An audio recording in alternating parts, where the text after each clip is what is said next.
We're back from the special meeting that we started at 4:30 p.m. We're back in open session. City Attorney, is there any reportable action for the closed session this evening? Yes, sir.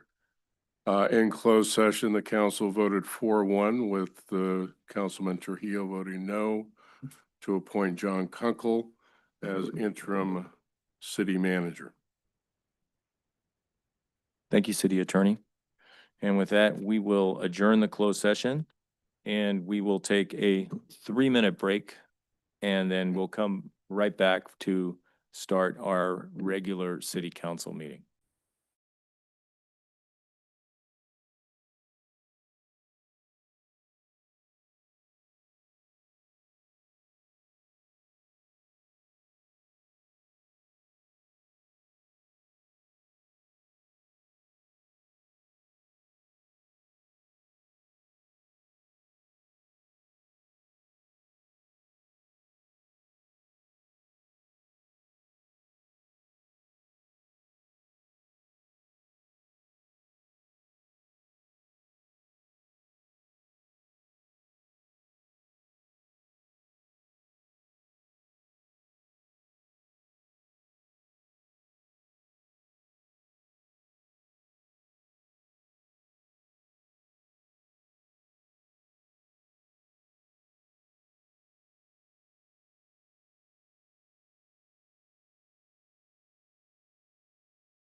To our Selma City Council regular meeting. It's May 6, 2025. It is 6:05 p.m. in the Selma City Council chambers at 1710 Tucker Street, Selma, California 93662, and the teleconference location, Rackvilla, Neptuno, Carretera, Transpeninsular, KM4, Call El Tizal, Cabo San Lucas, BCS, Mexico 23454. The teleconference phone number is 301-715-8592. The webinar ID is 891-6864-5005. When on the phone, if you wish to address the council during the public comment portion of the agenda, press *9 to raise your hand and we will select you from the meeting queue. Press *6 to unmute and mute yourself. Notice to meeting attendees, members of the audience shall not engage in disorderly or boisterous conduct, including the utterance of threatening or abusive language or other acts which disturb, disrupt, or impede or otherwise render the orderly conduct of a city council meeting infeasible. Tonight's invocation will be given to us, but before we do that, I would like to call for a moment of silence for a pillar of our community, Carmen Payadas, who passed away this weekend. Carmen was known to so many in the community. And if everybody could just bow your heads for a moment.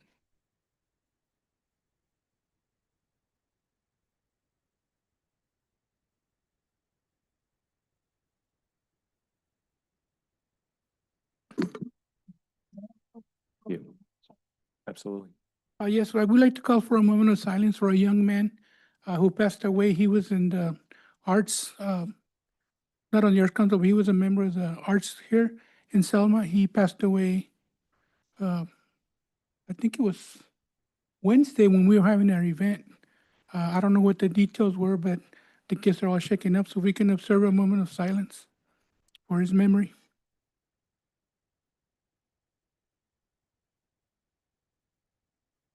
Thank you. Thank you. And Carmen is with Paul now. All right. And our invocation tonight will be led by Pastor Delfina Vasquez.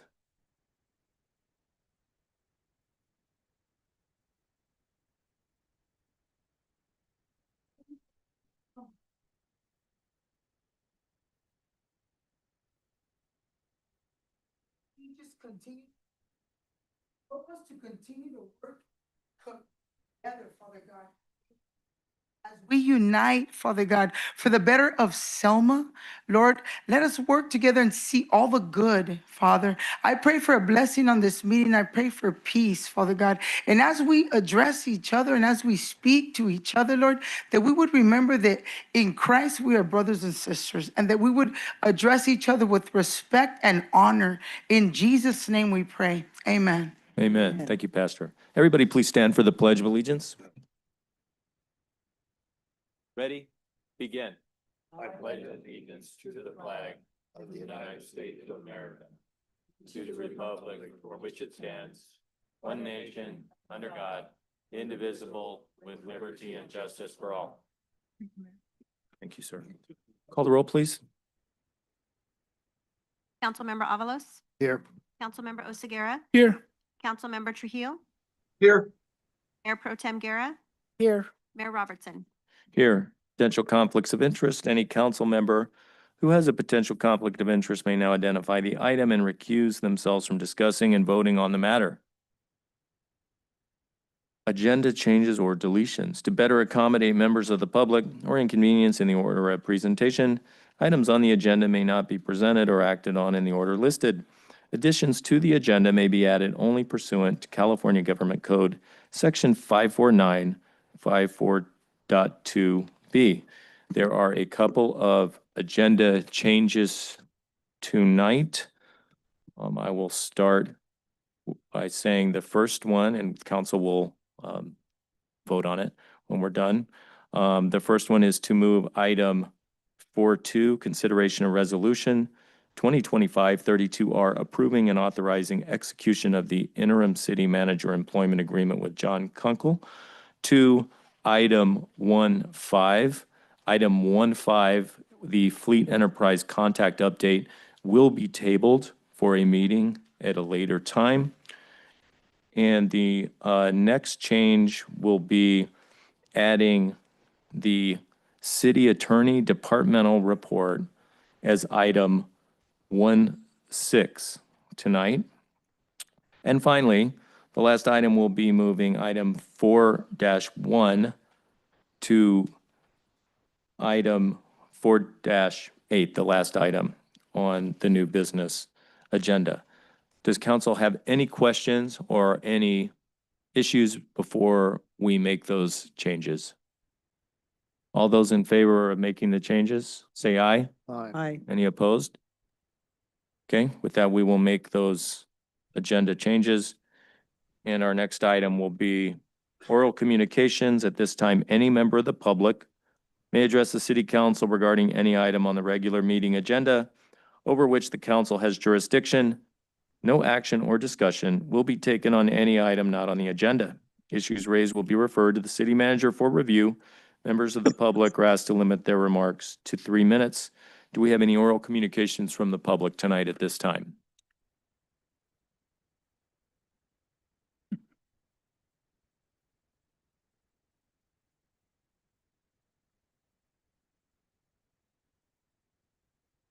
Can you hear me now? All right, there we Yes.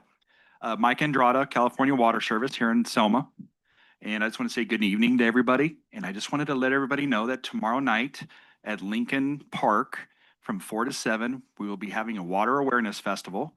So everybody's invited to come show up and hang out with us. We're going to have food, A&W root beer floats, face painting, balloon animals. So bring your kids, your family, and come out here and see me and Chief Webster as we start educating everybody on how important our water is here in our community. Absolutely. Thanks very much. Looking forward to the event. Any other oral communications at this time? Anybody online or on the phone with a comment?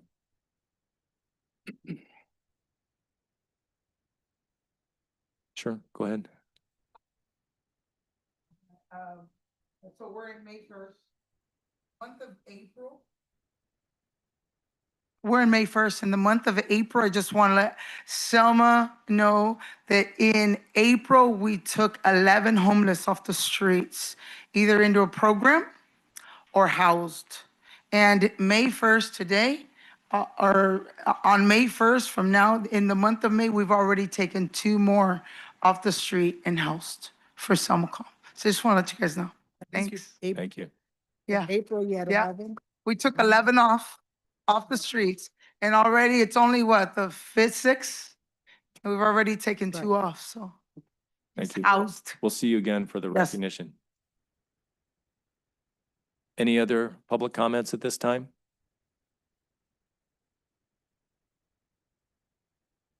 Did Ms. Salas have a comment? No? Okay. Got it. We'll, bringing the matter back to council. We will now move on. Sure. So my name is Michael with Salmacom. I just want to let you guys know about an event we're doing on Saturday, May 24th from 6 to 8. And I have flyers for all of you guys. So it's Warfare on Drugs from 6 to 8. We're going to have free popcorn, cotton candy, and nachos for everyone. So we just want to get the word out. And it'll be at 2001 Whitson at our church. Sounds good. So Thank you for Thank the you. invitation. And that extends to the whole community, right? Free of charge? Thank you.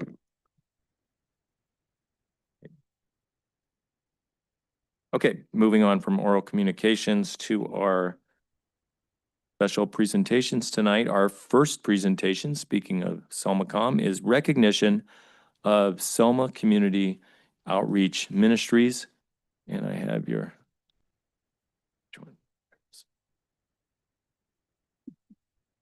You're gonna do both. Let's guys. All right. Like to ask Apostle Delfina Vasquez and Pastor Gabriel Vasquez. Please come up. Okay, very good. Somebody's got it. Yeah, Okay. You're actually Delfina. Pictures.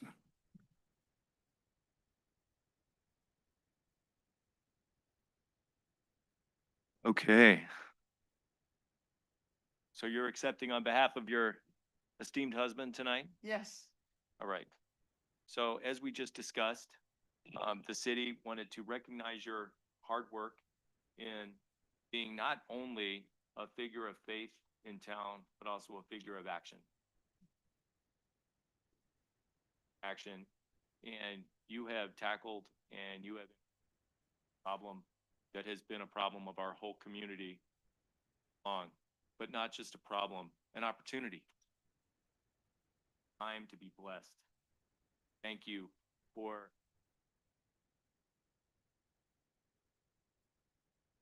that as maybe not being worth all the effort. I've never seen that from you. So I appreciate everything you're doing from the city perspective. And on behalf of the City of Selma, I want to just present this to you, to the Selma Community Outreach Ministries, and to your husband in heartfelt appreciation for your dedicated service in providing spiritual,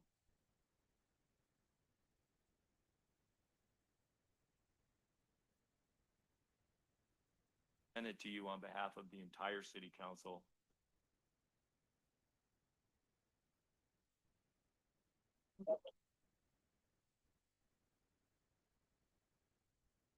You know, obviously, I have a huge team, and there's no way that this can be done, this kind of work can be done without the amazing kingdom builders that the Lord has put next to me to fight this fight together. And I just, want to say thank you to them because truthfully, they do so much work, and it's because we love what we're doing. It's not really work when you love what you're doing. And so it is really a privilege to serve the Lord first. And I love Selma from day one. So it's a privilege to be here. Thank you.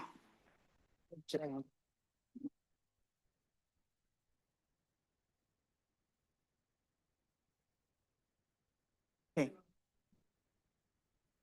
Bueno, está talking about 13. Bien, oh, sí, bien.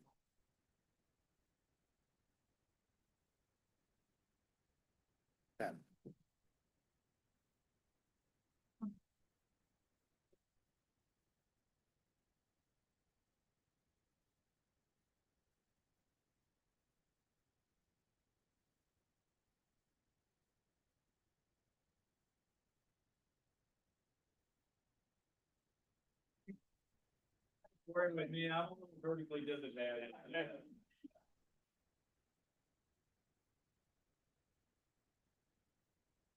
It's a fun time.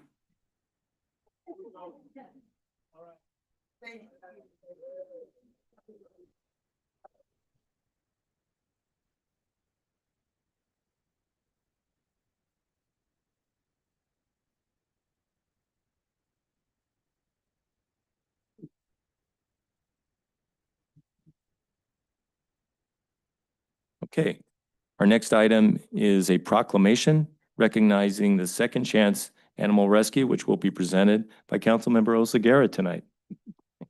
Well, I just want to say that it's an honor, but what Scott doesn't know, that I'm going to defer to him because him and Rose started Second Chance. So Wow, it's an honor. Thank you.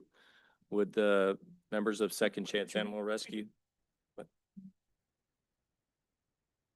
I'll read the proclamation and then I'll ask, there they are, the recipients of tonight's proclamation.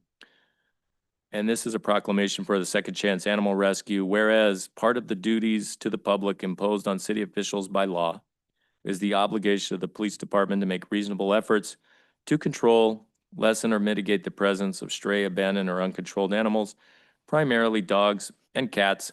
And whereas Second Chance Animal Rescue, formerly known as Second Chance Animal Shelter, a nonprofit corporation, performed on behalf of the city of Selma, primarily through volunteers, the animal control function imposed on the city by law, and also operated primarily through volunteers, the animal shelter for the keeping and care of abandoned or stray or injured animals, primarily dogs and cats. And whereas Second Chance Animal Shelter successfully performed the animal control function of city government for a decade from 2013 to 2023, greatly mitigating the impact of stray and abandoned animals on the quality of life in Selma. And whereas since January 1, 2024, Second Chance Animal Rescue has actively placed dogs and cats in the Selma area for adoption, now therefore, as the mayor of the city of Selma, and on behalf of the Selma City Council, I do hereby recognize the contribution of the city of Selma of Second Chance Animal Rescue, formerly known as Second Chance Animal Shelter, for a decade of service to the city of Selma in providing animal control services and rescue services for thousands of dogs and cats that have been housed, protected, rescued, or cared for by Second Chance Animal Rescue. Proclaim the 6th day of May, 2025 by the entire city council. Thank you very much, and please come forward and accept your proclamation.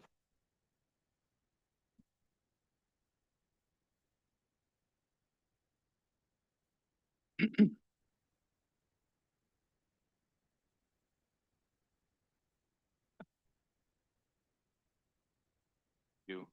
So you wanted to.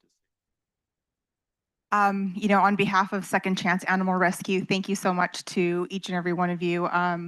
We are so appreciative and grateful to the City of Selma to give us, a decade's worth of love, for support from the community, and also pushing us to be the very best that we could be with what we had. We're still grateful to be a part of the community and helping and working as a team.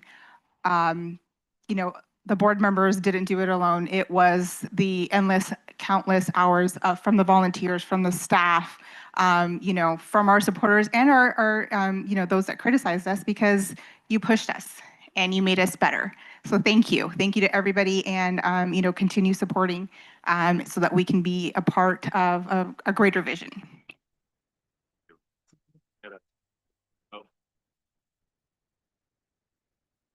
Yes.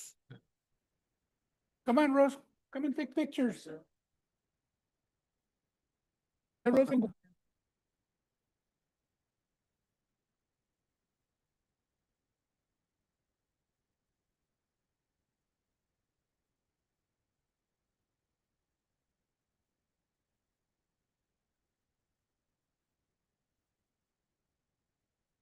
Huh? I brought my dog. Can I bring her? okay. She can come.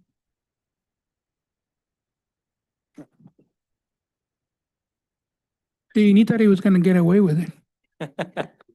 So Anyways, I'm sorry. not only does this great group have, just so much heart for the animals and so much skill, but what they've been doing is going out to the animal shelter and looking at the shelter. Okay. And they will be delivering a report based on their last visit to the animal shelter after Councilmember Oseguera gives his next proclamation. Yes, I'd like to welcome Itzi Robles from Joaquin Arambula's office, who has a proclamation. And you can use a microphone right there. This is my first time here at the council, so bear with me. I just want to thank Councilmember Oseguera and the rest of the City Council Mayor as well for inviting me here on behalf of Assemblymember Dr. Joaquin Arambula's office. Assemblymember Arambula is your state representative on the State Assembly, and this is our last term in office. And so I have a few number of these left to, come out in the Selma community. And I've said it many times, this is my favorite community and I love coming out here. Any excuse I have to be out here, I will take it. And so it is such a privilege. We are providing this certificate of recognition for Second Chance Animal Rescue of Selma. And this is an appreciation of Second Chance Animal Rescue of Selma for your unwavering dedication and service to the City of Selma and its four-legged residents. Thank you for being a shining example of kindness, perseverance, and hope in our community. So if you guys can come up and I can present this. Thank you so much.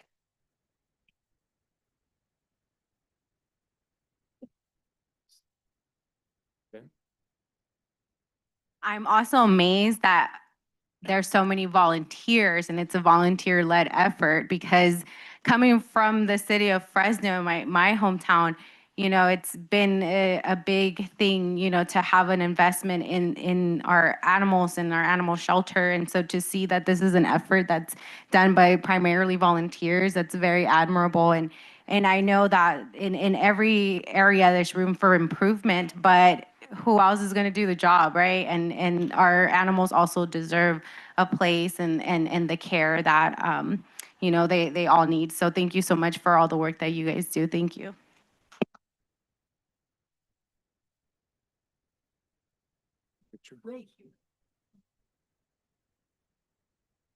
Don't be shy.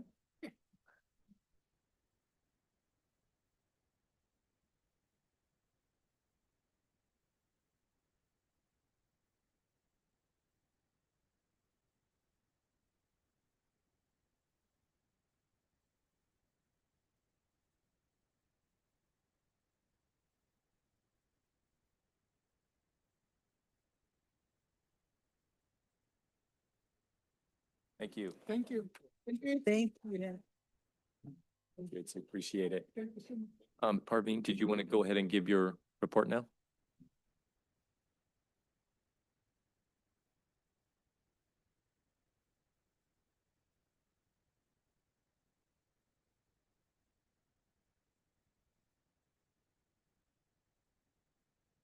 Thank you so much.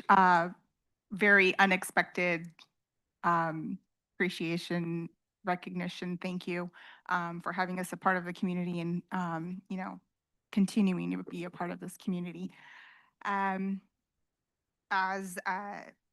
Mayor expressed that we are giving our report for the Selma Animal Services Advisory Committee. We did visit the animal shelter last week and have been working with staff to get updates on what we were directed to do at the last meeting, which was April 1st. So we have some updates. We sent an email on the 17th of April requesting current staffing numbers, where we were going to go as far as how many hires, job descriptions, position titles, how many positions that were allocated that are unfilled, and when they would be filled, et cetera. We are still waiting on that information, but we did get verbal updates of positions that have been filled. So I believe there are 6 positions that were allocated and they have been filled. And well, as of May 19th, they will be fully staffed with 3 animal care officers or technicians, 1 field services manager, which is what we refer to as animal care officer, and 1 shelter manager and 1 director. But they will be fully staffed as of May 19th with their new hires. We also requested assessment protocols and policies, euthanasia protocols and policies, and when they were put into place, we are still awaiting those documents. From our understanding, they are being updated, but we would like to know what was happening prior to that. As you know, we do have a new director as of April 1st, so we want to know what was happening 16 months prior to that. And we also asked if the public hours are different than their hours of operation. And we're still waiting on information for that, but we do have a little bit of clarification. Public hours do differ from actual hours of operation because animal care is 7 days a week, right? They are there 7 days a week. They are closed on Sundays, just so that they can deep clean, get stuff sorted together. Our recommendation for that is that they're not closed on Sundays because public typically will come and do adoptions on the weekend when they're free. So our recommendation is a Monday or a Tuesday that they're closed to the public. That way they can make their vet appointments because vets aren't open on Sundays except for emergencies, right? They can go and catch up on the things that they need to catch up on. So Monday or Tuesday is when they should be closed to the public. But that does not mean that animal control services or animal should be stopped. Recommendation is that they go 7 days a week because there's going to be stray and abandoned animals 7 days a week. Currently, as of May 19th, they will be staffed to do 6-day service, Monday through Saturday. Then a bilingual staff has also been hired, so in Spanish, which will also help because we do have a large population in Selma that speaks Spanish and that needs to be accommodated. For staffing levels, we recommend at least 4 kennel techs, so animal care technicians, and 2 ACOs. You need the overlap. We understand that the positions do accommodate for flexibility, but an animal care officer or field officers manager is what they say is different than kennel tech. We need to have that overlap, and that will allow for 7-day service. And volunteer program has taken off. They are accepting volunteers, especially students, and those that are under the age of 18 do have to be coming in with a parent. Those that are between 15 and 18 do have to come in with a parent, but are able to work on site with, cleaning duties, walking dogs, etc. But a parent does have to be present for that. Those that are under 15, they are diverting those to the adventure program, which is very nice. Able to take a dog out for, the day or a few hours just to get them out of the shelter to kind of help them acclimate to the community and, really be a dog, which is a great opportunity. And from our understanding, they've had 2 events in the last 5 weeks, adoption events that they've attended or that they've held, and the volunteers have spearheaded that. And so that's great. Recommendation for that, they should have a staff member at those events, even though if they're offsite, just for liability reasons, a staff member should always be present at the events.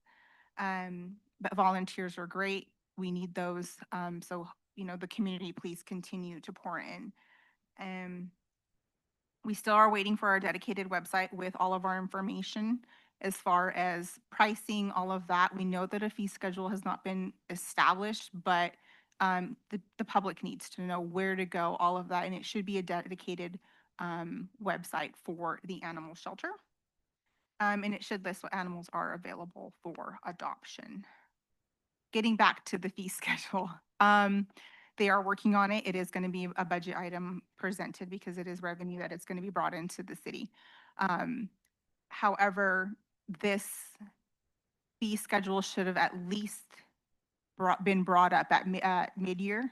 So January at least of earlier this year, or if not sooner, because there were budget adjustments that were done at that time. They had ample time, at least 10 months worth of data that could have been, a fee schedule should have been developed. So, going a year and a half into their existence and establishing a fee schedule is not desirable. So we definitely need that to be done. And they are working on it. It will come during budget. Another big topic, ordinances. Their hands are tied.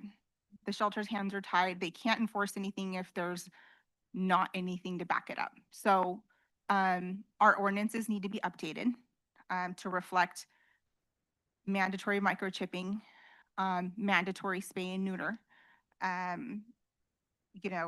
We need those with these ordinances, but there has to be backing. If we want to do mandatory spay and neuter, which is going to decrease the population of stray animals, how do we do that? The funding has to be there. So council needs to figure out a way where that funding is going to be there, and it has to be an allocated amount that they know, okay, and I'm just going to throw a number out there, that 50,000 is going to go towards this. It's not what it's going to be, but whatever it needs to be. So that way it's a guaranteed amount of funding, and then the rest needs to come through grants, fundraising, et cetera. So that way we can put teeth to that ordinance, right? Are these suggestions, going to fix the problem overnight? Absolutely not. This is probably going to take years, but we have to start somewhere. We have to hold our residents accountable. We definitely want to help them, and that can come in the form of vouchers and all of that. But where are these vouchers going to be funded? So there has to be a steady stream of funding that the city should also provide. So that way we can have a successful program here in Selma. Low cost spay and neuter clinics, we need to partner. If we're not providing the resources for this department to succeed, they aren't going to. We need to have higher consequences for our repeat offenders, which are going to be constantly their dogs getting out. What are we doing? So they need to partner with code enforcement. So maybe there needs to be another position allocated in code enforcement that can help with that. If they're going out for, I don't know, checking on violations or something, and they're seeing dogs being neglected or dogs getting out or whatever, they should be able to work with the Animal Services Department or issue a citation on site because that's what a lot of other municipalities are doing as well. They're utilizing both departments to get that done. And that could be a split position. You know, when we hired our previous director, Terry Rockhold, she, you know, came up or established ordinances in different jurisdictions that she came from, especially Kings County. So, and that's our neighboring county. She updated the ordinances there. So one of the first priorities should have been to update the City of Selma ordinances as well. That has not happened. So that should have been a project that should have been taken care of last year, because Kings County and even and, you know, Selma, we're very, very close. We face the same issues. So we should look to Kings County, Riverside, other surrounding communities to get that information for ordinances and apply it here. I know with the contract with Second Chance Animal Shelter, there are a lot of expectations and contractual bindings that the rescue or nonprofit organization had to do because it was a contract, but it was not an ordinance. So microchipping is not mandatory per the ordinance, but it was a part of our contract. So we fulfilled that. So we need to go in and make sure that the language is there so that we can actually go ahead and implement that. So little things like that, things that we don't have in our ordinance, we're referring back to the county or the state, those things need to change. Okay. We need funding for spay or neuter clinics. It all goes back to the money, right? So the money needs to be there in order for things to happen, but we also need to hold the citizens accountable. And we know how to do that via other things, permits, all of that kind of stuff. You know, like, sure, we want to help the community, but go back to it. I mean, if people aren't wanting to do it, eventually it's going to hit their tax roll, right? Like other things do. So contacting the shelter, we've been hearing a lot of chatter. They're not answering their phone. They're not doing this. So in communicating with the staff, they are short-staffed right now, and they'll be fully staffed as of May 19th. The phone that they have is a cell phone. And they are working on a landline. I know with VoIP and, you know, with government phones, it takes a while. But the phone that they have and that they're utilizing is a cell phone. And what's happening is staff, especially their field officers, field services managers, taking that phone with them so that they can be doing multiple things at the same time, right? Answering calls or texts, and then if they have to go out to respond to a call or if they're at the vet, et cetera, and they are not able to get to all of the calls. That in itself needs to stop, and that phone needs to stay at the shelter, right? So that way that staff member can focus on what they're doing and they shouldn't be interrupted, especially if they're on a call. But at the same time, they're also getting, the citizens and the public is being taken care of. If they're not answering, obviously the PD is getting the phone call and they're just sending it over, right? It's just going through a loop. Because it's a cell phone, the public is able to text. That's the best way to get a hold of them. Send a text message. It's documented right then and there. So the public has, you know, confirmation that they sent a text. You can also send a picture. So if you're saying there's 5 dogs loose running on Rose Avenue, and you know they're biting whatever they're chasing kids or whatever, they can take a photo and it's time stamped. Okay, you know, when the kids are walking to school, there's these 5 big dogs that are running around, and it's proof. But if they know where these dogs live, or there is an instance where these dogs are going back in their yard, well, they can show the owner, like, hey, your dogs got out at this time. There's proof of it. And so they can follow up. And then also, it's just a better representation of what the animal looks like. Big black dog, you know, or black dog. Being in the industry, we're like, oh, okay, well, what kind of dog was it? Was it a Chihuahua? Was it a German Shepherd? What are we looking for? So it does assist in that, and then they can respond like, hey, we went out there at 8:52. We picked up this animal, or we couldn't find it. So that, from what the conversations we've had, we believe that's the best way is shoot a text. And then also if you're doing it after hours, there's a log, there's documentation, and it makes it easier. Then they can just go down and prioritize what needs to happen first and what can wait. And they can also assess if there's an injured animal or something like that of the severity of the situation and being able to respond. Okay. So that is the best way to get a hold of the shelter. Also, we did see that there is a radio on site. I don't know if it's being utilized, but that needs to be utilized. So that way PD can communicate when they're out on calls. I know a part of the contract with Second Chance that was to have our radios on us, and our staff was trained on how to use the radios, the calls, and all of that, logging in and out. So that needs to be utilized. Obviously, should be turned off when, or made clear that hey, you're at the vet or whatever, and you can't respond. That will cut down on communication or the lapse in communication from PD to the animal shelter staff as well. And if they aren't trained in that on radio usage, it needs to happen, and it's a very short training. Intake. We discussed this at our last meeting. The intake building is being utilized to house cats. I believe they can house anywhere between 20 to 25 cats in that building. It is, the shelter houses many different animals. You've got dogs, cats, fox, crows, turtles, snakes, possums, all of it. But, the cat and dog is horses.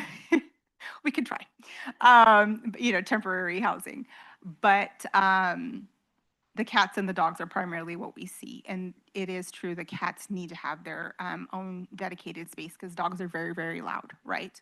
However, there has to be an intake area for any sick animals that are coming in. There has to be a quarantine period, so you're preventing the spread of disease. You may not know what this animal has just by looking at them on the first day. Sometimes, and they know with parvo, they look perfectly fine in the morning, and then all of a sudden, in the evening, they're going down very fast. You want to prevent that. They have not had an outbreak or a situation that we know of, but it's only going to take one time for that to quickly spread. So we did notice that there is an area where the old C train used to be, where a C train type building or a shed or something can be put there to move the cats into that area. It's easier to clean cats than it is to clean dogs. So that intake building should go back to being a dedicated area for the intake of animals for that quarantine period, which was typically 4 days, and then move the cats to a newer area that's safer. Of course, how are we going to do that? Donations, grants, funding. Okay, that's our recommendation. They have the space and they should definitely utilize it. As of May 1st, population was 42 dogs, 1 cat, and 30 dogs in fosters. That was roughly, at the end of May 1st, which is great. And then we also noticed that the dogs do have name tags on them, but no kennel card. Kennel card's important because when the public is walking around, they can see, oh, okay, this is the female around whatever the age is, their photo, and then a little bit of information like how they came in, all of that. We were told that there's a binder that houses all of these kennel cards inside, but we want the public to be able to see these dogs and kind of assess them themselves. That's just like saying, oh, well, the kennel card is on our website. Like, we don't want them to go to a binder. We want them to be able to see the dogs and get the information right then and there. Yes, they do blow around, but there are ways to, especially outside, to secure them to the kennels.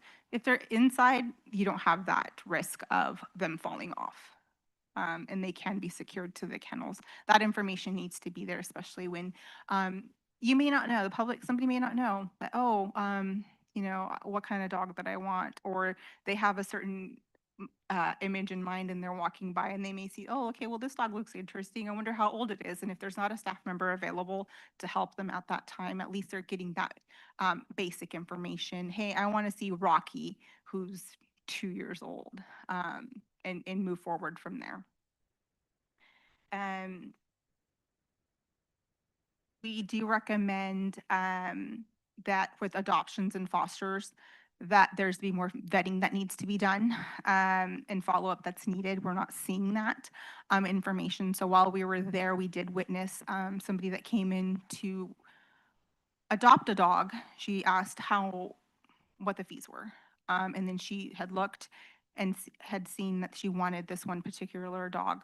She was out of there in less than 10 minutes with this animal. She was young.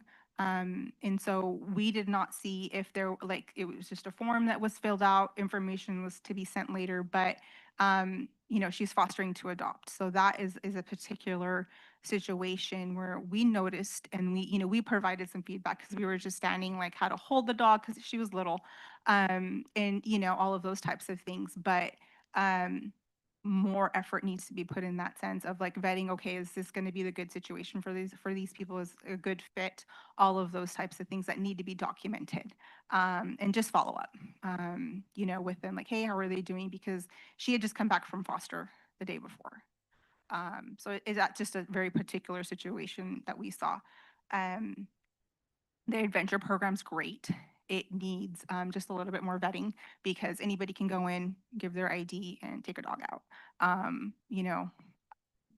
Every dog, and I'm sure that they're not giving, one of their most rambunctious dogs to somebody like that, but you want to make sure that they know and in giving them the proper information before taking a dog out, like what protocols to follow, where they can and cannot go, and all of those types of things. And we did not see that with that program. One of our committee members and a dog trainer in the community, Sarka Rodriguez, has offered multiple times to give dog training, and has also requested as a part of the committee to be present for assessments for their dogs. They do them about once a week, and we've asked several times, and she has not been contacted for this. So we want to make sure that we're present, just so that we know what their protocols, and it's better to see than to see on paper, right? What's happening, and then we can also give feedback if needed. And then Sarka this last Sunday had a dog obedience training class that was offered for free for the shelter dogs, and we had 3 spots available for an hour at Brentlinger Park at 9 a.m. And we told them, like, hey, whatever dogs that you have that need a little bit of help, especially if they're long-term residents, there's a reason, right? There's a reason why they're not getting out. So maybe they just need a little, other stimulation or just to get out of the shelter, right? And that was not utilized on Sunday. Awesome. Parveen, thank you. We got 8 items we got to jump to, but we really appreciate your report. Your well-earned proclamation. The council have any items before we move on to Thank you very much. our next I item? gotta say that we're working with City Attorney Constanzo, and we're trying to put in the city ordinance that something with a bite, that it's against the law to dump animals, and it's gonna incur a fine or we're coming up with something. He's coming up with something to put in the city ordinance. So because there's a lot of dumping, and I'm sure there's a lot of cameras, and I'm sure a lot of people are on those cameras, but we're not following up. And we need to stop it because there's so many people dumping their animals here in Selma. So thank you. Thank you. Thank you for your work and look forward to your next report. Will you be going out in May at some point when your schedule permits? We hope to do some shadowing. Because the heat's coming and the misters are going to be important, and Misters making are sure they're all ready full. and ready to go. They also have automatic timers on them because, some evenings where it does get cooler, they can turn off and turn back on, all of those things. So they are functional. Awesome. And the tough shed that we put in several years ago, we got a bequest for that. Is that potentially a place for cats to go? That tough shed did belong to Second Chance, and we did reach out to the previous city manager to be able to go back and take it, because when we weren't able to pull it with, we needed a lowboy. But we did not get a response on that. But that shed could potentially be used, but there was a wiring issue apparently, because we needed to take that shed. it is equipped. You can definitely put fans in there right now. Now that it's hot, but in the time that it was cooler, you didn't need any AC or anything like that in there. So that definitely could be used. From our understanding, there's been repairs done to that shed. So, different topic, but, we need to know what's gonna happen with that shed because it did belong to Second Chance. Got it. Thank you. Thank you. And thank you for your work and congratulations. Okay, now we're going to move on to our proclamation of Public Works Week, May 18th through 24th, 2025. Director? I have a proclamation for you today.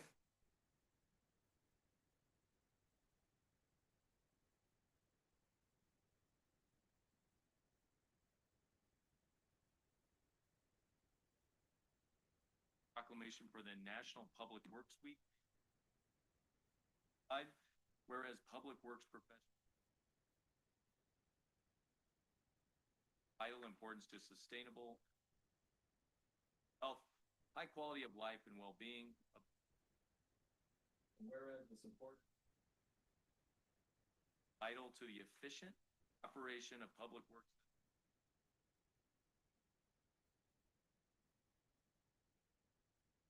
Whereas the health, safety, and comfort. Whereas the quality and effectiveness of these facilities.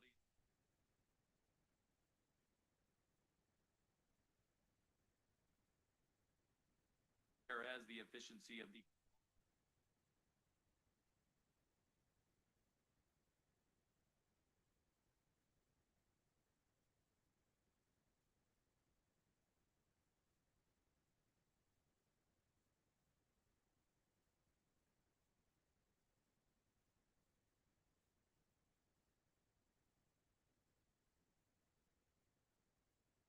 On behalf of the Selma City Council, I do hereby designate the week of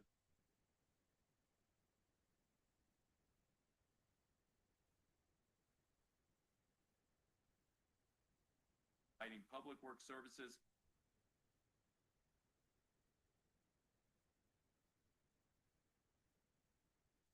safety, driving outside, and you see the.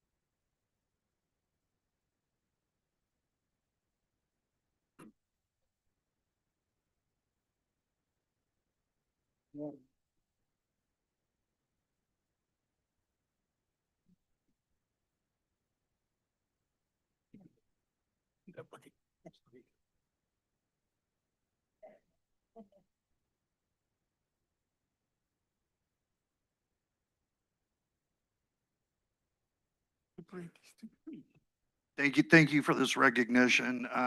On behalf of the Public Works Department, it's an honor to not only be a director for the group, but to be a coach for a great team of guys. They have a lot of integrity and they have accountability and they take a lot of pride in what they do here for the city of Selma. So on behalf of them, I thank all of you.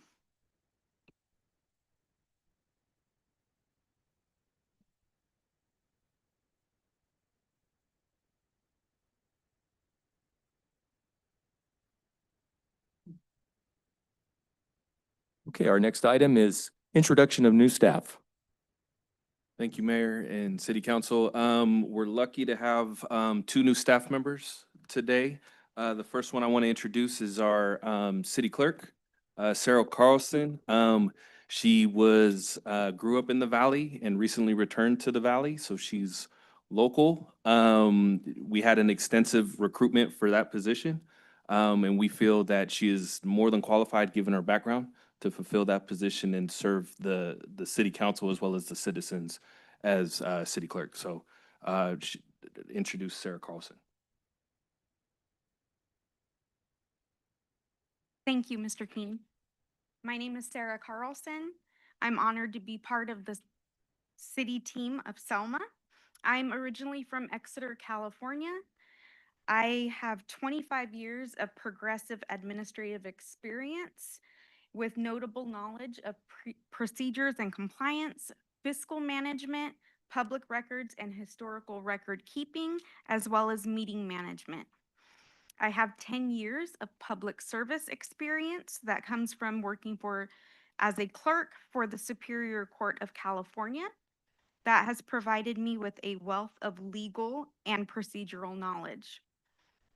I have 4 years of liaison experience working as clerk between the Kern County Superior Court, the 5th District Appellate Court, and the California Supreme Court.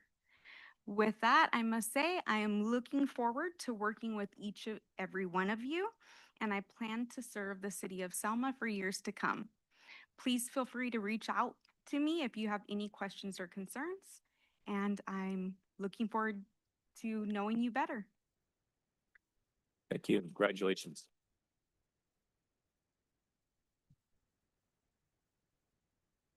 Mayor Robertson and Mayor Pro Tem Guerra. I would like to introduce our new accountant. Her name is Jessica Van Allen, and she's sitting out there if she can stand. So Jessica comes to us with a wealth of experience in accounting and auditing. She started the city on April 28th. She holds a Bachelor of Science in Business from Oregon State. So I'm really excited to have her as part of the finance team. That's good. Welcome. Okay. Is that it? Very good. So now we will move on to our next item, which is item 1.5, and that is going to be the swearing in of our new interim city manager. And this is the consideration of a resolution 2025-32R approving and authorizing execution of the interim city manager per the employment agreement, which was agreed to and voted on in closed session today. And at this point, this is an agenda item. We'll open it up to the council for any issues before we open it to the public and then vote on approving this resolution. Does council have any input at this time on this resolution? Do we have anybody online or on the phone? Any input from the public on this item?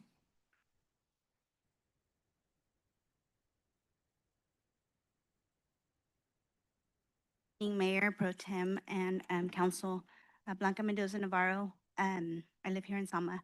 I am really disappointed with this council for this decision.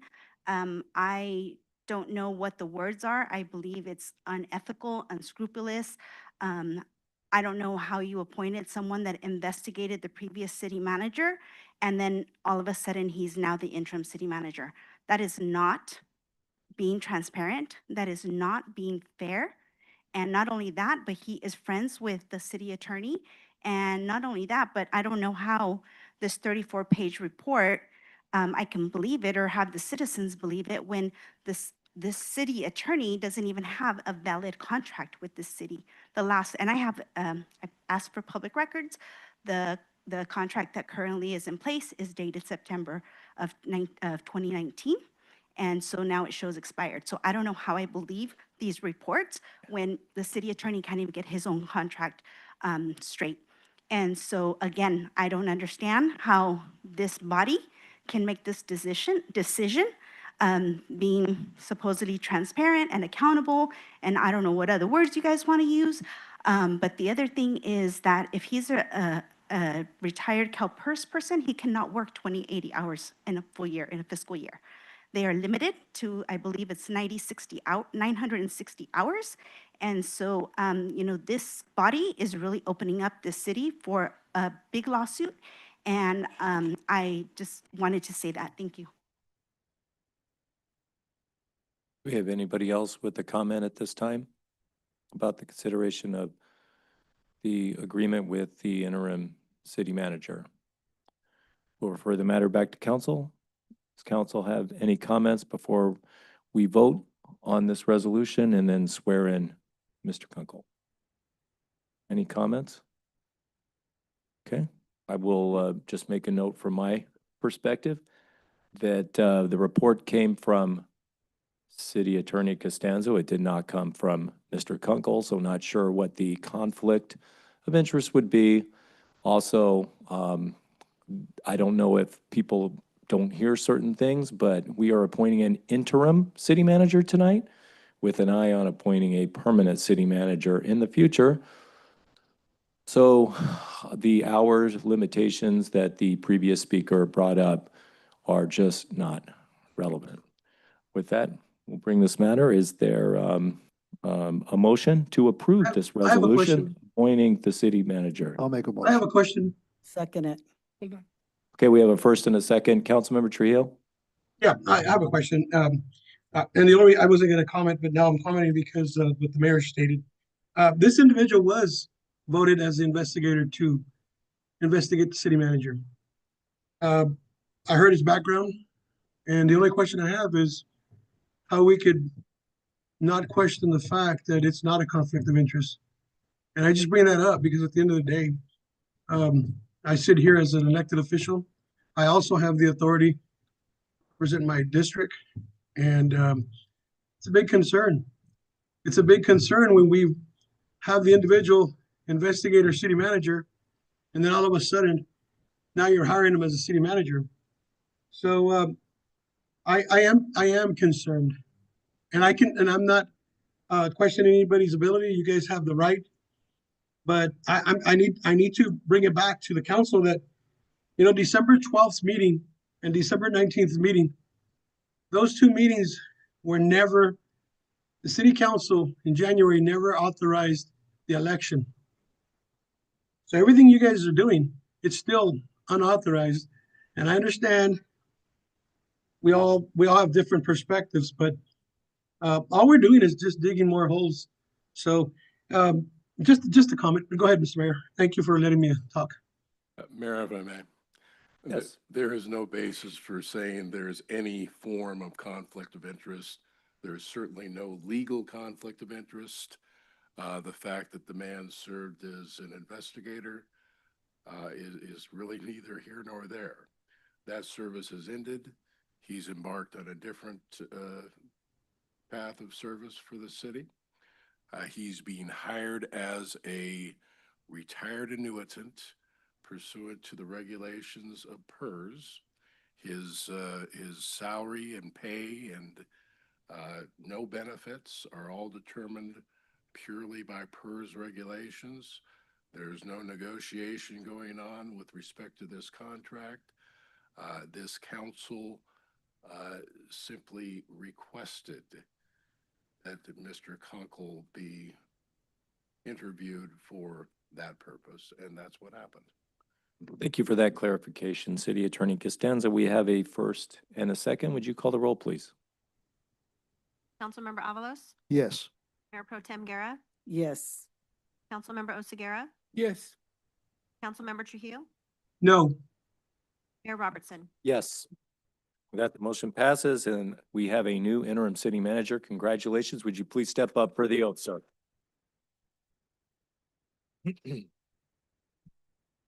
Right. For the office of city manager of the City of Selma, would you please raise your right hand and repeat after me? I, John Kunkel, I, John Kunkel, do solemnly swear solemnly swear that I will support and defend that I will support and defend the Constitution of the United States the Constitution of the United States and the Constitution of the State of California the Constitution of the State of California against all enemies, against all enemies, foreign and domestic, foreign and domestic. that I will bear true faith I will bear true faith and allegiance to the Constitution and allegiance to the Constitution of the United States the United States and the Constitution of the State of California, and the Constitution of the State of California. that I take this obligation freely I take this obligation freely without any mental reservation without any mental reservation or purpose of evasion, or purpose of evasion. and that I will well and faithfully discharge And I will well and faithfully discharge the duties upon which I am about to enter. duties upon which I'm about to enter. Congratulations. Thank you. Interim City Manager, did you want to say a few words? Anyway I go, I have my back to people, but anyway, thank you very much, council, for your confidence in me. For my background, for those of you who don't know me, I was former chief of police for the city of Exeter for 19 years, became city manager there. When my boss retired for 5 years, went to the city of Buellton as a city manager for 3.5 years, retired for the first time, went to the city of Kerman as an interim manager, wound up staying there 4.5 years as their permanent city manager, retired again. And since then, I've been interim city manager for the cities of Manzanita, Oregon. I've also been interim city manager for the city of Huron. And just most recently, I just retired as a general manager for the San Lorenzo Valley Water District, which is over by Santa Cruz. And so I look forward to working with this council, working with the city, and working with the public. I have an open door policy, which means that please feel free to come by and see me if you have any problems. If my office is closed, it just means I either have a meeting or I'm on the phone, but you don't need an appointment to come in and see me. I will be posting, because of my limited hours with CalPERS, I will be posting my hours on the website and also here at City Hall. And so please feel free to come in, and I look forward again to working with this council and moving forward as the city. I think it's a great city. It's a great opportunity, and I'm just very thankful for it. Thank you. Welcome to Selma.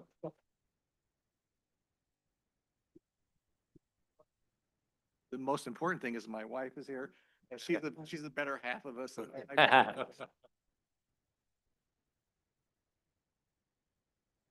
You better get that one in.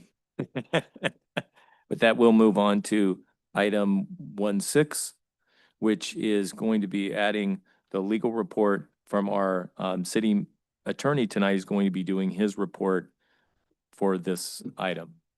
Mayor, members of the council, as you will see from your meeting minutes from April 15th, we announced as a result of that closed session that we had terminated the employment of your former city manager, Fernando Santillan. That was by a 4-to-1 vote, with Councilman Trujillo voting no.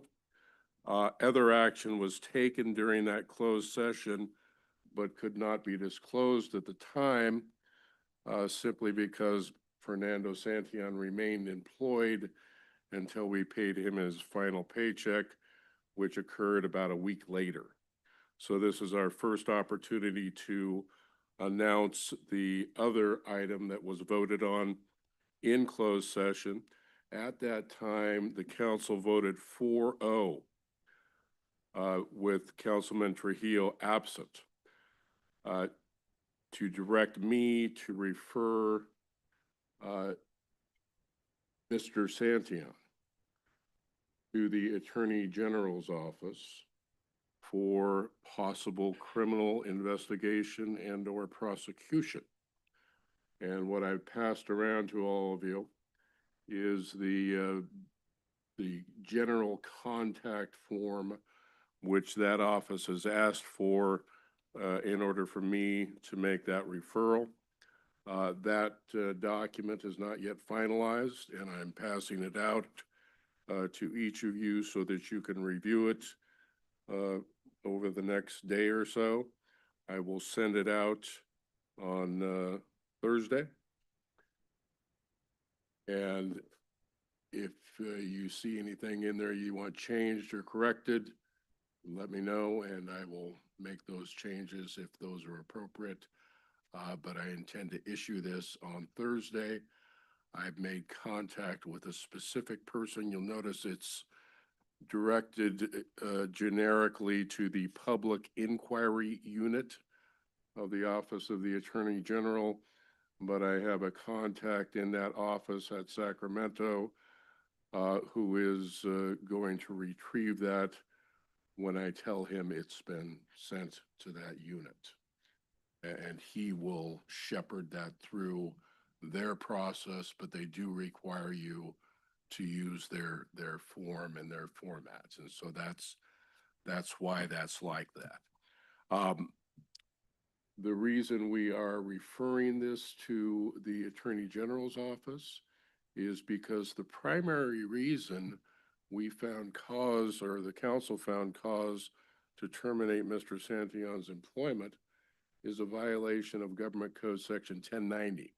Government Code Section 1090 is the basic conflict of interest statute that prohibits any city officer from having a contract with the city in which that officer is financially interested. And you will recall that Fernando Santillan made a contract with the city through the city council, a majority of 3 of them. And that contract was a settlement agreement. And the contract provided for a payment to Mr. Santillan, which was made, of $350,000. So it's fairly simple to come to the conclusion that that contract is definitely in violation of Government Code Section 1090. Government Code Section 1090 can be prosecuted either civilly or criminally, or both. It makes the contract null and void, and the city is entitled to recover anything it's paid out under the void contract. So that's what we are requesting the Attorney General's office to look into. It is a criminal violation if the evidence shows that it was done purposefully and with knowledge on the part of Fernando Santillan that he had a financial interest in that contract. All this particular crime requires is a general as opposed to a specific intent. And the defense that is typically applied in most criminal matters, which is that I relied on the advice of counsel, is not available to you for Government Code Section 1090 violation. So we are simply requesting that the Attorney General investigate the matter and determine whether or not there is sufficient evidence to prosecute Fernando Santillan for the violation of Government Code Section 1090 and to look into any other possible criminal violations perpetrated by anyone in connection either with the making of that settlement agreement or in connection with the making of a different agreement, which was a revised employment agreement. Both of these agreements were based on the notion that Fernando Santillan had a valid legal claim against the city or against certain city council members, but all of his claims were based on conduct by certain city council members that occurred either in the course of open or closed session meetings or which appeared in a claim for damages submitted to the city under Government Code Section 905. In all of those circumstances, all of that conduct, no matter who was engaged in that conduct, no matter what that conduct involved, all of it is privileged conduct, which means it can never serve as a basis for a civil violation of any type. So the payment under the settlement agreement, the enhanced salary under the revised employment agreement, all were payments on the basis of the existence of these claims, all of which were invalid. And so this was pretty clearly just a gift of public money to Fernando Santillan, which this city council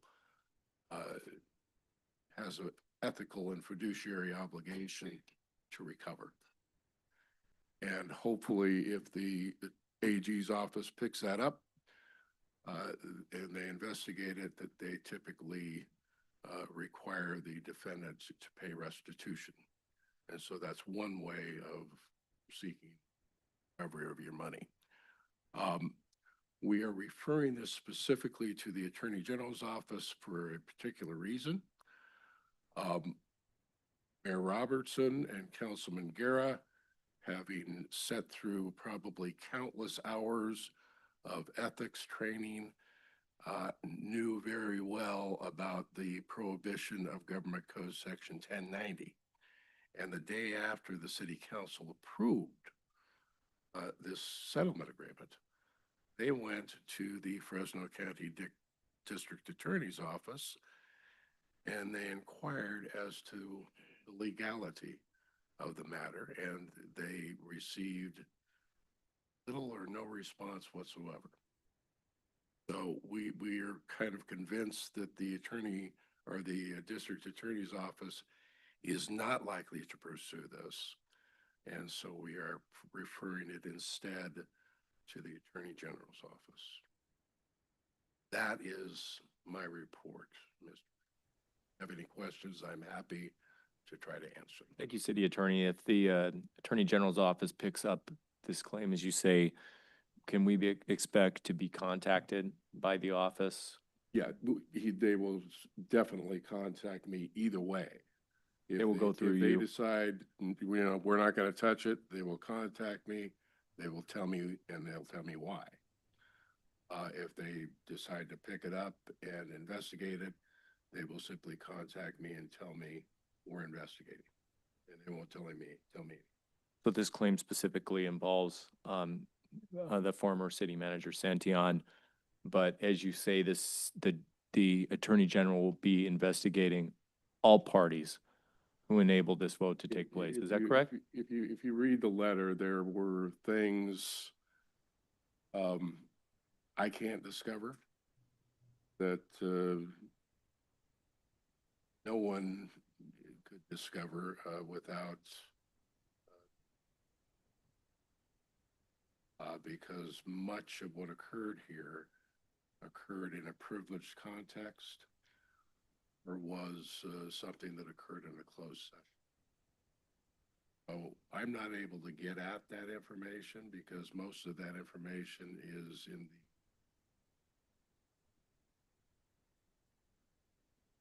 and or other attorneys that were involved.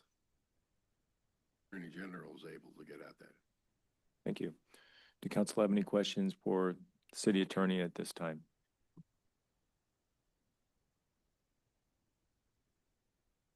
Council member? Yeah, one comment. This took place through the investigation process. And a lot of things come about. There's in life, there's right and there's wrong.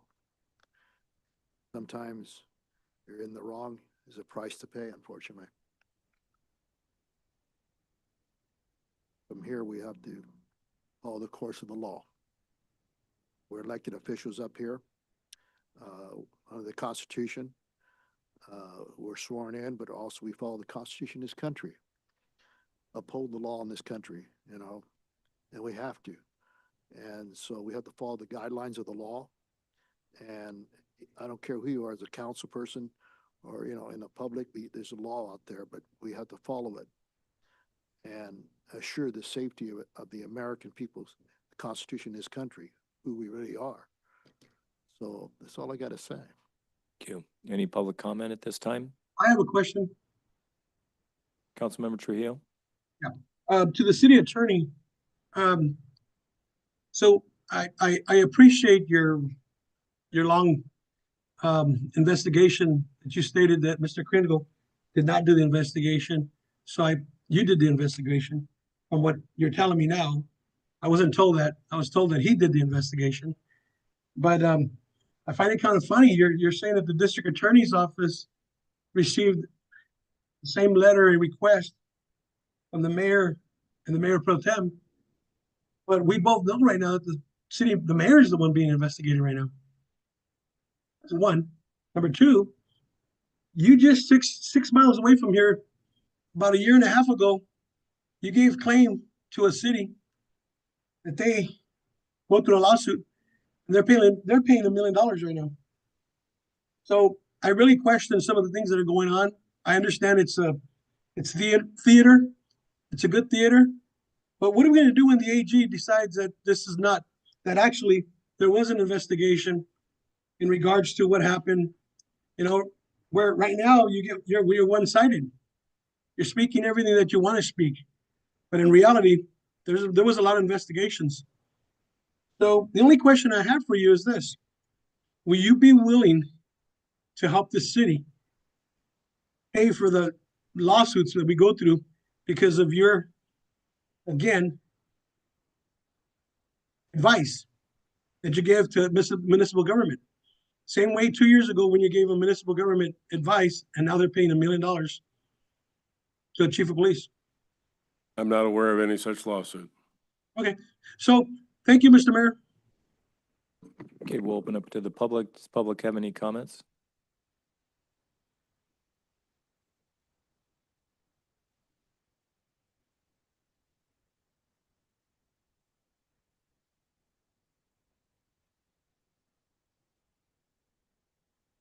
Sorry, my apologies.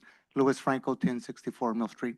My only question is, I don't know if it's in the packet, I didn't review it, but is that letter that the city is proposing to send to the Attorney General, is that made public in the packet? And if not, can it be made public to the packet, then being that it's presented here in open session? It will be That's- made public the moment it is issued. Right, yeah, What I passed around at the council is the draft. okay, so when it's issued, how is it made public? Would it be posted on a website? or do we have to require- I intend to make it public by giving it to the city and asking them to allow its publication. Okay, and you stated you plan to send it Thursday, right? Yes. All right, thank you. Thank you. That was just an inquiry, that's all. I believe the city attorney was asking for feedback from the council on that, on this draft, and if we had any input, that input If you would have any be input, you want any reflected. changes, additions, corrections, maybe I spelled the name wrong, like I spelled Kunkel's name wrong. Anything like that. You just give me a holler and tell me what it is, I'll fix it. Absolutely. Look forward to this report going in. Did anybody else have any input? Anybody on the line on Zoom or on the phone? Mayor Robertson, at this time, I see no hands raised. Thank you. And that's the thing about investigations. They get to the bottom of things sometimes, and the correct parties are held accountable for their actions. Okay, with that, we will move on to the consent calendar. All items under the consent calendar are considered routine. The complete consent calendar will be enacted by one motion by roll call vote. For purposes of discussion, any council member may have an item removed from the consent calendar and made part of the regular agenda. The council can then approve the remainder of the consent calendar. Does council have any items they would like taken off tonight? I want to pull 2A, 2.8. Okay. Is there a motion to approve items 2.1 through 2.7? I'll second. Call the roll, please. Councilmember Oseguera, Yes. Mayor Pro Tem Guerra, Yes. Councilmember Avalos, Yes. Councilmember Trujillo, Yes. Mayor Robertson. Yes. Item 2.8. Okay, check number 86797, James LHL, Breaking Chain Consulting, administration development, $10,000 and $119.98. Question. Now, how often do we use this?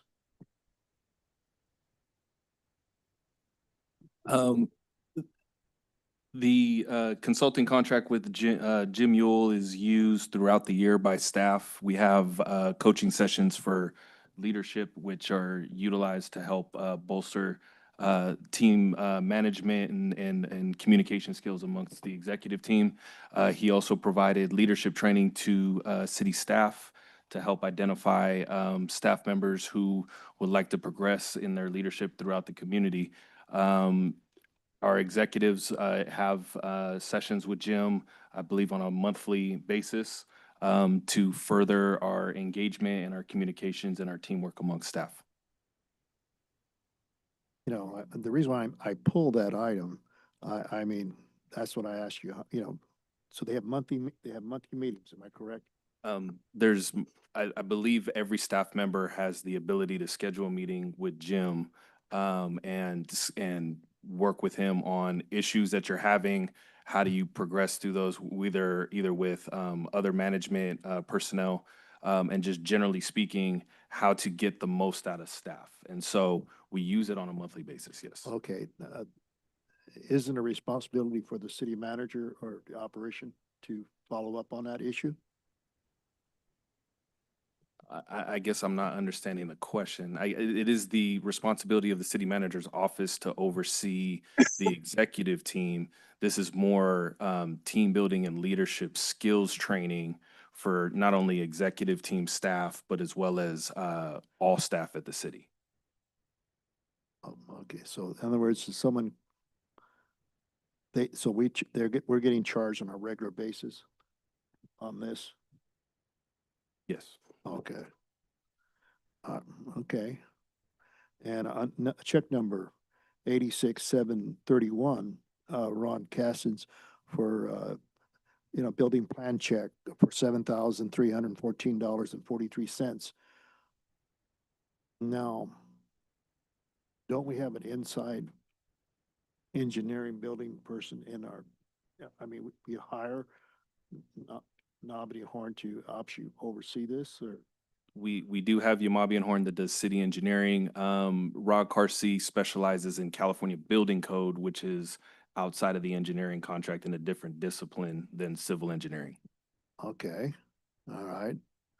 Okay, another one, 86785, Quarnoff, planning for the park, I thought storm drain, that was $8,918.80. I thought that was done quite a long time ago on this, about a year ago. The storm drain master plan or the Yeah, parks master the plan? Actually, it was the planning for the park master plan and also the storm drain. So Parks Master Plan is in the final stages. We plan to bring that at an upcoming council meeting, probably first meeting of June.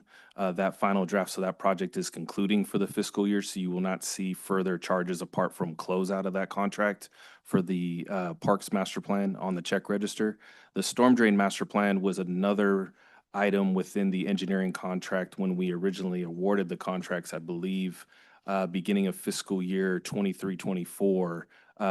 It's one of the items which Quadnoff was tasked to do. Apart from, the Parks Master Plan, I believe there's other plans that they're working on, standards and specs, but that's part of their engineering contract. And also, hang on, Jerome, 86, I'm not done with you. 787, the RSMS, you know, payroll audit, which was $15,225. Okay. On that audit, don't we have insight, don't we have staff members in our city working on those particular items? I mean, I'm why gonna do we go have ahead to have somebody? I'm going to go ahead and take that one. So the city staff initiated a payroll audit as we had identified there were some discrepancies within the payroll reporting. So unfortunately, city staff is not able to do the audit itself. We have since identified I believe there were 2 items that we identified were reported incorrectly on the payroll itself. They have been corrected. However, we are required to go back and make changes. So unfortunately, we do not have the city staff in order to do that because we had to go back to 21. Now we're focusing on year 2022. So it was an item that was identified. It was city initiated, and it is one to where, because it was city initiated, it is one that the city is making right. Okay, the question is, how often do we use this firm, this company? So the audit itself was initiated actually it was just last year. And this is I believe this is the 3rd invoice that we've had from them. We do anticipate, I would say at least, I'm really not sure. We're going to utilize their services until we have corrected every single year as needed. So unfortunately, I'm not able to provide a certain time frame, But we do anticipate the audit will be wrapped up in the next fiscal year. So the question is on the audit, so is it every 4 months? Is it every 6 months, or what's the deal? No. So what happens is I meet with the payroll auditor weekly to determine what the status is and how we're moving forward. An invoice is generated after a product is provided. I'd like to piggyback off one of your questions. So can you share the dollar amount of the discrepancy? Unfortunately, that's not something that I know. So I could tell you, like in 21, we're actually working on a solution, a viable solution for that. We don't have identified exactly the total dollar amount for that, but we don't anticipate it's going to be one to where the city is required to pay. It's more so, for example, I don't know the exact verbiage of it, but let's say, for example, there was a deferred compensation that was incorrectly reported. It's one to where now we're going to put it in the correct. We're now going to put it in the correct, for example, we had an item that was pre-taxed and it should have been pre-taxed, but it was actually taxed. So we're making right what it was. I don't have a dollar value to that yet, but I do meet with them weekly and we are setting milestones as far as how we move forward. But unfortunately, I don't have a dollar amount of how, and it doesn't affect every single employee within the city. We have identified certain groups that it has affected, and it is one that we are working towards resolution. So that tells me there's a problem. No technically, longer. you just said it. No, you There just told me. was a problem. We have identified what it is. It is one to where moving forward that has been corrected, but now we're going back and we're correcting from the prior years. Okay. Thank you. I'm not done, Scott. Can I piggyback on one of your comments, council member? So just piggybacking on that, where does HR meet accounting on this? Where do the two intersect on payroll when there's an issue like this? So HR is actually over payroll. So I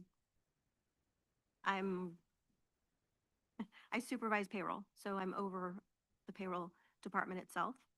So that's why I can tell you that the discrepancies have been identified. They have already been resolved moving forward, and we're going back to resolve the issues in prior years. Any potential liability on this to the city, given the amounts, the discrepancies? No, I actually have been meeting with a payroll attorney as well. And so all of the solutions that we're moving forward, because his specialty is payroll, it is one to all of the solutions are provided directly to him, and he's providing the guidance in how to move forward. And in terms of transparency, since this is, city government, how much does the public need to be noticed that there was an issue, or the employees of the city that there was a problem? So employees have been not necessarily No, noticed. Excuse me, Councilmember Trujillo, can you mute your phone, please? We're listening to you. Thank you. Thank you. So it is one we have informed, we haven't sent out like a mass email because it is one, it doesn't affect every single employee. As they're identified, then we are reaching out to them once we have a resolution as well. Because again, it does not affect every single employee. Okay, I just would like to know the extent of it. As Mayor Pro Tem Guerra said, that what's troubling is there's an amount there. I think the council could be informed as to what the breach was or how much the mistake was, so that we know in the future. Is there any way you could email council on that? So at this time, I don't have, like I said, I don't have an actual amount, like a dollar value. I can email as far as like what it was that was incorrectly reported and how it has been adjusted or corrected for the future. I could definitely let you know that. Okay. And moving forward, we can keep you informed. Okay. Oh, check's not written though. But check number 87718. Okay, this is once again a cleanup for Valley View pawning basins. $7,342.20. Once again, we're going after the encampments here. Yes, Ms. Councilmember Avalos, this was a direction given to us by council, sir. I So know we're the just trying to kind of keep We up. and- hired this company. I see him. Don't get me wrong. I see him out there. And, this is becoming a more expensive problem. I believe that we notified the council it would be expensive. And I think, things like this, communication, to the council, like, hey, we have a problem in certain areas that we should be aware of it as far as council, in our city, we have more homeless hanging out over here or whatever. This way, try to maintain the activity, keep an eye on it, basically. But I understand what you have to do as far as the cleanup. But I have a kind of a problem here a little bit. The cost is going up. But we'll move on from this one here. And one more item. This is the last item. 86750. This is environmental system research. This is a planning software. Annual, 2 years. Okay, $16,000. Well, $16,000. Is that just a software for what area? What area is the software used for? This is our mapping software that allows us to, Here in the City Hall? it is available to staff throughout the city. It helps staff convey information to the public. If you've gone to our city website, I think we've put out various maps for like available properties. We have internal maps for public works that show infrastructure with our partner agencies to help with field operations. We're working on collecting assets in the field for asset management. So the software is much more than just, as people say, producing pretty maps so that people understand, zoning or something like that. It is actually being used in the field by Public Works to help track street signs, install where fire hydrants are and other critical infrastructure. Maybe in the case of emergency, if there's a flood, they can find the nearest inlet that may be clogged out in the field. So the mapping software helps to convey information that staff has to the public, as well as help staff operations. Okay, items like that, like emergency items, can you inform the council as far as some, issues that will take place in that magnitude? We can. I don't think pertaining to the software specifically, but when there's emergencies, the council will be informed if we have an issue, whether it's flooding or some other catastrophic event that requires immediate assistance. Okay. That's it, guys. I have one. And it's 86758. It's Hacker Equipment Company, Total Clean. And it says Public Works Vector Truck Rental from 2/24/25 to March 23rd, 25. And that's in the amount of 16,054. What is that for? Answer that. That is our Vector truck. This is the second year now. We have utilized that asset for going through and cleaning our storm drain system. So those are the monthly charges. We allocated money in the budget, 24-25 budget, to rent that asset again. So we have returned that. It returned on the 28th of April, which was last Monday. And I was going to give it in my staff report, but I'll just tell you, I'm in the process of putting together a PowerPoint for that. Thank you.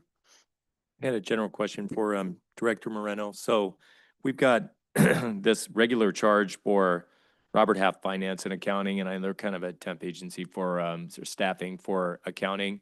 Now that we have two great new people in accounting, is that going to go down? Yes, Mayor Robertson. So since we have Jessica started on the 28th, the two staff members that were hired through Robert Half, the last one, one was, last day was the 25th, and the second staff member through Robert Half was 4/28. Therefore, they're no longer going to be part of the city. So we'll get one more payment that we need to make for them for the month of April. No more to them, That'll be it since we for have just. Robert the Half on board. Finance and Yes, Accounting. so finance is fully staffed. Thank you. Great, thank you. Is that good, council member? I'll make a motion to, Just let me open Oh, up one more. public. The public have any items, any questions about the check register at this time? Anybody on the phone or on Zoom with questions about the check register? Mayor Robertson, at this time, I see no hands raised. Did you make a motion? I'll make a Councilmember? motion. Is there a second? I'll make the second to approve the check register. Call the roll, please. Councilmember Avalos? Yes. Mayor Robertson? Yes. Councilmember Oseguera? Yes. Councilmember Trujillo? Yes. Mayor Pro Tem Guerra? Yes. Okay, we're gonna jump ahead to 4.3, but first we're gonna take a quick 5-minute break and then we're gonna get into it and get to our audit eventually. So we'll be right back in 5 minutes. Thank you.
We are back in session after our break. And now we're going to move on to item 4-3, which is consideration of purchasing policy updates regarding local vendor preference. Thank you, Mayor Robertson. And council members, here we go. Okay, so this item, back April 1st, you all asked me to bring it back with some examples of how we can have a local preference for our purchasing policy. And so what I did two graphs, two tables are indicating one giving the local preference 5% and the other one giving our local vendors 2% through our purchasing policy. So again, this is just an updated staff report indicating that and wanting some consideration or direction from the council how to go about this. Thank you, Director Moreno. So did council have any questions about the local vendor preference? I'm looking at it and just from my perspective, I'm seeing that it looked like the percentage went from 2% to 5%, meaning a local vendor can be 5% higher and still potentially get the contract with the city. So I just did two scenarios. I did one if you would like to do a 2%, and that first, the table, I believe number 2 has a 2%. So it just gives you the variance, and also did a high level at 5%. So it's up to the council how they would like to go as far as giving the local preference for the purchasing policy for the informal bids up to 25,000. From what I understand, most cities do have some sort of local vendor preference. They do. Is between 2 and 5% fairly standard? So we Most can cities- go, we can go within that range, or you can just say, just add to the policy 5% to give the ability to our local vendors to have that preference.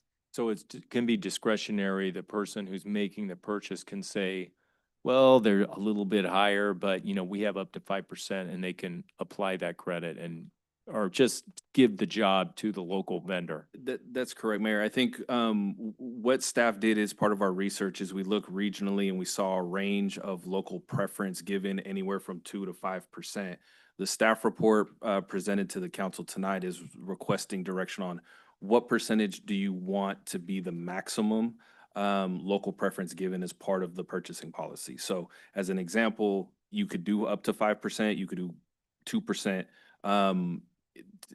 As it relates to requests for bids. So the examples given, if someone, came in slightly higher and they're a local vendor, they would get a 5% variance and then they would become possibly the preferred, the selected choice as part of that bid process. And with the jobs that are being bid on, would they include jobs all the way up to streets and roads and all the way to, say, guns for the police department?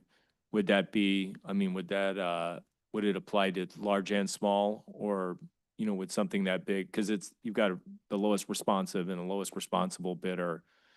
At what point does that apply as opposed to? They would still need to be price? responsive and have a complete bid. And therefore, it could be related to vehicles, it could be related to construction. I think it's a matter of the open bid process and ensuring that they're a responsive bidder as part of that bid solicitation. But it could be potentially throughout all requests for bids. But I think for staff's direction, we just want an identification of what percentage the council feels comfortable. When those jobs are awarded for transparency purposes, might be a good idea just to say, local vendors get up to a 5% credit or 5% consideration, just so that everybody knows that going in when it's presented to council, when the winning bid is presented on these larger jobs. We would present our typical scoring format when we evaluate it and show what the sealed bids were, right? They still provide a bid based off of what the work costs, what material costs, how long they're going to be out there and all of these things. They don't necessarily include a 5% variance. When we evaluate the sealed bids, we would evaluate them apples to apples based off the solicitation for bids. And then we would apply the 5% variant at the end to award the bid. Sorry, last question. Local vendor means they have a business here in Selma, not just a lot of the employees work here. They actually have a zip code here and they, have sales tax generated in Selma, the and city, have yes. employees in Selma, right? Okay. We What can- if they're a big corporation and they have a location here as like an office, but they're based in Fresno? Would that qualify as a local business? I think the definition of local is able to be applied by council. So you could say local is within the city limits and their headquarters is within the city limits. If they're a business operating out of Fresno, maybe as a matter of definition, they're considered local to the region, but they don't operate within the city. And so the taxes that they generate may not come directly to the city. And so what kind of preference do you want to provide? Do you want to provide a preference to a business that is solely located within the city of Selma or locally within the region? You could say local preference is given to businesses whose headquarters are within the city of Selma 5%, and then if they're within Fresno County 2%, we just have to define it. Got it. Council want to Well, we just want to make sure that we're dial in? supporting our businesses because, they're bringing revenue to our city and we need to support that. And I think that's fair. You want to qualify that? I think they're I asking for like direction. what the city manager proposed, 5% for local here in Selma and 2% for everybody else. Fresno County. So what would you call Les Schwab? They're local here, they got employees here, They're but they're all around California and Oregon. But they're local. They're providing, So if they have employees here, they're local. Is that is that the distinction? Is that the criteria? Yeah. Have employees? So if they have employees here, they're local. well, they provide revenue too, right? Yeah, definitely. So yeah, so they're Trade for local. a high-speed rail. They have a big office. They all go to lunch around here.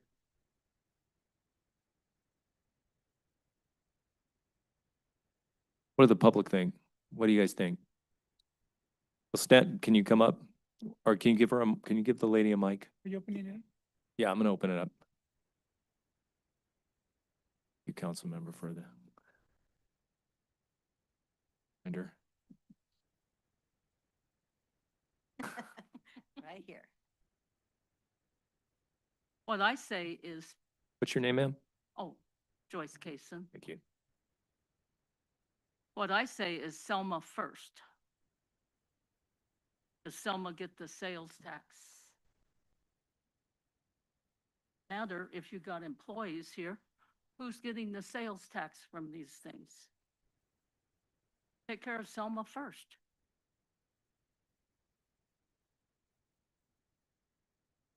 Thank you. Anybody else with a? If I may, Mayor, can I add something to that comment? Yep.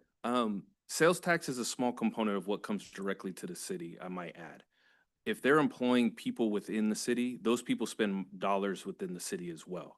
And so what you actually do, even if they, don't collect sales tax, you're employing citizens that spend money in town that generate more sales tax. You keep the dollar within the city limits longer. And so I agree that if they are generating sales tax, they are generating revenue for the city. However, there is a second component of economics that work with that if you are employing people, that dollar stays within the city and is recycled through other businesses in town. And if you're buying a building in Selma, again, using Les Schwab for just that, or Camacho's, property taxes, sales tax, you got a lot of benefit to the city for local. I think that's the idea. I mean, we're never gonna be perfect, but 5% for, that's what I'm hearing, 5% for local for Selma and 2% for Fresno County businesses. And Mayor, I think there was additional comments from staff on this item as well. Great. You brought this up to start. I did, so I feel like guilty unless I participate. So there's a couple of things to consider from my perspective. I brought this up with regards to the enterprise discussion a while back, and the issue at hand at that point was being able to source vehicles from the city of Selma. Our purchasing policy has 3 different tiers. There's up to $5,000 that requires no bid process whatsoever. I can make a phone call and say, hey, I need this if it's under $5,000, and I can get it from kind of wherever I want. Between 5,000 and 25,000, I have to do an informal bid process, which ultimately means I need to source three different quotes from three different companies, wherever it is that they provide the product that I'm looking for. And then the next tier is anything greater than $25,000 requires a formal bid process. And so the discussion that prompted all of these things is that if I want to buy a vehicle, I think the only, pickup truck that exists that's less than 25 grand is a Ford Maverick. Yeah, maybe. And so we don't buy vehicles that cost less than $25,000, which means that I have two options to be able to procure that item. Option one is I do a RFP for that. Well, in order to do an RFP, I have to spend $1,000 to put it in the newspaper. I have to go through all of the work of drafting the RFP and all these things. And so profit margins in vehicles, I don't know if anybody's purchased a car recently, but they're not as great as what they were 15, 20 years ago. It's very, very tight. And so the competition that we're trying to achieve, we're spending more money on going into a competitive bid process than there's actually differential in what we're getting for quotes. There may be $300 difference. We're spending $1,000 of money to post it, and then however much money and staff time to be able to accomplish that. So option two is I utilize a cooperative or the state bid, which are the other options to be able to procure something over 75,000. Our local agencies don't utilize, at least that I'm aware of, purchasing cooperatives for that. The state bid, there's an option, but there's no local dealerships that participate in the state bid for vehicles. They're all up near Sacramento. So when it comes to local preference, at least for the things that I purchase, everything that costs more than a couple $100,000 is going to be through probably a cooperative, like a fire engine or something like that. But for like purchasing vehicles, which I think was again kind of the intent, it would be really helpful for us to not have to do an RFP process, because regardless of the preference for local preference, I still have to do an RFP, or I have to do a cooperative purchase, which is again, I'm going to get it sourced through Sacramento or whatever. And so it kind of negates some of the things that maybe we're trying to achieve here, which is boost the local economy through the purchase of whatever it is, the things that we need. The day-to-day stuff, the less than $5,000 things, we try our best anyway to source them locally because it's just convenient, and we are all pretty business friendly because at the end of the day, that's what pays for us to be here, right? So as you guys are considering this, consider what our purchasing process is. And I'm going to throw this out there, and I hope you don't not appreciate, I don't want to overstep the acting city manager, but increasing our ceiling for the formal bid process to a number greater than 25 grand. I understand that you guys want to retain the approval authority at 25,000. You guys have made that change recently, but increasing the ceiling of what our formal bid process is to a number of like 75 or 80,000 or 100,000, whatever it is, to where it gives us a little more autonomy to reach our local businesses, would be very beneficial in combination with that local preference. Because again, just changing that 2 or 5%, I'm still broadcasting across the state of California, and we're still not sure or certain that that's who we're going to get. If that makes sense. And if I could add to that, I think the point the fire chief makes is absolutely valid with relation to vehicles. I think for construction projects, it's a little bit different. It's a completely different process. At the end of the day, the city council is still going to see those items because of the purchasing limits. The fire chief is absolutely correct in terms of being nimble and flexible and expedient with reaching vendors for the acquisition of equipment, vehicles, what have you. The informal bid process limit of $25,000 is rather limiting.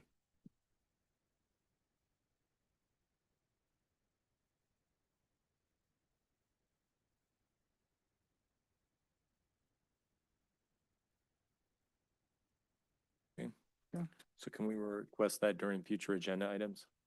Because that would be a change to the ordinance or municipal code. We're requesting direction on the purchasing policy tonight. So if we could get a motion on the local preference percentage as well as making changes to accommodate the local preference policy as part of the informal bid limit. If we could get some direction on that, I think it would fit within the item. simple things you're required to.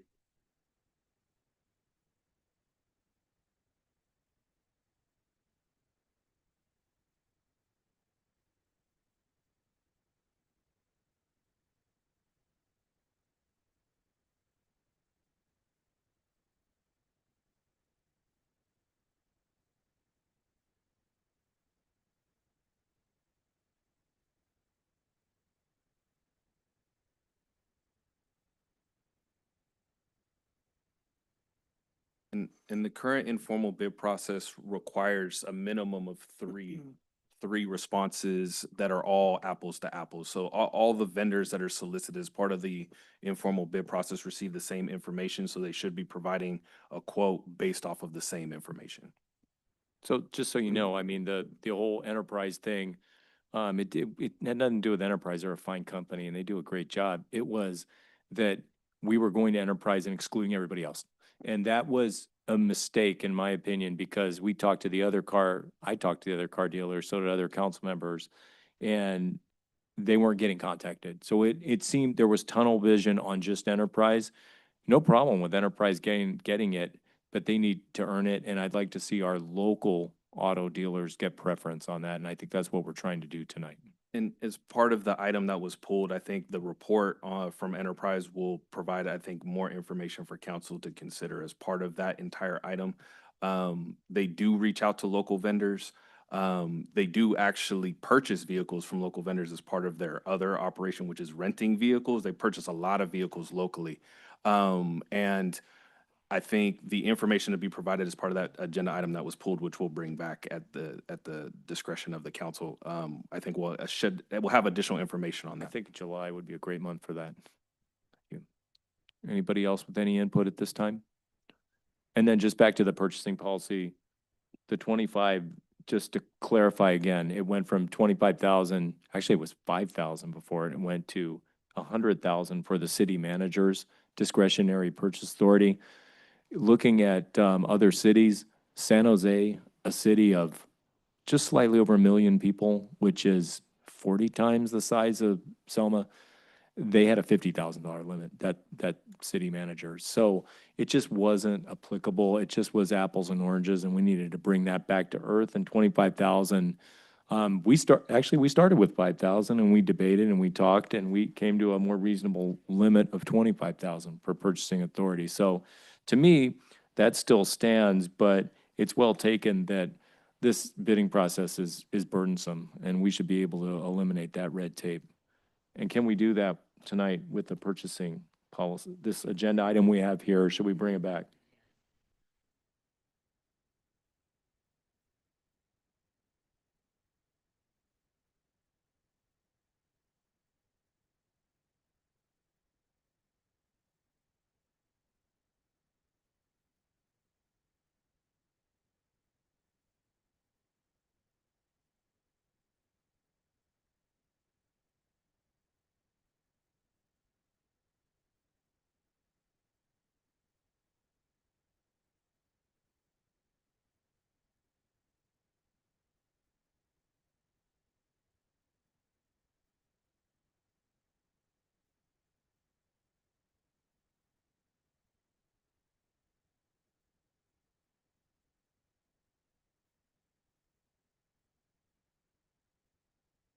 Which is more improvement, more construction related. Streets and roads, CIP stuff.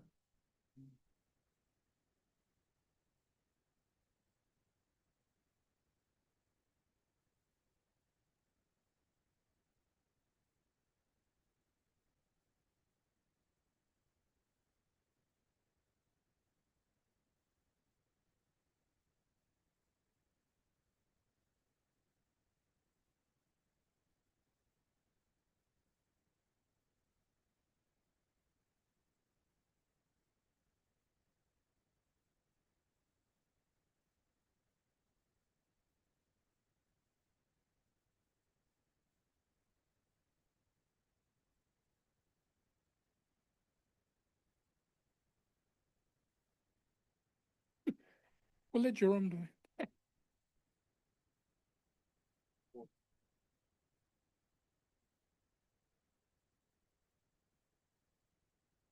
Three, three votes. Got it? Yep. I'll make the motion to eliminate that red tape in the RFP process for 3 bids. I'll second. Any debate? Call the roll, please. Want to confirm that Oh, and the motion- 5% for local and 2% for Fresno County. Okay, that's what I wanted to confirm. Can I get one thing in? What we're doing is we're going to bring back the revised version of the purchasing policy. And one of the things that, actually, two of the things we're gonna do, we're gonna bring a definition of what local is and have a definition of employment or sales tax generation of that business so that it's clearly defined and it's easy to apply, because we will get bidders that need to fall into that definition so we can qualify them as local. The second part of it is we'll work with the city attorney's office on revising the, I'm sorry, let me back up. And we'll define local 5% and then everything outside within Fresno County that we receive as 2%. And then we will work with the city attorney's office to revise the informal bid process to only include items that are required or that are not required under law to go through the formal bid process. And we can work with the city attorney's office because we know where that section is. I know the fire chief knows where that is. He can directly point it out. And sounds good, and that'll be ready by the I next vote that he bid does due it. meeting. Sounds good. All right, call the roll, please. Mayor Robertson, Yes. Mayor Pro Tem Guerra, Yes. Councilmember Avalos, Yes. Councilmember Oseguera, Yes. Councilmember Trujillo. Yes. Item 4.4, consideration resolution approving the update to the investment policy, and that's resolution 2025-33R. Thank you, Mayor Robertson and council members. So the item before you is updating our current investment policy, and my understanding that the policy has been brought back since 2004. The policy at other cities, or normally it should be reviewed annually, so that's why I'm bringing it before you today. It has been updated with updated government codes and from local agency investment guidelines and CDAC to show the maturities, the length of days for interest allocations and so forth. So again, this is just a updated investment policy. And this policy does also incorporate adding different types of investment pools so that we have the ability to diversify as well as to provide more collective investment opportunities for the city. I'm happy to answer any questions you might have. Thank you. Does council have any questions for Director Moreno on this item?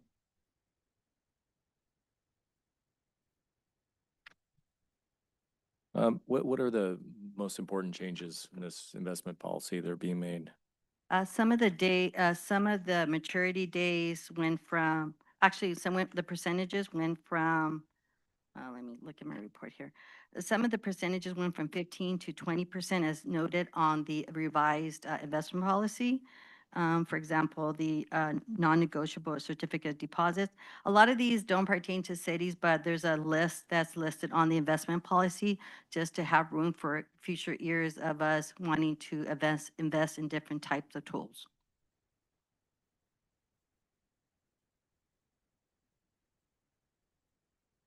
I do plan to bring back a quarterly cash and investment, hopefully the first quarter of 25-26, which will indicate our cash balance and total cash balance and treasurer report. So that was gonna be my next question. What's the pros and cons in regards to this investment update? Well, currently, right now, I was fortunate enough to attend the CMTA, which I was going to report on my department reports last week, and it's called the California Municipal Treasurer Association. And at that conference, we got updated and learned a lot about the new investment tools, different type of investments. Right now, we have 25.8 million in LAIF. And there's other tools out there called JPAs, which are Joint Power Authorities, which leverage a higher yield. Right now, LAIF is at 4.33, and it's pretty common all cities to use. LAIF is a local agency investment fund. A lot of cities put monies in there. other cities diversify and put other monies in different other pools that would yield a higher interest rate. So for example, there's one called CAMP. They're at 4.45, and there's also California Class JPA. They're currently at 4.4. So they're kind of meeting, getting closer as interest rates and the economy keeps fluctuating. So, I mean, in the future, we can invest our monies elsewhere other than LAIF.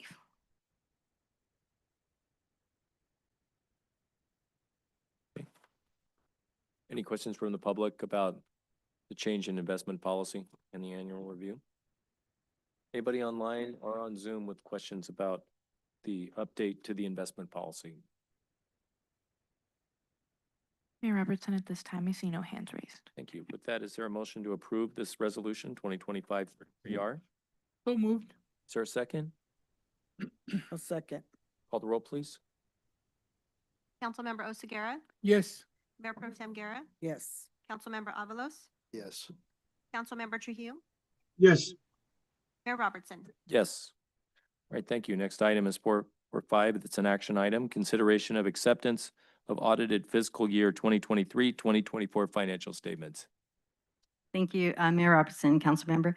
So on this item before, I'm glad to present the 23-24 financial statements. Our auditors, Brian L. Jolly CPA, prepared our report for us. We do have Ryan Jolly presenting this item tonight.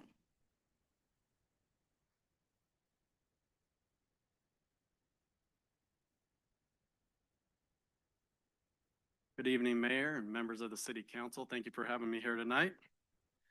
I know that you've been waiting for this audit report for a little while, so I'm glad I could finally be here to give you some information on it. This is the audit for the City of Selma for the fiscal year ending June 30, 2024. Just beyond the table of contents, once again, we issued an unqualified opinion stating that we found the city's books and records to be in accordance with generally accepted accounting principles. This year, the city also had a single audit, which I'll get to a little bit later. But that it has to do with the city receiving funds of more than $750,000, federal expenditures of more than $750,000. Getting into the body of the financial statements, on page 6 is the statement of net position for the citywide. This is all governmental activities and business type activities combined on a full accrual basis. Total assets less total liabilities left a net position of just under 91.8 million for the City of Selma. This is where we're accounting for all capital assets of the city as well as all liabilities, both current and non-current. When I get into the next page, on page 9, this is where we get into the major governmental funds.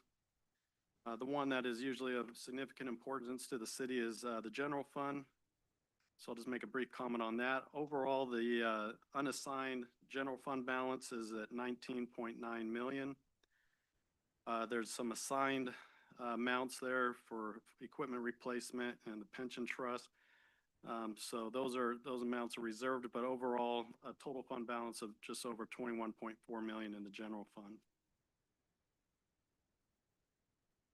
For the fiscal year ended 2024, the general fund had a net decrease in fund balance of 838,000. Something new this year, if you look at the top of page 11, you'll see some reclassifications of major funds versus non-major funds. There was a new GASB implemented this year, GASB 100. When I first started doing governmental work, GASB 34 was the big change, and now we're at 100. So there's been a lot of changes over the last 20 years. But GASB 100 is where we used to, we always look at which funds to classify as major versus non-major based on total assets and total revenue. And we would, in the past, just move them accordingly to the front or to the back of the financials. Now you're seeing a fund reclassification done so that you can see where it was formerly reported and then where it's been moved to. There's also a footnote in the back of the financials highlighting the changes that were made this year. The enterprise funds, starting on page 13, have to do with receiving charges for services. These funds are designed to receive the necessary charges to cover their operating expenditures. On page 14, you'll see that the ambulance fund had a net decrease of 195,000 in that position, garbage a net decrease of 230,000, and transit negative 36,000. Overall, each of these funds has a positive fund balance except for the garbage fund, which is a negative 147,000. Beyond the actual financial statements, you get into the notes to the financial statements. This is where you can glean a bunch of more information on the significant assets and liabilities of the city. There's quite a bit of information that goes into definitions of different accounting terms, as well as detailed information on what makes up your investments in cash, also what makes up your capital assets, long-term debt, deficit fund balances, transfers in and out between funds, interfund payables and receivables, pension liability, lease obligations, also subscription obligations to softwares and such. And so just a lot of information included in the notes to the financial statements to help the reader understand the numbers up front. Beyond the footnotes is the budgetary comparison schedules. This is highlighting the major funds and showing what was budgeted versus the actual. Variances there in the far right column. Beyond that, we get into some information, some supplemental information on the pension liability. We now have a 10-year history of being able to present some of those significant inputs that go into the CalPERS actuarial study to come up with that liability. And so those are on pages 70, or starting on page 72 and 73. And then the combining fund financial statements starting on page 76. These are the non-major funds. And all of these are operating as intended. We also, as I mentioned, performed a single audit this year on some federal expenditures. That was a separate audit report that was issued, and total expenditures were $806,000 for the fiscal year ending June 30, 2024. There were no findings identified with the audit of the major program that was selected, EDBG grant. Also, there's an internal control letter as part of that single audit, letting you know that we didn't identify any significant deficiencies or material weaknesses in the internal controls of the city. Finally, there's a management report we issued to the city council, letting you know that we didn't have any disagreements with management, didn't have any difficulties in completing the audit, didn't identify any uncorrected misstatements. So overall, once again, a positive audit report for the city of Selma, and appreciate all the work that the staff did to help pull this together. As you notice there, it's just under 100 pages now, so it takes a lot of effort to pull that information together. There's a lot of complicated pieces that go into it that aren't part of your regular accounting, day-to-day accounting, so that's where consultants have been helpful in helping implement some of those more complicated GASB pronouncements. So with the consultants and your team here, they're able to produce an audit for the city. That's all I have. I'll take any questions you have at this time. Thank you. Appreciate that, Brian. You know, this is important to us because we're going through the budget right now and we have to know how much we have so we can make our financial decisions. We're, in essence, a financial oversight board. So this is really important. Thank you. Appreciate your delivering this. Did council have any questions on these accounts? I got a question for you. Yeah. Who provided most of your information? Was it line accountants or was it the Robert Half finance accounting, or who gets you the info? Price Page and Company. Price Page. A lot of it, yeah. And is that a big part of what they do? Yeah. They provide reconciliations, that kind of thing to the auditor. And will that continue? Even though we're fully staffed now, will that continue for the audit for next year? I'm proposing to put in the budget, Mayor. So like Ryan did say, a lot of the reports that are asked of because of the gas fees are professional reports that are certified through Price Page that they can assist us. There's a lot of other stuff that we do in-house, the depreciation, capitalization, other reports or pension, that is a lot of work doing within ourselves here. But those specialized reports are mainly from Price Page, who help us speed up the audit and make us bring the audit on a timely manner. Because I go to COG and they're NDA, there are these transportation funds that we can't get until the financial audit is released, and it's 1.7, it's a big chunk of cash that we need the audit for. So I think the Correct. more expeditious we can be in a very accurate, legal, transparent way, the better. Yeah, the only thing that we're not going to have Price Page do, hopefully, is do the bank reconciliations. I plan to take that on July 1st going forward, in-house. So we will be doing that in-house. Councilman Avalos, do you have a question? Yeah, I have a question, on this, I mean, I know we had consistent people, finance people trying to put this thing together, over the, because I look at the, our financial situation here. Now, on these audits, on these particular audit, now, are you guys, let me ask you a question. Whenever there's a deficit or downfall, do you notify the city, hey, man, we got a problem here, you have a deficit a little bit, you have a problem? Yeah, that's something I'd highlight if I see a large deficit in one of the funds or in the general fund especially. Now, the other question, how soon do you notify them? Within week, hey? Oh, so, okay, yeah, sorry, no, I'm not privy to the ongoing just information, asking so that yeah, question. it would just be at the audit time if I saw it once we close out the books for the fiscal year. The reason why I'm asking those questions, because, a lot of times when you're in a deficit, whatever, or the red, I call it the alarm, you have to address it real quickly, as the council body up here, they have to make decisions very quickly, what direction to go, how to fix it, or look at the finance operation to where we have to address. And the other issues, I want to make sure that the finances that are restricted funds are used in those areas restricted only, not to be balanced here. I'm going to give it to Peter, I'm going to give it to Paul. That's where you get in trouble.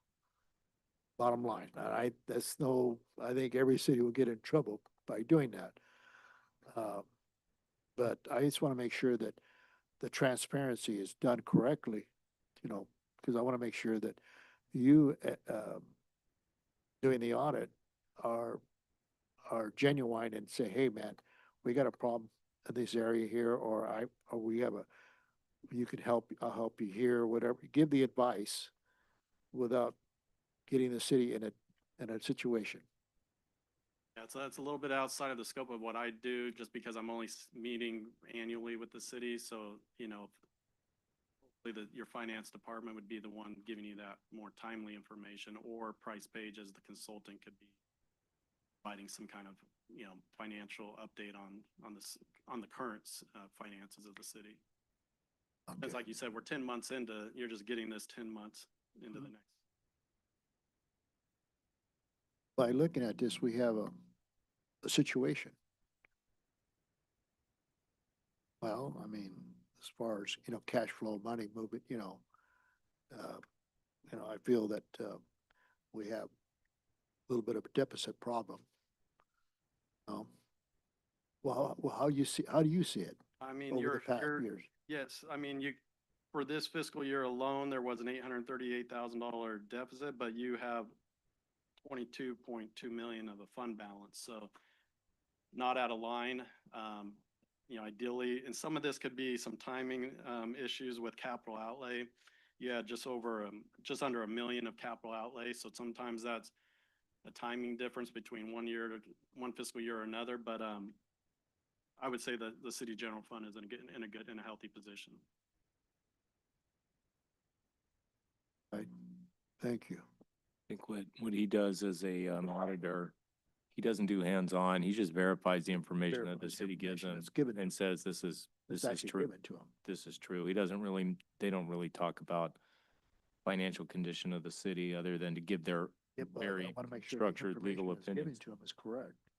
Totally agree. I mean, Absolutely. numbers- I mean, anybody can give numbers Right. and not be correct.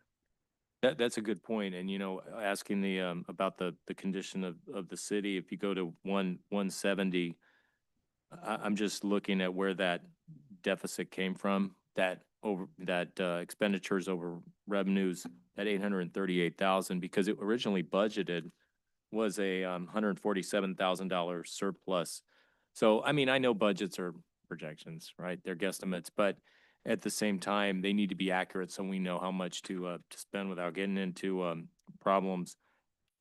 And I looked at those numbers, that 838,000, and it looked like just trying to source those numbers, and I don't think you're gonna know where they are, Mr. Jolly, but just focusing on where they came from, it looked like public safety had a larger loss. There was a discrepancy between what was budgeted and what came in, and it was 567,000. And then the expenditures so the expenditures for public safety were a little more than 500,000 more than were budgeted. And then general government was 346,582. What are some typical general government type of expenditures? That would be like city administrative staff, city manager's office, finance department, HR, all of those things fall within the general government. Okay, so if there was there was a payout to the city manager last year of $350,000, would that That would be, be in there. that would be in the general government? Yeah. Okay.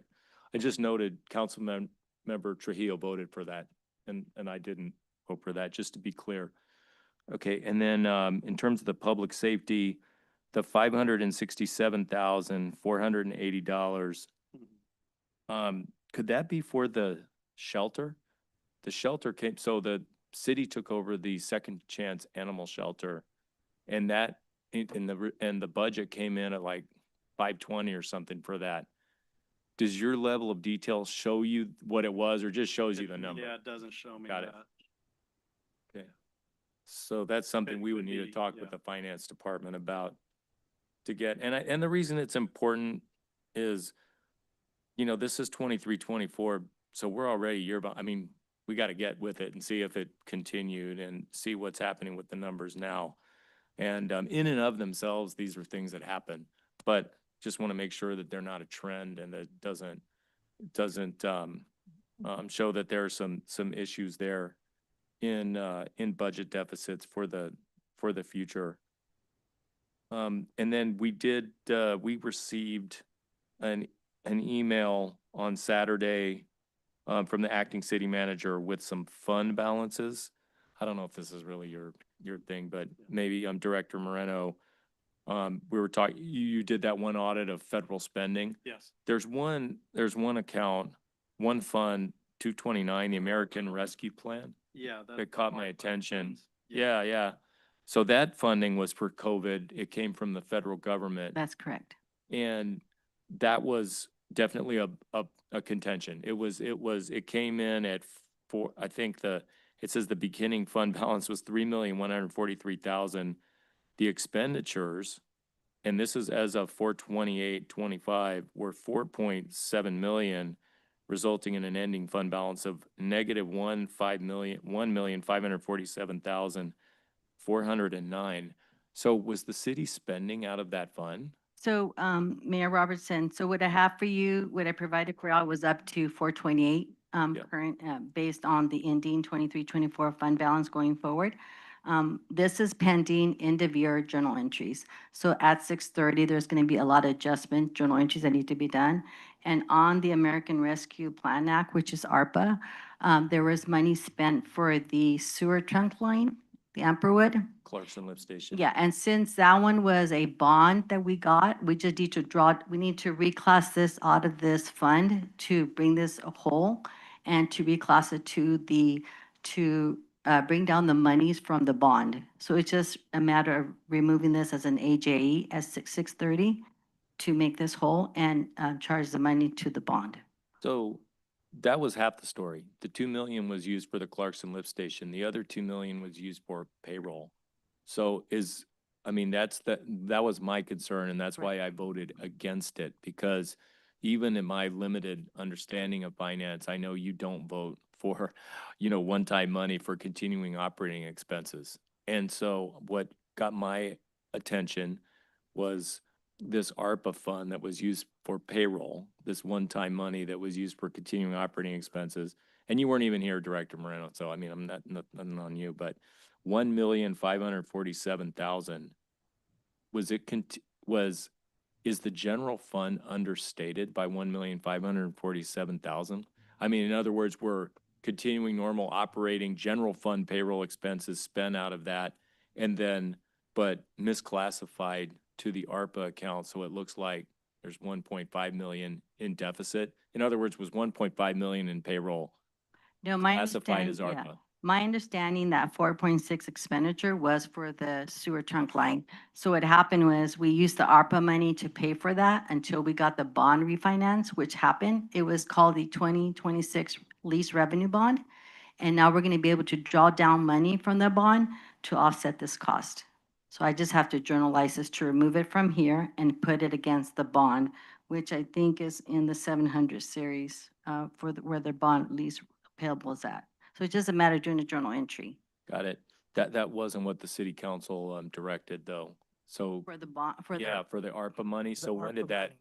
I'd like to know I when that think changed. because course. I'm not sure why it was expended here, because it's part of the sewer trunk line. There was also other money spent for ARPA as well for sewer trunk line. Yep, ARPA was spent on Clarkson Lift Station, as well as, I believe, part of the Amberwood project for the railroad crossing. Yeah. Was approved That for one, ARPA. yes. I know the Clarkson lift station was directly referenced by council, but the other stuff came after the fact. And I don't recall that being put in front of council for the other sewer lines. I do recall a bond for the sewer project of $8 million. And I believe 5.6 was drawn, bonds were sold for the Amberwood project specifically. Right. And I believe there was a resolution that came before council to obligate, I think, about 900,000 for a railroad crossing for Amberwood. I believe there was obligated funds for ARPA as part of the Amberwood project. Because otherwise, those monies, if they weren't obligated by a certain date, we would have to give them back. And so we'll find the paperwork that obligated all the funds for ARPA and send those to council. I do have those. Right. Can I say something? We went through 3 workshops in regards to this. We went through the steps by steps in regards to what we were doing. I'm sure you guys are gonna find it. It's all back in there. I just question the fact that we're having these questions with an auditor, because our auditor is actually, his first sentence was that he found the books to be correct. He has no knowledge in regards to the operational. Matter of fact, when we have meetings and we have workshops, before we have any kind of expenditures, we actually approve what we're gonna approve. You may vote no, but at the end of the day, those are things that have to be voted on before they're actually purchased or spent. So instead of wasting time, why don't we go back and ask the staff to just to bring us back all the information pertaining to what occurred with the lift stations, and then we can have that conversation. And in regards to Mr. Trujillo voting, Mr. Trujillo votes on items that are ethical and does his due diligence. So if you have a question in regards to my voting, I'll be back in about a week and we can go through all my voting and we can go through that. But when I use the word voting, there's somebody having a problem with voting engineering, not me. So thank you. Engineering. Okay. Have fun on your vacation. So back to reality. That's what we do when We we can work. ask questions about the finance. That's what we're here to do. I'm just asking questions. I It's believe I it's just funny, clarified you're with the you're auditor. asking an auditor in I believe regards to the operations. I believe I verified the auditor's position here, and I'm asking questions about the finances because that's my job, and at least I care enough to do that. I don't, I understand you gloss over care it. enough, you So, actually yeah, cared enough when you went I'm not walking having a around. discussion with you. I'm having a discussion with It's the just funny, auditor Mr. Mayor. It's at this just funny, we're point. wasting his time. So you can speak up all you want and try to disrupt the meeting, but we're actually trying to get to the bottom of our finances here because there's an $800,000 deficit from the 23-24. Obviously, that's fine with you. But with me, I want to know Not a why, and I want to deficit. see if it Not a continued. deficit. And I definitely asked the question, which you would have never asked, about ARPA and how it's being spent. So I appreciate staff bringing up the American Rescue Plan and where that money went, because that's our job here. You want to try to obscure it, that's fine. That's you. That's what you do. But that's not what the majority of us now on the council do in 2025. So we'll continue to ask our questions, as inconvenient as they are for you, Mr. Trujillo, and we'll go forward. So in terms of the moving forward, we have questions here, and, they are not necessarily all for Mr. Jolly here, and appreciate him answering what he has. But I'm wondering if we should, to move forward and to be able to have these discussions, maybe not, during the council meeting and, bore people like Mr. Trujillo, maybe we could have a ad hoc finance committee and look at going back to that zero-based budget plan and looking into these funds a little more, so we could meet, the ad hoc committee could meet with Director Moreno directly and with the interim city manager if he so chooses. So I would propose having that ad hoc finance committee to have that meeting. And I would be more than happy to volunteer for that ad hoc finance committee. I was a Calvan's board member, and I've served on that ad hoc finance committee, and there were lots of issues there. And I think we helped with that. And I think this bears a little more scrutiny. And, the more resistance you get, I've always found, maybe where you're getting somewhere. So I want to ask more questions, and I'm going to ask more questions as an elected Can I representative, as the join that? Can I elected join mayor you? of the Can I city join of you? Selma. I would prefer not to work with you, Mr. Trio, because I see you as trying to obscure the truth rather than to actually find it. So I would prefer, would any council member be willing to work with me productively on the ad hoc finance committee? Scott, I'm willing to step up to the plate and facilitate some of these issues. I have concerns. I do bring these things up. There is a concern. There is a red flag, no doubt about it. So, Just gotta find it. Councilman Avalos, Avalos. okay. Scott. Is there a consensus for Yes. myself and Mr. Avalos? Okay. Then we will be on the ad hoc finance committee. We will meet with Director Moreno and the interim city manager if he so chooses. Okay. And we will ask questions, and we'll come back with the report to the council. Is there any other questions, any other items for Mr. Jolly tonight? I think we need to do a motion to We approve. do. No, I thank you, for providing that information. Thank you very much. Thank you. Thank you for your work. Is there a motion to approve So moved. the audited fiscal year financial statement? Is there a second? I'll second it. I'll second it. Call the roll, please. Councilmember Oseguera, Yes. Councilmember Avalos, Yes. Councilmember Trujillo, Yes. Mayor Pro Tem Guerra, Yes. Mayor Robertson. Yes. Okay, with that, we will move on to our next item. Information item, which is fire station campus update and aesthetic preference.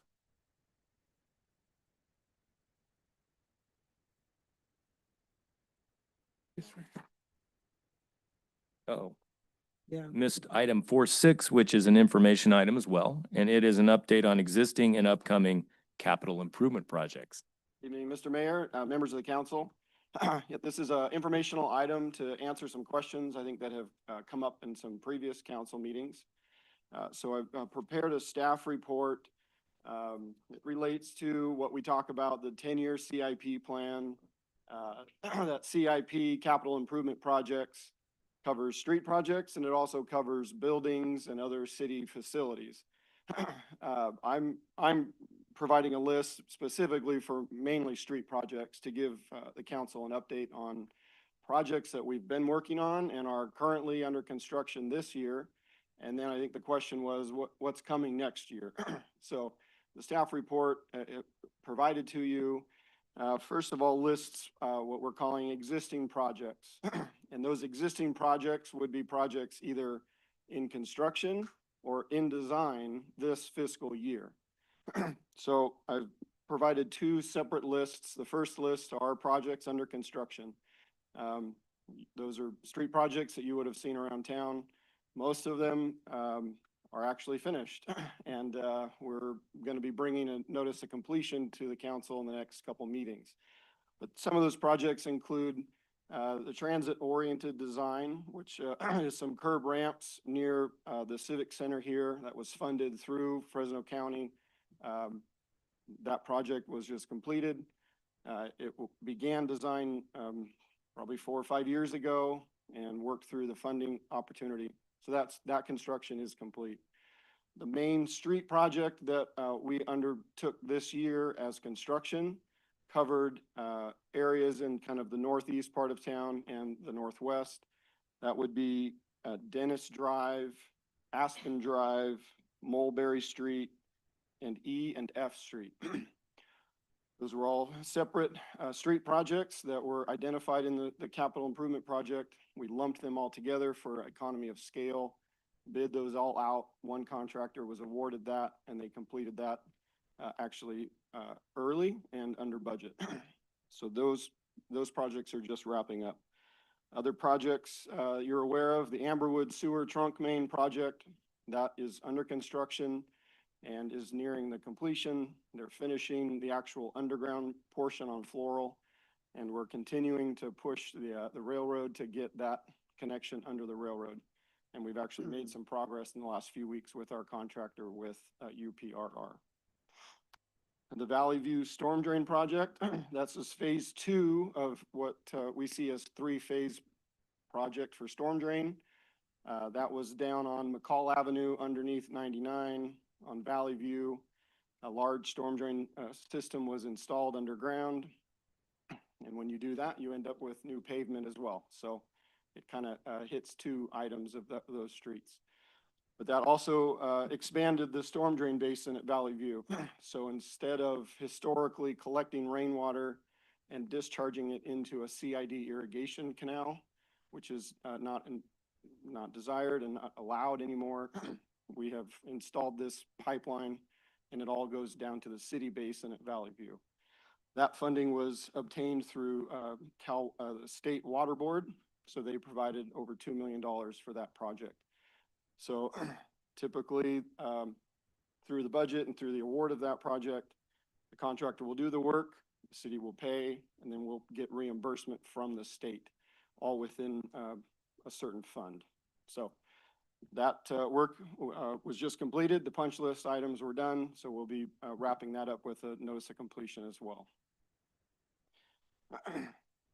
Some of the other projects included on that construction list are what we call street rehabilitation. So it's not reconstruction, but you're doing maintenance on the streets. So that's your slurry seals and kind of extending the life of pavement. This year's project was just south of City Hall here on Grove Avenue. That project was completed months ago. And then the Clarkson Sewer Lift Station is under construction, moving ahead as scheduled, and we just continue to work with our contractor to get that completed, working alongside SKF and their inspectors as well. So those are projects that are under actual construction. The other list, there's 14 projects we listed that are under design. Some that just started design this year and others that obviously have been in design for a few years based on the funding. Some street projects would be Park Street on the southwest part of town.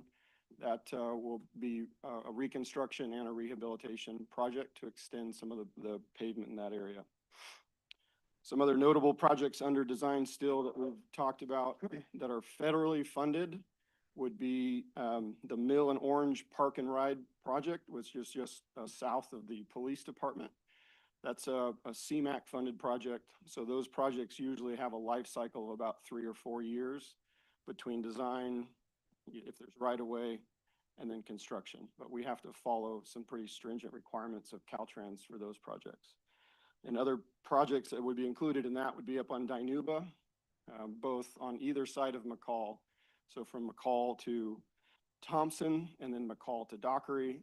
Those are federally funded pavement projects that are almost finished with their design. Those are planned to be funded through construction next fiscal year and should be under construction next year. Traffic signal project at McCall and Dinuba is a project that's been under design for quite a while. I've mentioned to the council a few different meetings that because it's federally funded, we have to go through Caltrans requirements to make sure that that funding is used appropriately. This past year, we passed some milestones with the environmental clearance. Because it's federal funding, we have to get NEPA clearance, not just CEQA. So there's cultural reports and different things that have to be done. It takes time, but we were able to march through that and get that portion finished. And currently where we're at is the next phase is what's called the right-of-way acquisition phase. There's funding from federal sources for that, but we have to, again, follow requirements from Caltrans. And specifically on this phase is the DBE, Disadvantaged Business Enterprise.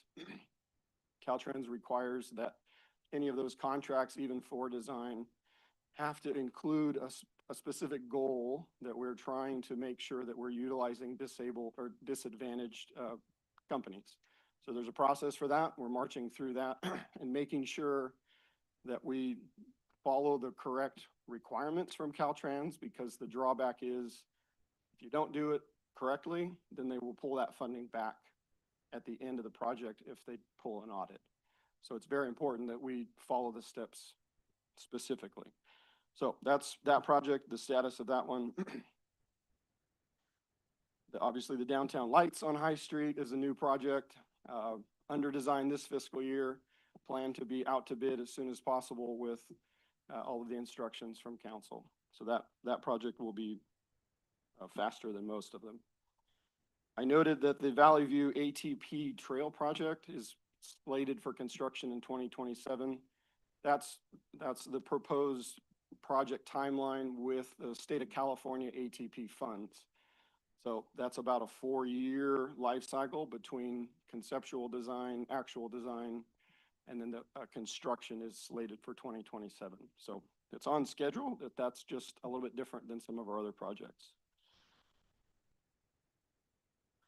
So that's existing. We provided a map, one map showing all of those projects that are existing.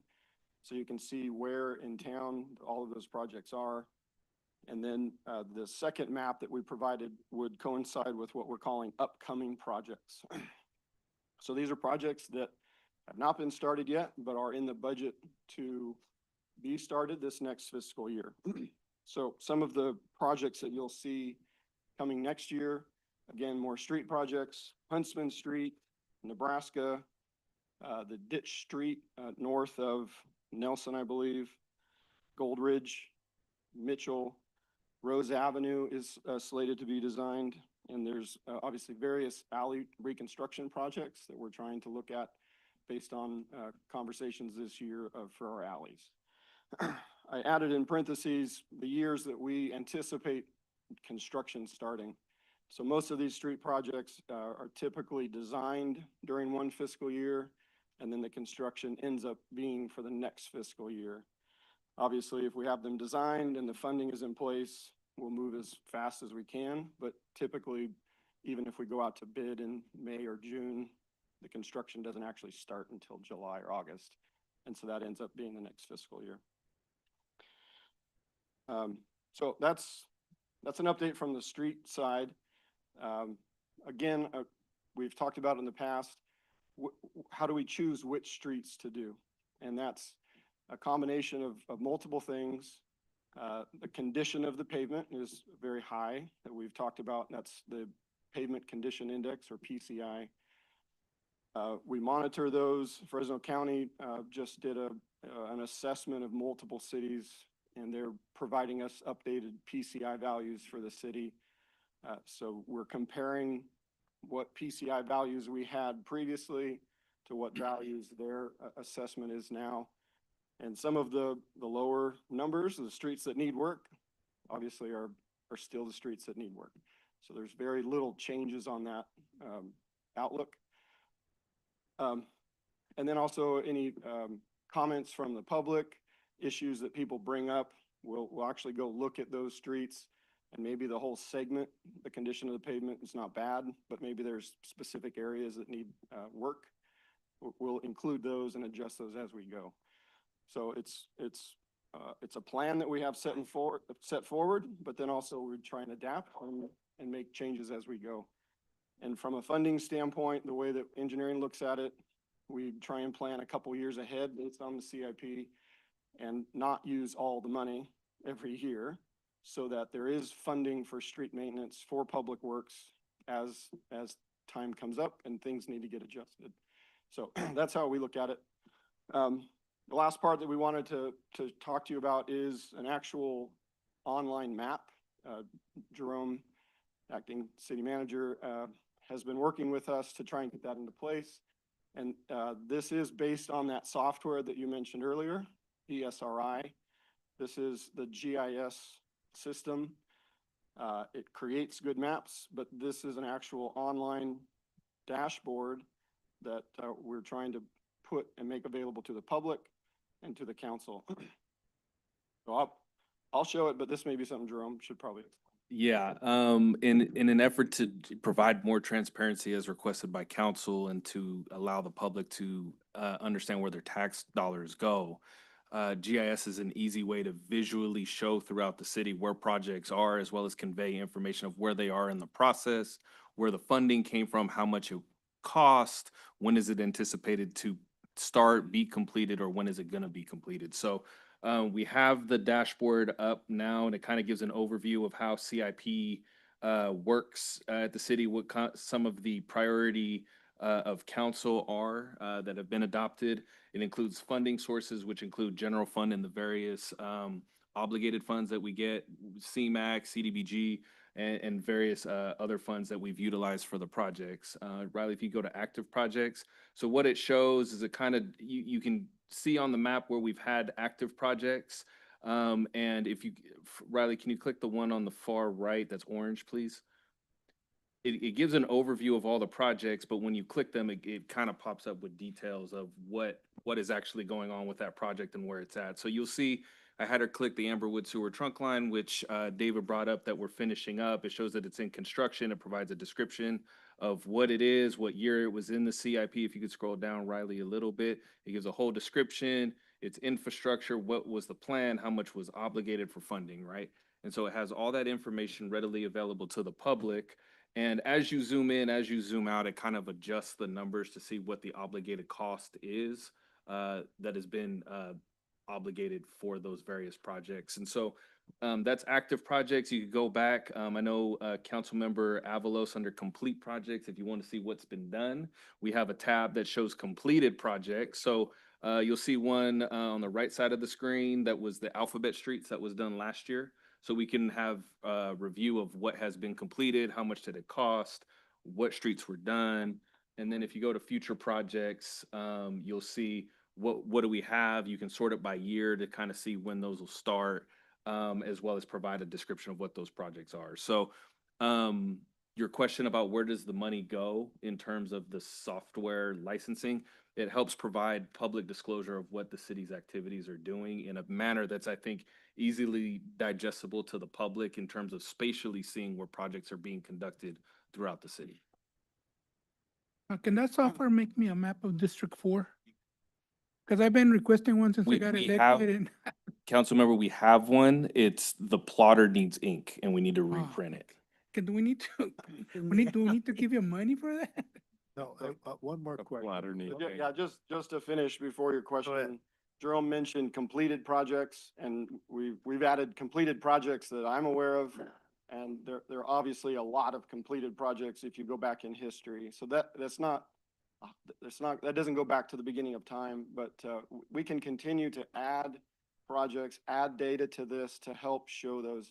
The priority for this right now was active projects and complete projects or future projects, so that you can see what we're working on and what's coming up.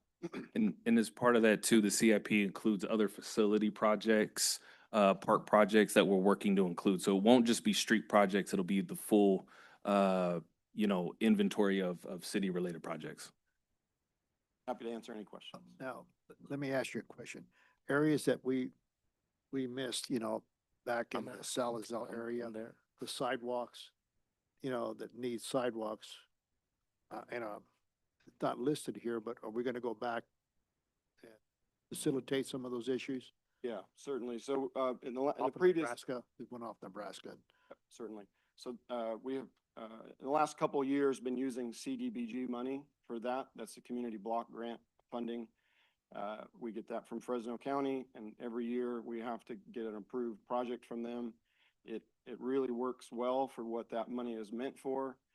So if it's not on there, you can let us know, and either we just forgot to add it, but it's definitely in the CDBG. So currently, we are designing more sidewalk connectivity within that whole area.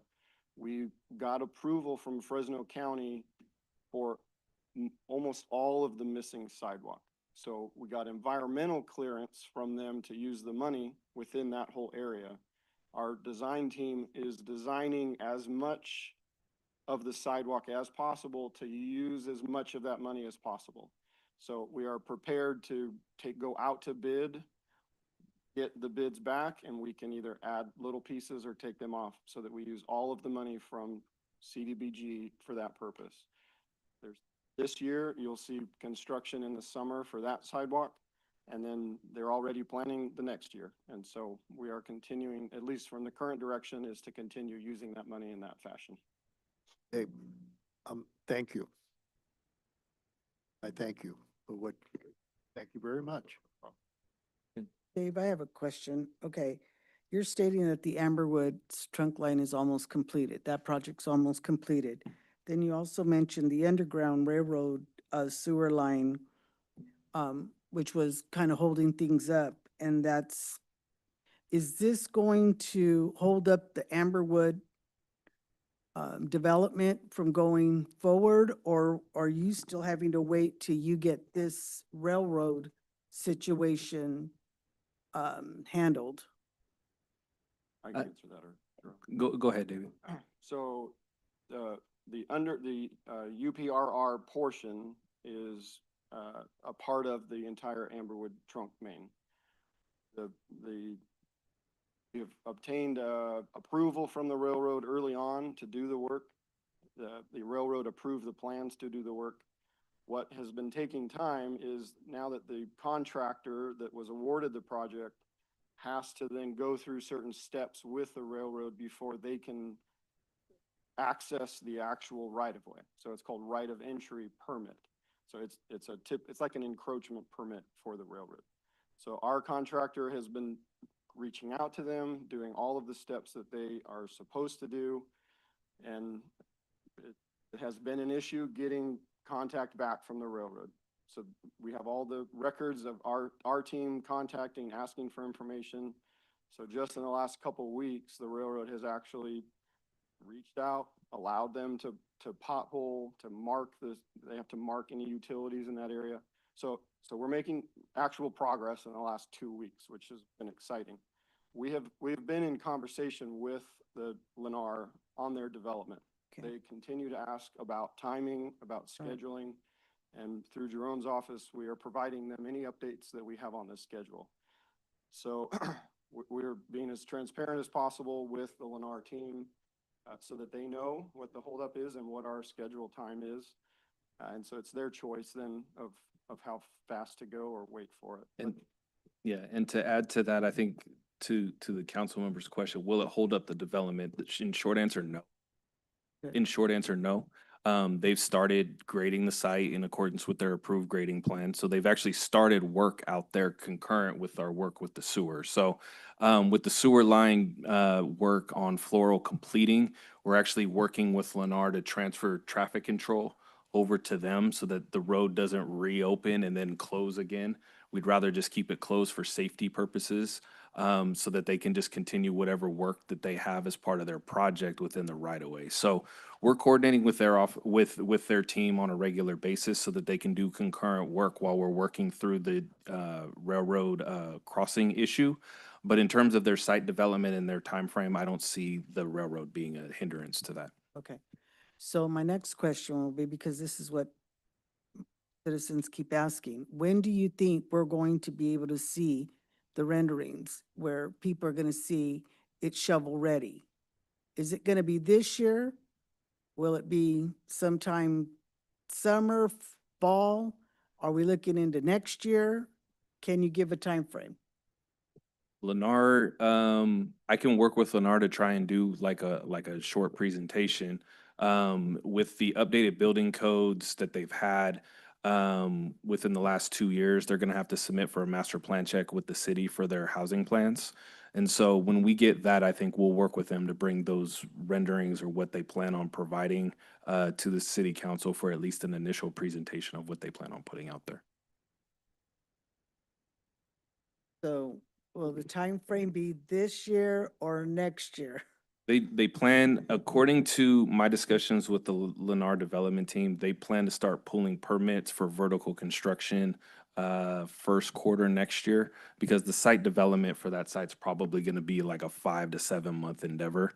And so once they can get their construction equipment out of the way, they can have construction crews come in for the homes, or they can move to other portions of the site, right? So that they're not on top of each other. So at the end of the day, you're looking 5 to 7 months of site development with them pulling permits at the beginning of next year. Thank you.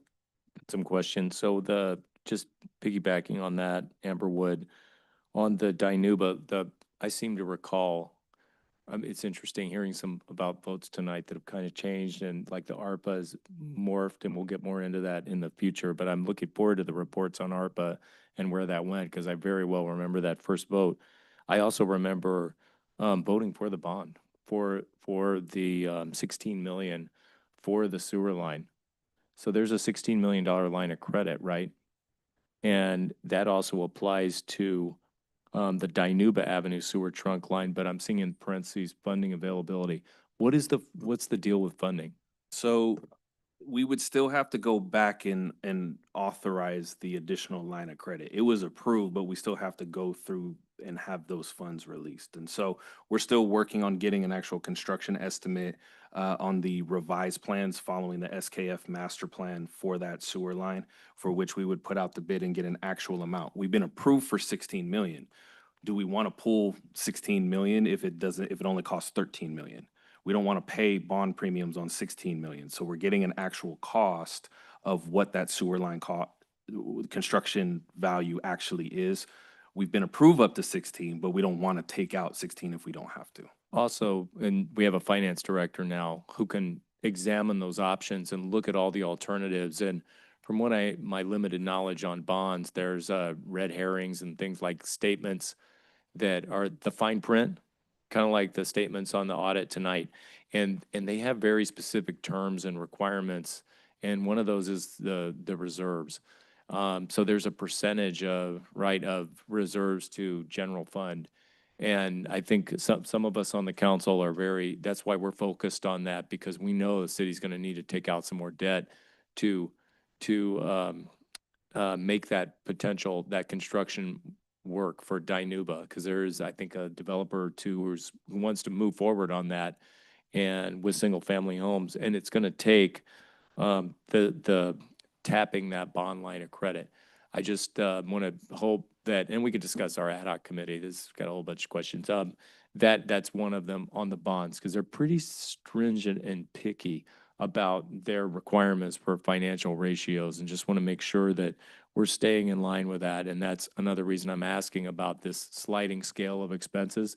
Yeah, we started with a general fund of 24 million, and I think at the last count, Director Moreno said we were at 12 million. So we need to not panic, but we need to just be very careful and conscious of what we have in terms of available funding when we want to go out and borrow debt like this, because we don't want to be able to call those bonds. Capital One, I think, is the one that does it for all the cities. And we just want to make sure that we're in line with those, because I think we pledged some collateral too.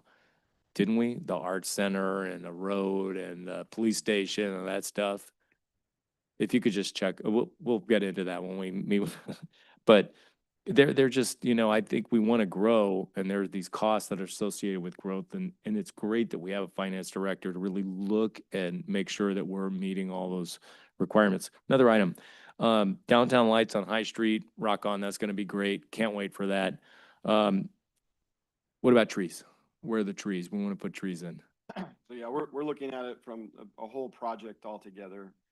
The concept included the trees. It's been part of the discussion. Honestly, we're trying to get out to bid the lighting, and we'll provide some updates. So you're focusing on the lighting right now? Get that out to bid according to the council's direction.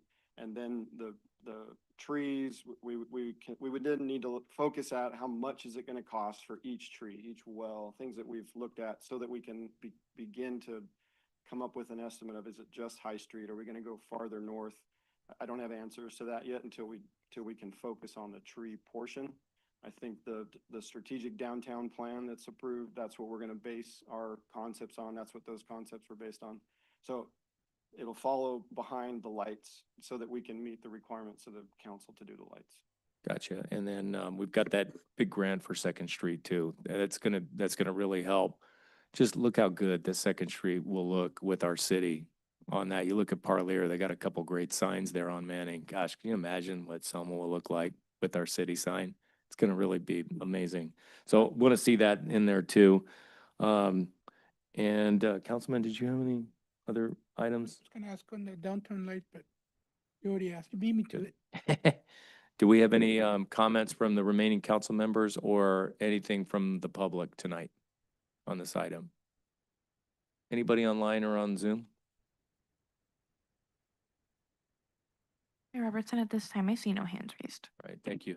Information item, we'll move on now to item 4.7, which is an information item, Fire Station Campus Update and Aesthetic Preference. Chief Webster.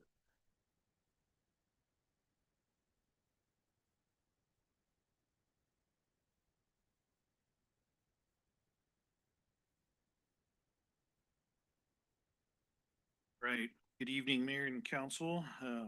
I'm glad I made it up here when I did, because I've got just a sliver left of battery on my laptop. So we're gonna hustle through this thing. There's a lot of pages. To start off. Is that I in just your want- purchase authority to get a new battery for that? Yeah. Get past that. It's gonna be the first order of business tomorrow morning.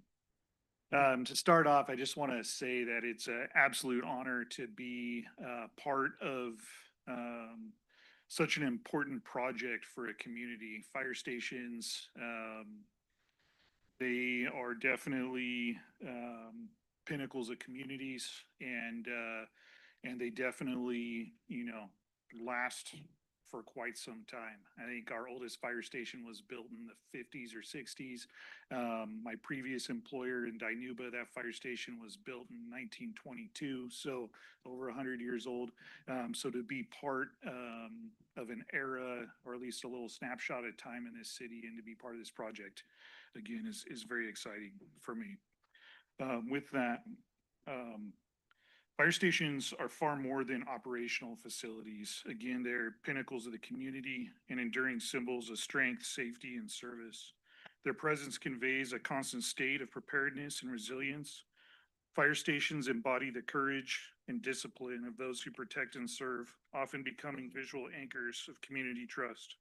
In emergencies, whether fires, natural disasters, or medical events, fire stations represent a place of refuge, response, and reassurance. They're often the first and last line of defense, and their doors are always open when help is needed. These facilities are not just emergency or for emergency services, they're community landmarks, hosting public events, safety education, school visits, and outreach programs. Their welcoming design fosters civic pride and transparency. Their physical design of a fire station, contemporary, strong, and open, reinforce its role as a protector and partner to the public. It stands as a beacon of reliability at the heart of the neighborhood. And with that being said, we'll get into the presentation. I just wanted to kind of set the tone for you guys as you look at the different design concepts that you'll see and as you consider aesthetic preference. Go ahead, Riley. So tonight we're going to go over the conceptual site plans, the floor plans, and then go over some aesthetic styles as well. And to begin with the conceptual site. So here is a just satellite image of the location. Again, it's that vacant property there on Huntsman and Thompson, and that's catty corner to the high school. So this is a conceptual site plan of what I call phase one. This is what we discussed last council meeting, which is our our EMS facility that we're working on relocating. There, the white box, the EMS building pad, the plan for that facility is to utilize modular buildings that we've sourced from Selma Unified. That footprint's roughly 48 by 50. To the south, which is, just lower on the page there, is covered parking spaces that will is where the 4 ambulances will be parked. 3 of those will be frontline and a 4th one will be in reserve status. There's parking for 6 staff members there. That piece of the property will be fenced in with a security gate that's automatic there on the front for road access. And then the eastern fence line there is planned to be temporary fence, like chain link with possible privacy screen. Phase 2 of this project is going to incorporate what I call the operations side of the facility, which is the what we commonly refer to as the fire station. That fire station will house a fire company, which is either an engine or truck company, as well as an ALS ambulance will be utilized for 911 response. And so I'll get a little bit more into the site plans in later slides. But again, for that space, there is the addition of that facility, and that incorporates 2 drive-through apparatus bays for the 2 response vehicles that will be utilized for that facility. Next slide. This is phase 3 of the project, and that incorporates the admin or headquarters component of the facility. Currently, headquarters is located across the street in modular buildings, which are, of temporary nature. And so this project incorporates the relocation of that admin facility. With that will be the quarters for the battalion chief. They currently stay the night here at headquarters. And so that extra phase will incorporate their quarters, as well as all of the administrative staff offices, the training facility that we have over there, which will double as a emergency operations center.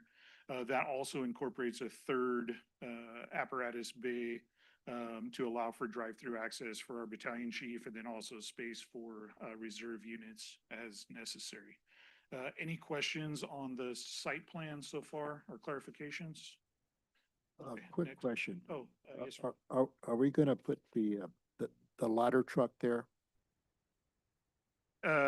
Big enough for the ladder truck? It will be large enough to house I'm sorry. It is large enough to house the ladder truck. However, it may be there in temporary instances, but currently the downtown station will continue to house the ladder truck. And the next question, how about the ambulance? Will the ambulance be able to be there as well? Yes, and so, and maybe just some further clarification on how that's going to work operationally. Again, phase 1 is going to be an ambulance facility. We will be utilizing modular structures to house them. That will house a total of 3 ambulances at that site, as well as the staff for that, so 6 people. The future of the fire department in the years to come based on our call volume and analytics, looking at trends and also just the needs of the community. Eventually, there will be a split between 911 response and like non-emergency transport, which is interfacility transfers, transfers to medical appointments. Currently, our 911 staff or our ALS staff that run 911 calls, they are handling those transports. And so it takes them out of our area we transport patients to San Francisco, to San Jose. And so it removes a 911 resource out of our community, which is available for emergency calls. And so as we grow and as we're able to, be able to cover those expenses with revenues, that's the direction that we're headed. And so my vision for the department is to house an ambulance and a fire apparatus under the same roof at all of our stations. There's tremendous amount of benefits to that with command structure, team cohesion, supervision, training, all of those things, as well as getting a first responder team on scene at the same time. The more hands we get on scene in those critical calls is really beneficial to patient outcome. And so again, that phase two, yeah, thank you, Riley, will house what I call a 911 ambulance as well as a fire engine. And the EMS building will continue to house 911 ambulances as well as future non-emergency transport ambulance as well. And one other comment that I want to make that's really important to this campus design is that our current facilities, I'll use Station 1 as an example. Station 1 I think it was built in the 70s, somewhere around there. It needs to have a roof put on it. And part of that is going through asbestos abatement and all those things. Well, when we do that, my staff has nowhere to go.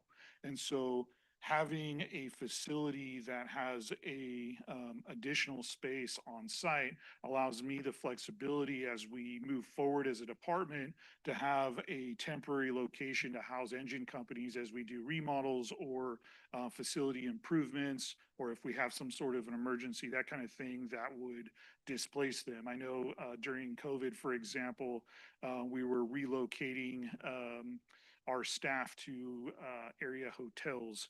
And so having that EMS facility there in the long term allows us a tremendous amount of flexibility to repurpose that in those situations going forward.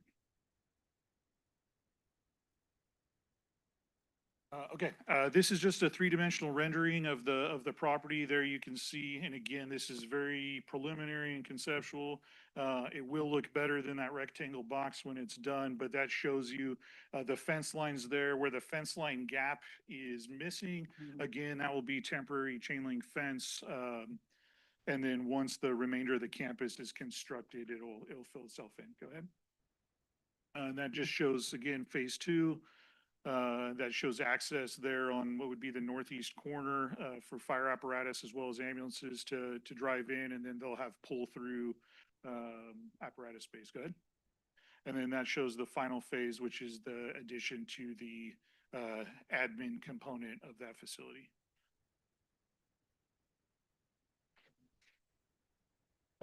This slide's a little challenging to look at, but this just gives kind of an overview breakdown of the two different phases together, and there's more detail on the next slide. If you want to go to that one. So this is phase two of the plan. We don't have detail yet for the EMS facility as far as the interior plan for that, or the floor plan. So for phase two, again, this is the operations side of the fire station. It allows for 6 staff members there, has restrooms and showers for those staff members. Each dorm room is designed to have space for lockers for 3 staff members. Again, we operate on a 3-platoon system with 3 shifts. And so each shift will have their own space to store things. In the middle there, you see kitchen, dining, and day room. That will have, all of the things they need to be able to live there for 48 hours a shift. The next room to, I guess, everyone's right, there is a weight room there so they can, do fitness things. And then just below that, there's a captain's office, which will allow for some privacy. And then the shared crew room will have computer stations and all the IT things. There's a small lobby there. Depending on the differential of timing between phase 2 and phase 3, that does allow for public access into the operation side if necessary. And then just a little bit lower, you see a room that's labeled as turnout gear. That's where everybody will be storing their PPE. And what that does is it creates a barrier between where the apparatus drive through, and it just helps remove the amount of particulate and contaminant that is exposed to our staff's turnout gear, just to help lessen the exposure to carcinogens. To the right, the MDF, that's IT stuff, I think is probably the most simple way to explain that. And that's an interior room. The next room to the right is a decontamination room. That's a room where we decontaminate all of the yucky things that get exposed to calls and all that kind of stuff. So cleaning out backboards or medical equipment, that kind of thing. The two apparatus bays are where we park the fire engines, and there's enough room there for the ladder truck as well as the engines. And then that next set of rooms down there, the electrical room, air compressor, which just runs all the things that we need in the apparatus bay. There's a workshop there for staff to be able to maintenance their tools. An SCBA room, which is where we do the maintenance and repairs to our self-contained breathing apparatus. Those are the air tanks that we wear. And then medical supplies is just the restock for the medical equipment we use. And then PPE is where we store the reserve PPE equipment for our staff. Any questions on phase 2? Fine. Phase 3 is the addition of the admin building. Again, there'll be, so the design is that we'll add an apparatus bay to that wall, which simplifies and reduces the expense of adding on that next addition. With that, we'll stop on kind of the top left corner. That's a dorm for our battalion chief. Again, we have 3 battalion chiefs that work 4896 schedules. They'll have their own restroom and shower facility. The next restroom there is open to the, if we have training or staff or whatever, there's a small break room, kitchenette, copy printer, and then we'll start getting into the staff space. So currently, our EMS supervisor, fire marshal, we have an admin assistant, a secretary or receptionist, small lobby for the public, and again, a public restroom, which is a requirement, another staff restroom, small conference room, fire chief, deputy chief, and battalion chief. Currently today, we do not have a deputy chief position. We actually have 3 battalion chief positions. And I see there's a typo on battalion chief, it's kind of funny, but anyway, and so those 3 offices, or I'm sorry, the battalion chief and deputy chief will both be battalion chief offices. And then going forward, once our command structure grows, that will be for the deputy chief, and the battalion chiefs will end up sharing an office. Any questions on phase 3? Okay, now we get into the stuff that, oh, go ahead, sir. There is one more question. Yes, sir. On this building structure, would there be solar panels on this particular site? So On the roof or whatever? So solar is definitely an option and something that we are considering, but at this point in the phase, we're not quite there yet. My preference would be to have covered parking for all the things that are solar on the facility and all of that, but that all comes at a cost, and ultimately that's going to be a decision that at some point you'll have the opportunity to make.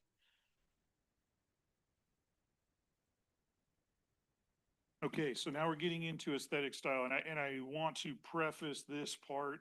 Again, this is very conceptual, so you're going to see some 3D renderings that don't look like much, and then also some photos of some area buildings, and then just some other concepts of fire stations that we've seen out there. So go ahead. So aesthetic styles. I'm just going to share, I did a survey of the area where the fire station is going to go, and there isn't like an overwhelming theme of the neighborhood, so to speak. There's varying residential areas that have kind of a myriad of styles and textures and all of those things. And so I tried to find buildings in that area, or just an overall theme of the city with regards to civic facilities. And the closest things that I could find were a couple of facilities at Selma High School that were newly constructed that had very contemporary design, as well as the police station. That's probably our newest civic building. And so with the contemporary styles, there's quite a few benefits with regards to design and efficiencies and expense. And so with that, contemporary designs, they have simple forms. This slide says flat roofs. I'm not a flat roof guy. I like slanted roofs because water tends to not pull up on them. And so I've already advised Griffin that our structures will not have flat roofs. They'll have some sort of pitched roof just so we don't have to deal with all the roof maintenance stuff in the future. But that is a contemporary design thing. So industrial materials like metal, glass, reusable and renewable materials, and all of those things, one of the benefits is just their maintenance that's associated with it. You know, I think that one middle one looks like it has some sort of wood finish, and really in the Central Valley, we need stuff that can stand up to the sun and all of the environment that it gets exposed to. Go ahead, next slide. Yep, so here is the police department or the police station. I'm not sure what it's called, and the police chief just stepped out, so I can't ask him. But we'll call it the police department since that's the name on the wall. So an example again of one of our civic buildings and very contemporary, kind of modern design. That is the Selma Technical Education Facility that was recently constructed. Very cool building. You know, a lot of windows and glass, a lot of neat metal finishes, that kind of thing. The colors are a little bright for me, but I get it. Selma High School. So another example. That top left building is a fire station. I think it's in Meridian, which is Idaho. We picked that one just because I liked that it had pitched roofs, and it looks like a nice facility. The top right, Station 5 is just another example of a contemporary fire station. The bottom left, again, another example with metal finishes. And then that bottom right is the new concession stand and weight room for the Selma High School. And it's not a great picture, and I tried to find a better one, but that's Caddy Corner. That's probably the closest governmental building, I'd say, in that area to just kind of help with some, you know, an area theme. Next slide. Go back actually one slide. So far, does council have any comments with regards to preferences, or are you guys wanting something like a Spanish style or something No, different? I like the first one, Which one? the one to the left. That top left one there? Yeah, it looks nice. Any other? That's right. Huh? Any other comments? We're supposed to address that. We can't have Idaho buildings in California. All right, They're we'll keep outlawed. going. Okay, so we're gonna go through just a series of, and these are very simple, just to kind of guide some discussion, and so I can give some feedback to the design team to actually create a conceptual rendering. So this is what we call option 1, and this shows phase 2, which is again the operations fire station. As you can see, it's got a pitched roof, and then there's some, you know, contrasting roof lines there. Go ahead. And then this shows the incorporation of phase 3 and how that all blends together. It does show like one solid, straight roof line.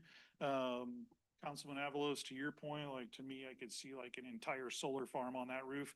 You know, it's facing south, which is the optimum for, you know, solar panels in at least our hemisphere. So something to consider when you're looking at that. Next slide. Option 2, again, phase 2, so our operations side. This, again, it has a pitched roof. It just slopes to the west on the apparatus bay, and then on the, what I'd say the barracks side, it's, their slope runs both east and west. So this shows a little bit more contrasting roof lines. I'd say this one is a little bit more similar to the Selma Technical Education building, the way that that looks.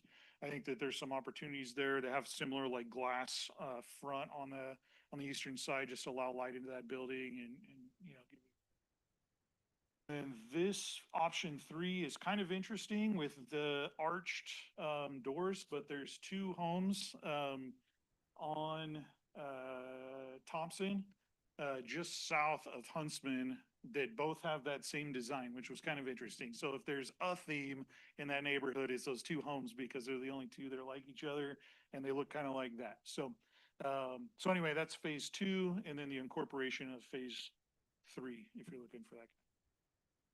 Council have preference on any of those kind of general design guidelines? And that's it for your options. Unless you want an option 4 that I don't have. We'll go back to option 2.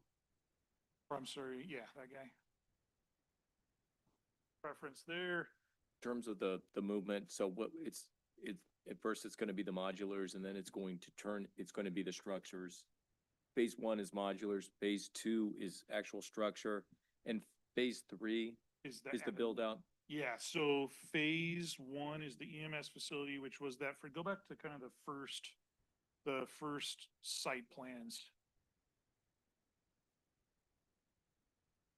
Yeah, so 1 down. Yeah, so that's phase 1. Okay. So the EMS building pad where the modulars are gonna go, there's just one access in, one access out. They'll have an automatic gate, staff parking, no access for public there.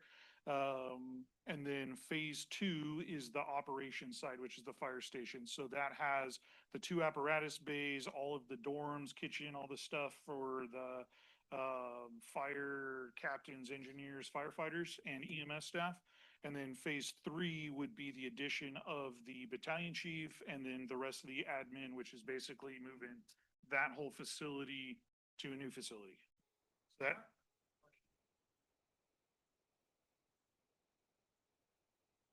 Uh-huh. Yeah, so initially in phase 1, the EMS, the ambulances are gonna access Huntsman there. And then the fire apparatus will access Thompson. And I just want to preface that our staff is respectful of the time that people sleep. Fire up the sirens at 2 in the morning. And they understand all of those things. And so as far as like noise issues and that kind of stuff, our staff does do equipment checkouts in the morning. The majority of those checkouts will happen on what would be the west side, kind of where the words ped access is there. So firing up chainsaws, running fire engines, all those kinds of things will happen, but that happens not at 2 in the morning. It happens.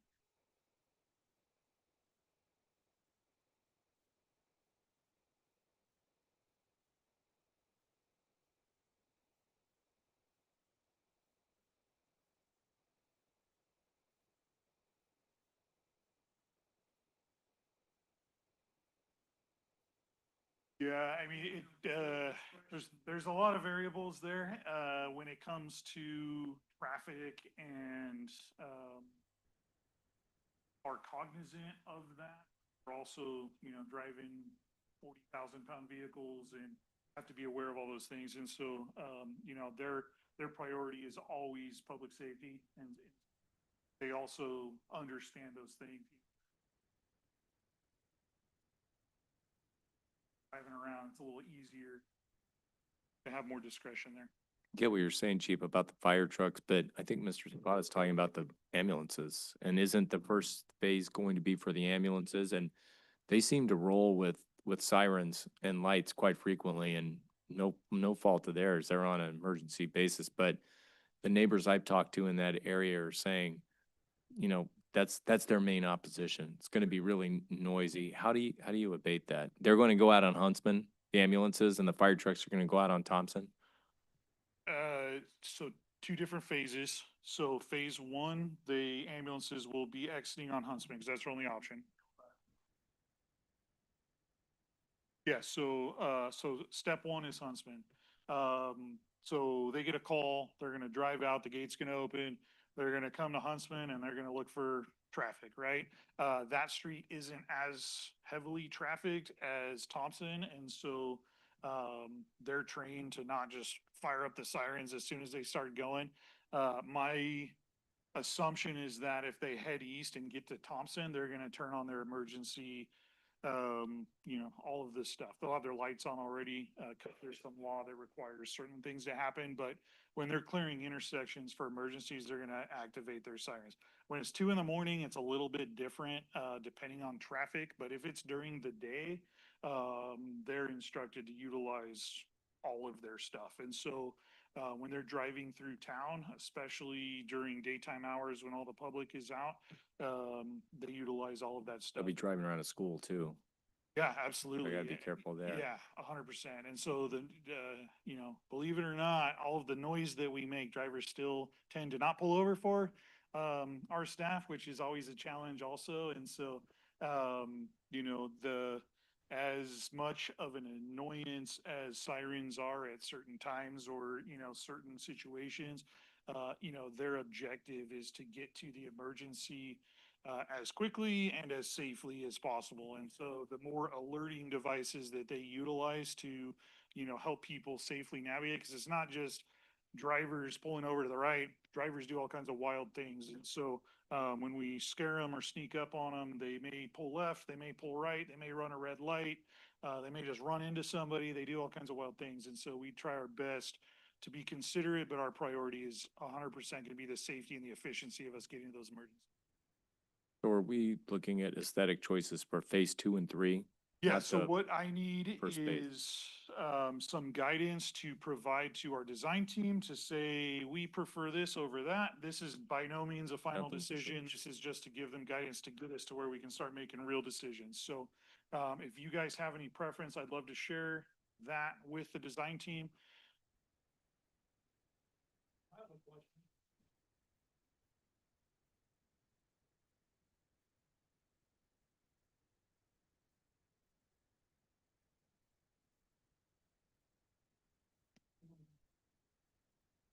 It's not 10 times more than that, but it is so, yeah, so.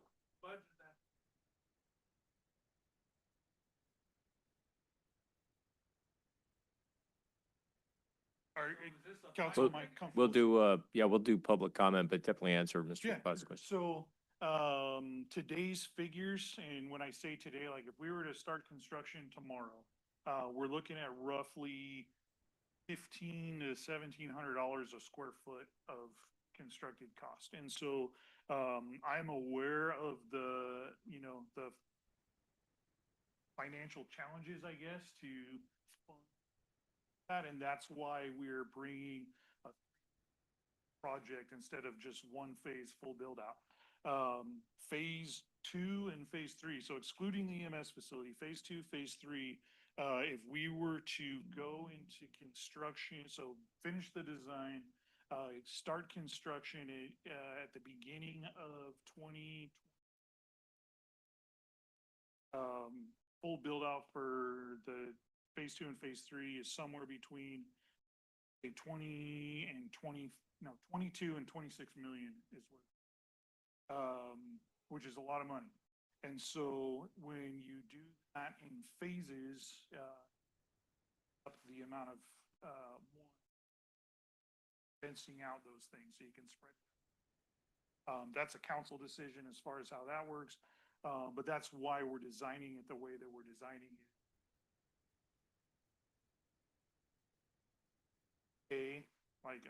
Yesterday really is to get an EMS facility to house our EMS staff. Currently in party, they've outgrown it. And so, that's why phase 1 is phase 1 and not one operations, getting the folks that are running the 911 calls. That's the next priority, getting a fire engine on that north end of town to help service those parts of the community that. And then phase 3, the headquarters component, our fire admin, we'll work wherever if we have to. The direction is to get us out of that temporary facility. It's the cheapest option. In regards to what we can and cannot do, but so anyway, so I hope that kind of answers your question. And have to look at that. And I'll say that today's dollars are still cheaper than tomorrow. That it's kind of kicked down the road, that cost is going to increase. So the aesthetic styles, I mean, how much is that related to the cost, chief? Because that's gonna obviously be a primary consideration. It 100% is, right? So The finishes. blocky or the less expensive. So so contemporary building designs, the straight lines and all those things is far less expensive than some real ornate design that has a lot of detail and that kind of thing. And then, you know, through the value engineering process. So what we're doing right now is we're saying like, this is what the box is gonna look like. And then we're gonna go, these are the finishes that are gonna go in the box. And there are things to consider such as maintenance or replacement timelines. And so when you're looking at expenses, there's today's expense, and then, you know, if you buy a 10-year roof, you have to buy a roof in another 10 years. If you buy a 50-year roof, you got 50 years to get it. And so you have to look at what those cost savings are over time as well. And so looking at buildings with metal finishes or, you know, kind of the design styles that we looked at, there's benefit to those finishes over other finishes per se. And then you know, as far as, you know, I don't know if anybody's bought flooring in their homes, but you can get $3 a foot flooring, or you can get like $30 a foot flooring. And so, you know, design that we're looking really at like polished concrete, because that's one, pretty maintenance free, and you're gonna have concrete on the floor already, like you don't have to put additional flooring, that kind of thing. So we are definitely aware of the opportunities for savings and efficiency, but we're also considerate of longevity and maintenance costs and all of those kinds of things, and finding that balance. And so, you know, we bought ovens recently for the senior center. We're not gonna buy like Wolf commercial ranges for our kitchen in the fire station. We're gonna get residential ranges because the cost difference is so significant as a cost savings. Just my 2 cents. I've just seen a lot of check register items for doors that are, there's a lot of wear and tear with the fire station. So whatever you get, make it sturdy. You know, because you know that there's a lot of wear and tear in your business. That's just the way it is. Yeah, I mean, they live in there 24/7, and there's a lot of people that live in there. And so they definitely, and as you've seen their, you know, fire stations, they stay in communities for a really, definitely consider those things. If I just have a question, I don't know if this was before your time, but I was asked to look for this because I said, I mean, just your presentation 2 weeks ago, I said, how did it go from 11 million? So I have this from back in March of 24, March 4, 24. And down here, it states, new fire station, 11 million. Okay, that was just a year ago. So I'm just wondering, how are we going from 11 million to 26 million? Great question.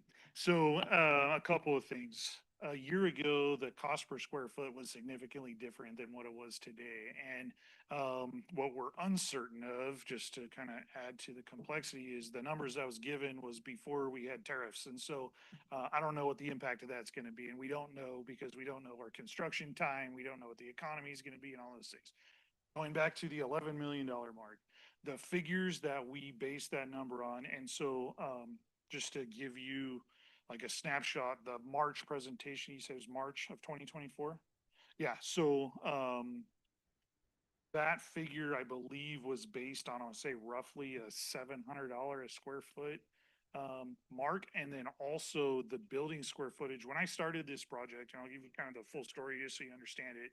I got here, the council had already determined that there was going to be a design build.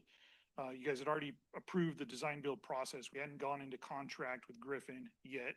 And that was for a fire station, which was partially grant funded from Senator Hurtado's office. We received 4.5 million. The city manager and that was like kind of my first priority that I was given. Sat down and discussed what the needs were of the community, which was what I'm showing you here, which was a fire station headquarters, and all of that. And that's since morphed to an EMS facility as well. I'm realistic about timelines and costs. Like, we're not going to pay for a $26 million thing next year, I would imagine, unless you guys go out to bond, or I'm not sure, but I need that EMS facility. The scope of that project, we were originally, Fernando and I had discussed, I don't know, like a 12,000 square foot structure or something like that. And as we went through the space needs assessment, I had looked at the historical records from the Station Two remodel and all of that. I know that that got pulled and turned into, let's build a fire station on this property. That is a realistic representation of space needs for the facilities that we need. And so if the city of Selma builds a fire station, that's it. And we've gone through the exercise probably 5 or 6 times of trimming things and removing things and all of that. The space needs are the space needs. That's what it needs to construct that. The admin facility, there's options there, and that's why we phased it out. So, we can stay there forever. I'm happy to work out of my truck if I need to, but, my direction at the time was to add that facility to that. And so preliminary budget figures were, I would say, conceptual at best with regards to that $12 million mark. I shared that I thought it was going to cost significantly more money than that. I think at one council meeting, I brought the number 15 million. And then I talked to, I have friends that are fire chiefs and they're going through remodels and new construction and all that. And the number 3 months ago was 1,500 a square foot. And now, we're hearing bigger numbers than that as well. And so when you multiply those increases per square foot by hundreds of dollars, just phase 2 is 8,200 square feet roughly, which is $1.6 million. And then phase 3 is 5,000 square feet. And so, it's roughly, I don't know, we'll just say 14,000 square foot structure. When you add, $500 a square foot, that number, or $700 a square foot in addition, that number grows exponentially. Okay. So what are we looking at in terms of the aesthetic styles? What are our options? Yeah, so your options are kind of option 1, option 2, option 3 with regards to just kind of guidelines. And then if you look at the photos, Riley, if you could go back to the photos, if you have, I know you had mentioned Mayor Pro Tem about the Meridian Fire Station. You liked kind of the overall design of that. I like that as well. I think that there's opportunity for that like that kind of design with those slanted roofs, and then go back to option 2, not that one, the next one. Like that kind of overall facility, but with the diagonal shaped roofs, more like the Meridian Fire Station there. I think that would be good. And then kind of incorporate some of the aesthetics of that, the Technical Education Center. I don't know why that's hard for me to say, but that guy, not necessarily bright orange, but just kind of the glass finishes and I don't know about the carved in bears and stuff, but some of those metal, or maybe more like the weight room and concession stand, kind of those types of finishes. That bottom, go back. Right there. That bottom kind of right, again, is that Selma Unified Building. You could maybe incorporate both of those elements, the more utilitarian bottom, less Schwab looking one, and then the top kind of future Art Dyson, very nice, luxurious, and maybe you could combine both elements for cost savings as well as looking really good. Yeah. Great feedback. I like to see both. I like to see a combination. Sure. Of the top left and bottom Yep. right? Yep. Okay. Everybody good with that? The top one is a snazzy one, sort of the officey looking, and then the bottom one is more utility, the 84, with the bays. I mean, it's Oh, you like flat. the 84 with those metal finishes? and- No. Yeah. I don't I see that. like it, but it's probably cheaper, and it's probably something we may have to live with, but we could cut it with something like the Sure. top there You as like- well. So that building there, that top left one, it has, I don't know I call them cinder blocks. I don't know what the right word is for Yeah. construction, but that's kind of like a cinder block finish. And then with some. Which isn't the most expensive, right? Cinder blocks, pretty middle of the road as opposed to, Honestly, I don't know the answer to that. okay. I would think it would be, just from a reconstruction standpoint.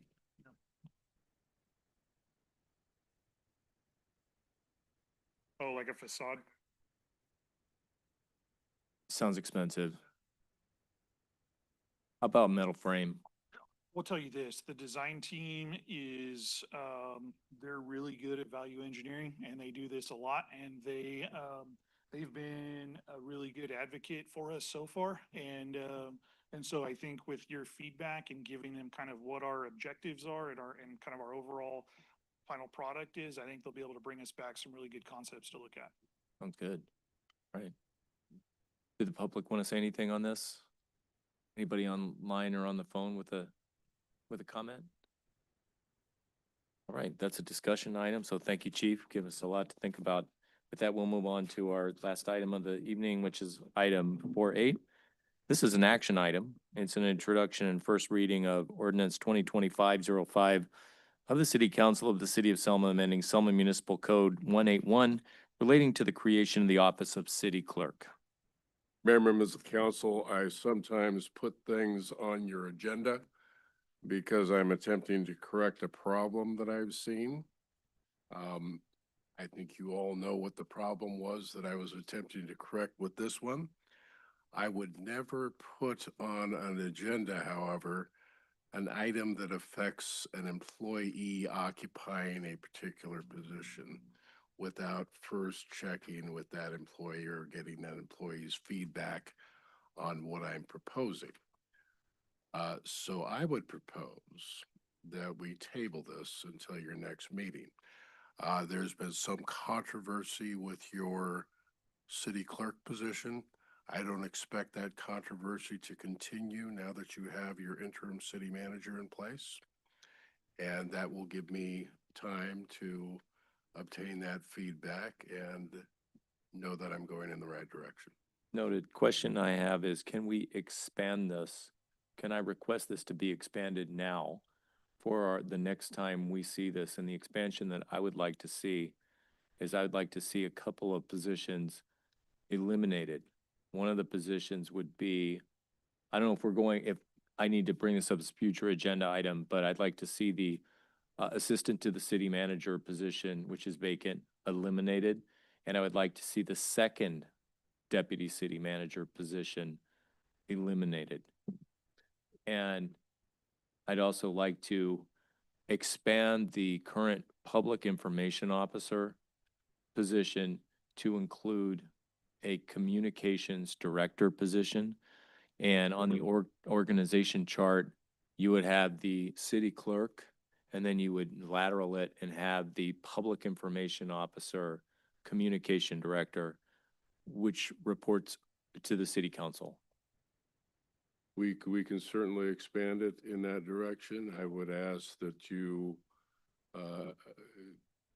seek and obtain a consensus of the council that the two positions that you want to eliminate should not be filled between now and our next meeting. Our next deliberation. If I could add, I believe the current workforce plan does not include an allocation for the second deputy city manager position. So there's no ability for staff to go out and hire that position because it's currently listed as a zero allocation in the current budget. I believe at our budget workshop, the discussion was to eliminate the executive assistant to the city manager position. Staff has already, I think, taken those procedural steps as part of the workforce plan to be adopted with the budget. So those items, I think, have. They're moved already. So hearing that, I don't know if it's necessary to get consensus from the council, to ask for consensus from the council, not to hire those positions in the meantime, since they have already been, one's been eliminated and one is in limbo. We anticipated not being funded as part of the current budget, so I think there's no point in going out for recruitment for that position. It's not like it's being recruited right now. Another thing I would ask is if there are any other vacant positions. I'd like to know what those are on the organization chart, so we could take a look at those as well to evaluate those for either continuation or elimination. I think we can do all that, can't we? Yeah, we can bring the workforce plan that would identify either vacant positions, recently vacant positions, but it would have the allocation of what those positions are in the budget. Great. Thank you. Okay. And then this is, okay, before we table this, we'll ask for public comment. Would anybody like to say anything?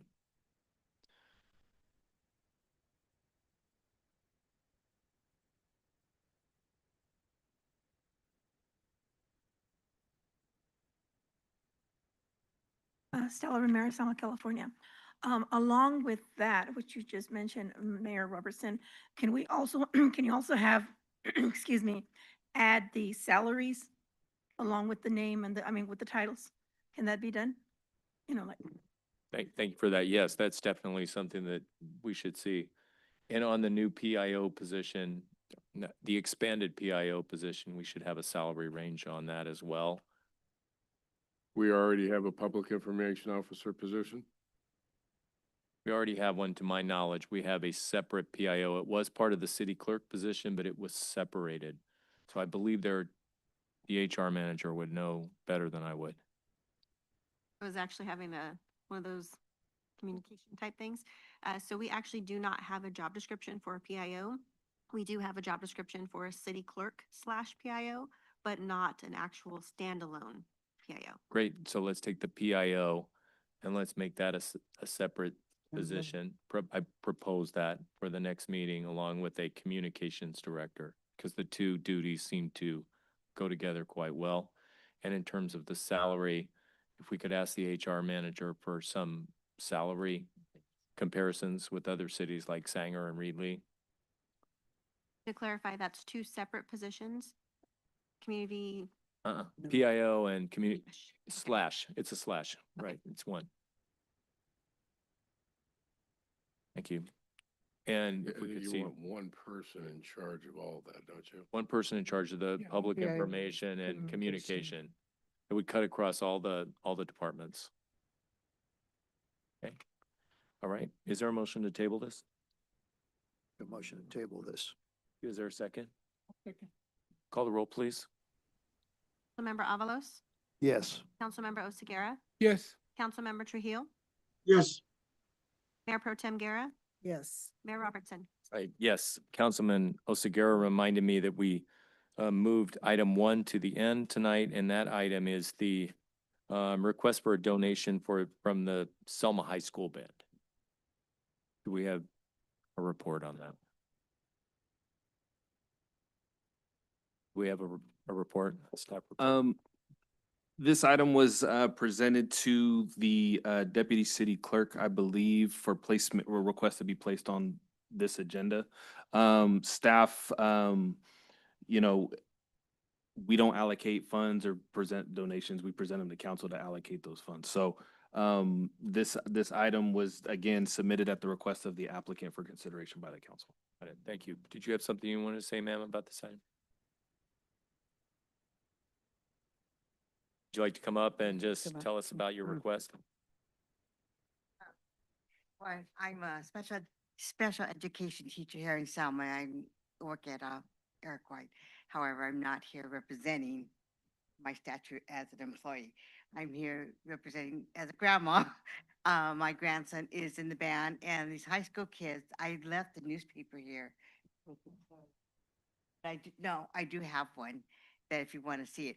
Our students at Selma High School band, they're all juniors. They went to, let me get my paper.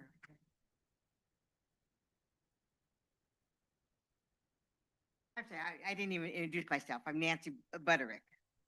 Our high school kids went to Dayton, Ohio, the second week of April, and they competed against high school kids across states, all 50 states.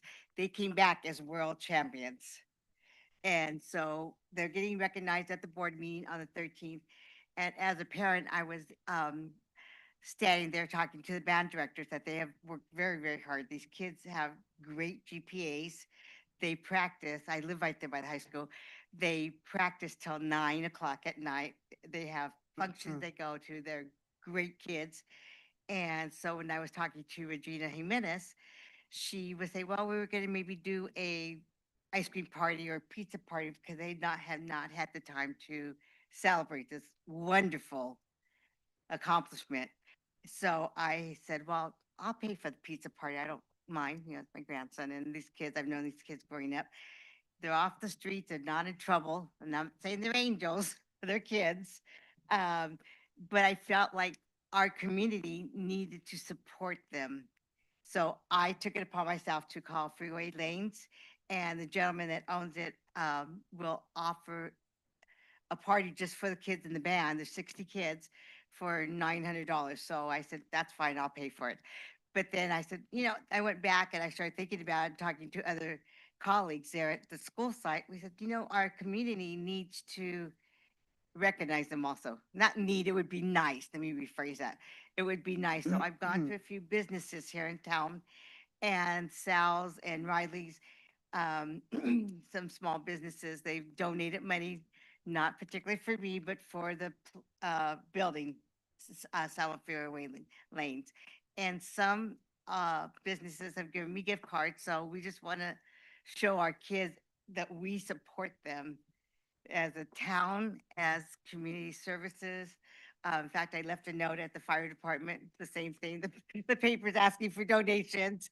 And I left one at the PD office, but I have not heard from either one of have not heard from either one of you guys yet. You are a teacher. Right. I don't really mind if it's $20. That's a referral here. I'm sorry, what? No, keep on. It's funny because I always say, I'm like a dog with a bone. Give it to me and I'm after it till something gets settled. So I, again, went to the PD and fire department. I talked to Anthony. And so just wanting to know if the council, our city, can support these kids, not mainly for me, obviously, but for these kids that have worked so hard that they can see that our community is backing them up. So I was just going to ask for some type of donation from the council or individually. I'll take anything. You're passionate, you're a great mom, you're a great Oh. teacher. Thank you for representing. Has the school board, did you go to the school board and Yes, ask them actually, for funds? Mr. Gomes, this is a funny story. I went there and the district office cannot donate to a particular department. But Mr. Gomes himself personally, I hunted him down. And I was right there before the district office and he was coming out. I had spoken to him beforehand. I'm like, hello, I'm in my car, mind you. He's like, pull over, pull over. I'm like, okay. He goes, you're here for money. I said, you got it. He took $115 out of his wallet and gave it to me, out of his nice. own personal money. And I said, Mr. Gomes, thank you, but it's amazing. You're a very amazing man. And he said, well, thank you. How come? I says, because you're married and you have money in your wallet. He had cash in his wallet. There's not very many married men that have money on them. So, so I'm just here as a grandparent to Yeah. show these kids that we from a small community support you. We want to give you this great celebration. And it's really not that all that, but it will be to them. It's 2 hours of free bowling, 2 slices of pizza and a soda. And actually I'm knocking at Ann's door in the morning, donuts, to see if I can get donations of donuts, or else I will bake for them. And normally they don't let outside food come into the bowling alley or any place of business. But he did say that, like I said, I'm a dog with a bone. He said, I will allow you to bring in your baked goods since it's for our kids. He Awesome. was so excited. So I'm here groveling and I do that. I Great do achievement. begging And no grovel groveling. really You well. lasted the whole meeting. You stayed through it, so thank you for that. Yes. Does council have any comments about City, this? city attorney, are we able to make a donation, as a council or city or? Well, I thought I would, as a married guy, let me give you the only 20 I've got. All right. Thank you very much. I appreciate that. And I will have our kids I will get thank you notes and have them all sign and deliver them to whoever has donated. It's a great achievement. It Well, really is. My question, are we able to donate? It just as the district board has problems with doing that, it's very tricky to make a charitable donation for something like that. And I understand it. Without running afoul of Look the. at Rose Roberts, she's the one that has the money. I don't have any money in my wallet, but she does. And do you want to know how much she gave me? But I'm not going to tell you. Thanks. She mentioned the police chief and the chief. Yeah, I went to the fire department and the police department. So, I'll commit to $50 and I'm sure the council would love to commit to $50 a piece. I'll commit to And so 200. I think. Come to my office tomorrow. My I'll give you God, 200. I am so thankful. I'm gonna cry. If you can come by tomorrow morning. Oh, police don't department, worry. I you the got $50. you there. Now you're gonna make me wake up early and we got here late tonight, but If I'm gonna tell my wife it's your fault. if I could chase down Mr. Gomes on Thompson Avenue in front of the district office, I have no qualms of begging. Good job. Good job. Okay, Great job. What we can do as a city, we can't really donate the funds, but what we can do is offer a certificate of recognition. And we hope you'll take that to your event. oh. Let the you kids talk know about- how proud we are Yes. of them as a city. felt that- And we have an upcoming event downtown in May 16th, I believe. And we'd love to have them come out for that event and recognize them. We're going to have music there. We'll have a mic so we could, have an announcement and recognize their great achievement, and they could stand in front of their community and be recognized. I will talk to Mr. Lima and Regina. She was gonna come with me today, but she had a family emergency. Great. So she is the band director assistant at the middle school. If you could let our city clerk know the specifics of the organization that's receiving the award, and the date of your event, we'd love to prepare a certificate of recognition for Oh, you. I thank you. I thank each and and I will stand at the door with my hand open. I don't. Thank you so much. I appreciate it. Yes. I'll give you my information or Okay. that way you can come. We're almost done here. We got a couple more items, but if you want to hang out, we can Oh, get yes, some I've been here information. for hours. You sure have. So have we. Hurt me. Thank you. What's very another much. hour? Thank you. Appreciate it. I appreciate that and all. Good job. Great presentation. Okay, with that, we are going to move on to our future agenda items. Does council have any future agenda items they would like to discuss at this time? Well, since we're in the topic of recognizing, why don't we recognize the Selma Band here at City Council? That would be Perfect. Yep, Well, I had my son and my oldest granddaughter, they were in band at Selma High. awesome. like, my son graduated from Selma. So, that comes out middle of halftime.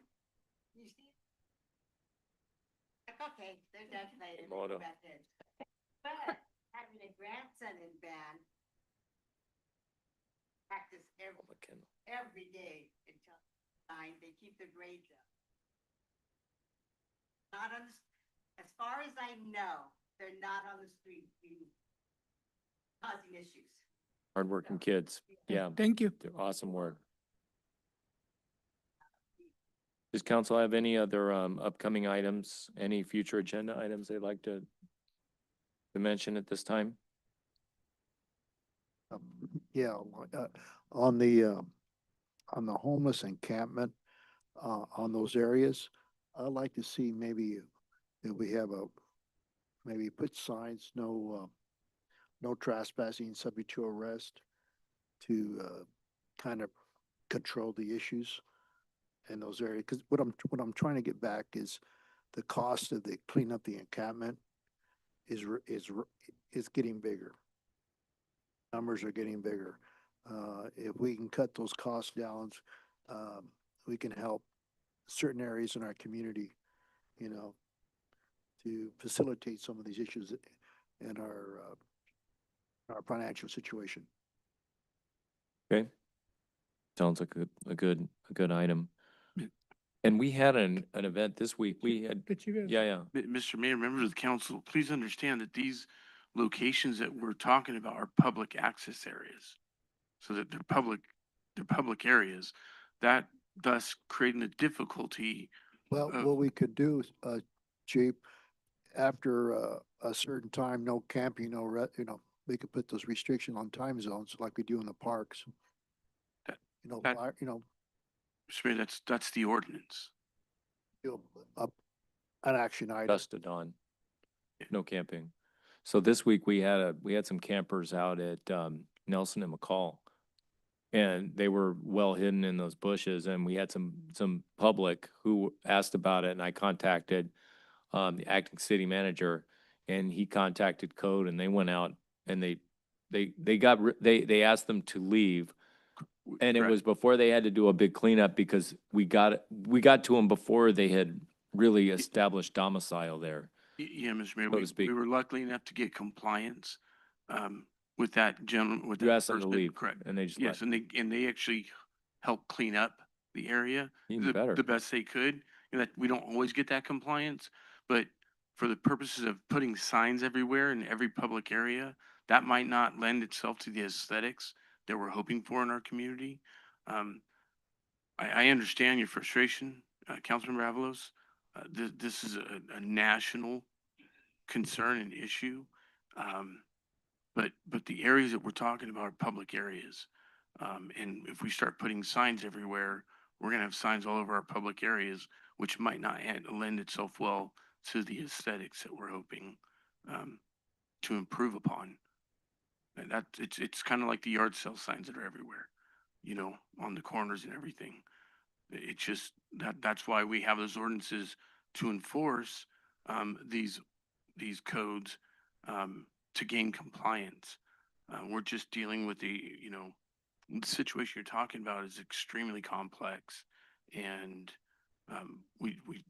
us nor any other community in this nation has found, a definitive answer to it.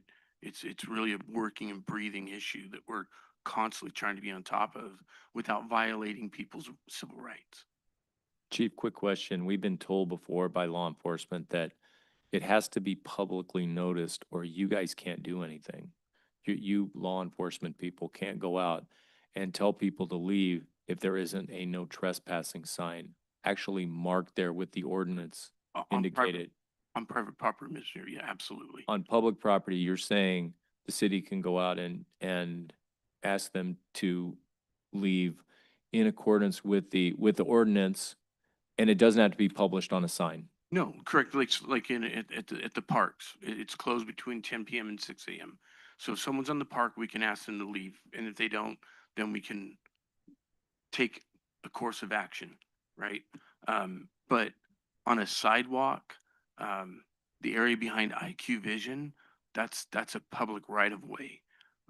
We can ask people to keep moving, but ultimately, if they say no, we have no course of action. If they start to set up camp, kind of like Mayor, what you kind of mentioned over on Nelson McCall, we can ask them to please leave, in which case they left. But the reality is that there are members of our community that just do not want to comply, and they're going to push the issue. And I think those are where our cleanups are coming from. We had a panhandler, and I haven't seen one in years in Selma at Rose and McCall, a panhandler. And I mean, he took off after an hour or something, but we still have an anti-panhandling ordinance in our city, don't we? Absolutely, and I'd recommend our community call us when you're seeing that. Just call 896-2525 and let them know. Every once in a while, I'll see panhandlers over at Floral and Jack in the Box. yeah, we're near Walmart, and I'll call the guys, hey, come move these people along, because we have an ordinance against that. But again, it's just getting our guys from where they are to where they need to be. Because in an hour, we got four guys on patrol. If they arrest someone's a county, they're handling calls for service, trying to keep up on the reports. So there's just lapse in times where they just don't go through that. Like you're saying, the signs that you post on the park, they do look bad, but so do panhandlers that sit there all day. That's another thing that just doesn't look good for us. It's not a good look for a city. I agree, Mr. Mayor, but if you could envision having no camping signs all along the block wall on Nelson Avenue from McCall all the way down to Orange, or with Nelson to Mulberry, I apologize, from McCall to Mulberry, that might not look that good. Hopefully we won't get there. Yeah, Hopefully we that's won't kind need of, to do that. that's kind of what I wanted to kind of give that visual of what we're dealing with and the complexity to it. Yeah. I have a comment. I wonder if there's any grants or any monies that we can get for cleanup.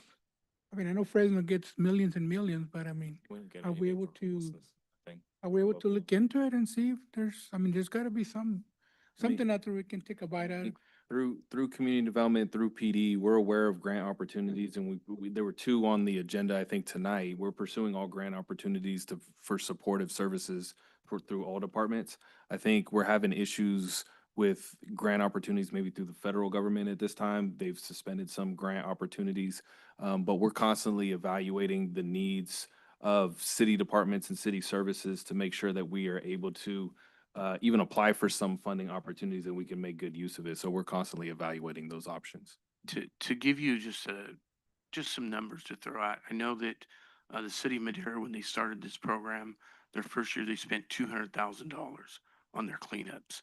Um, I think we're a city half their size, and we budgeted $30,000 year one, and I don't think we've met that threshold in year one of the 30,000. We might be close, but I couldn't tell you exactly. We haven't closed out the year. But again, it's a complex issue. And But we're not ignoring it, and you had, no, Delfina Vasquez out, Pastor Vasquez out, and according to her claim, she's gotten, what is it, 10, 12 people off the street, so that is progress, and I like that we are not ignoring it, and we're trying to, solve the problem on many fronts. yeah, Mayor, it's a complex issue. It's going to require a multitude of different resources to solve, right? Right.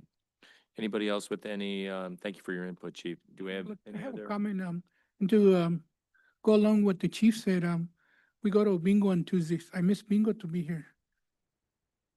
You could still make it? Except I for never- the I never the went. midnight bingo game. But anyways, the reason I'm saying that is because once, we go down 12th Avenue and we get on 198, right as you get on 198, there's, car dealership, and right next to that, there's an empty lot, and there's always police presence, because they go in there and they establish like a big campsite right there. I mean, this is nothing compared to what they go there. Oh, yeah. So you see all kinds of cars from everywhere, police cars, and, doing cleanup, and they get bulldozer, and you see them out there knocking everything down. So like you said, it's everywhere, and I mean, at least we're doing our part to try to, I know it's expensive, but we gotta look at resources to, be able to offset some of the cost. Right. I mean, unless we do like this lady here, go out there and pass the hat around. I mean, I don't know what else to tell you. Right. There you go. Thank you. Any other, future agenda items anyone would like to propose at this time? I've got some. I'd like to put on, for the next meeting, which will be our June meeting, safe routes to schools.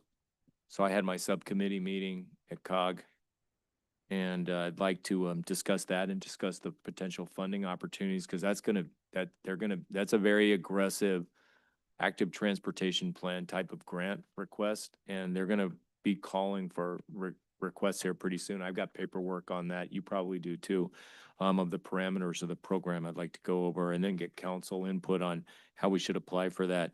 This is really exciting. $6 million for safe routes to school. Fresno and Clovis can't apply for it. So we got a really good opportunity of getting some money to make our schools safer. I'd also like to put on, the next agenda, reduction of park usage fees. Acting City Manager, you and I discussed this. I'd like to come up with some strategies on making it more affordable for people to, just, regular people from Selma to rent the park. Next item, I'd like to, I'd like to move forward on the city manager recruitment and selection process, the permanent city manager recruitment and selection. If we need to have a closed session item to address that, we need to start talking about that as a council.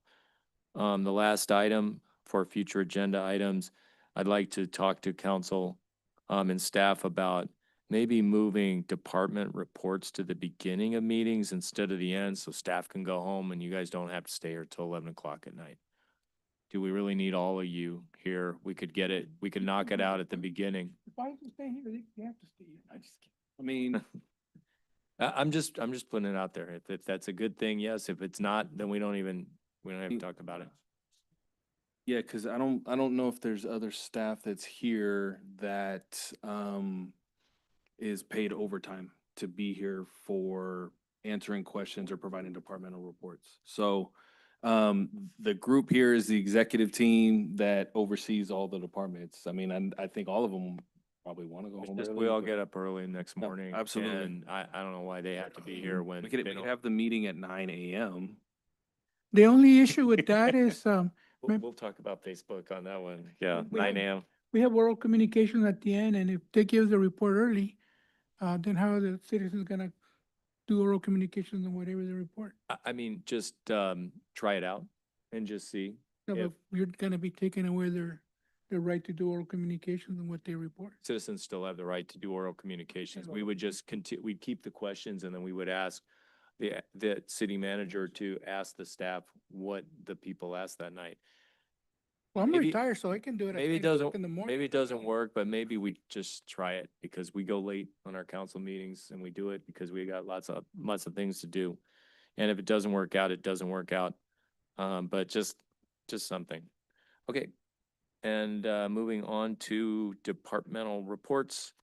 We'll start with our acting city manager. Thank you, Mayor. The only item I really have is staff, community development staff will be at the OpenGov conference in Long Beach on Thursday. Yours truly will be presenting an item to the attendees at that workshop about our progress with OpenGov. If you recall, we received an award for our progress in terms of implementing the software. And so OpenGov has requested that we provide kind of some guidance to some of the other cities about how to implement the software in a nice, efficient fashion. So Awesome. Looking forward to hearing about end of that. report. Okay, we already heard from the city attorney earlier. And with your deputy city manager hat, do you have another report? The only item I think I talked about earlier, you've seen some progress on site development activities over for the first phase of the Amberwood project. They removed all the vines from that property and then they are out there moving dirt. So drive by, see the progress that's being made in your city. Great. Administrative Services Director, Nothing to report.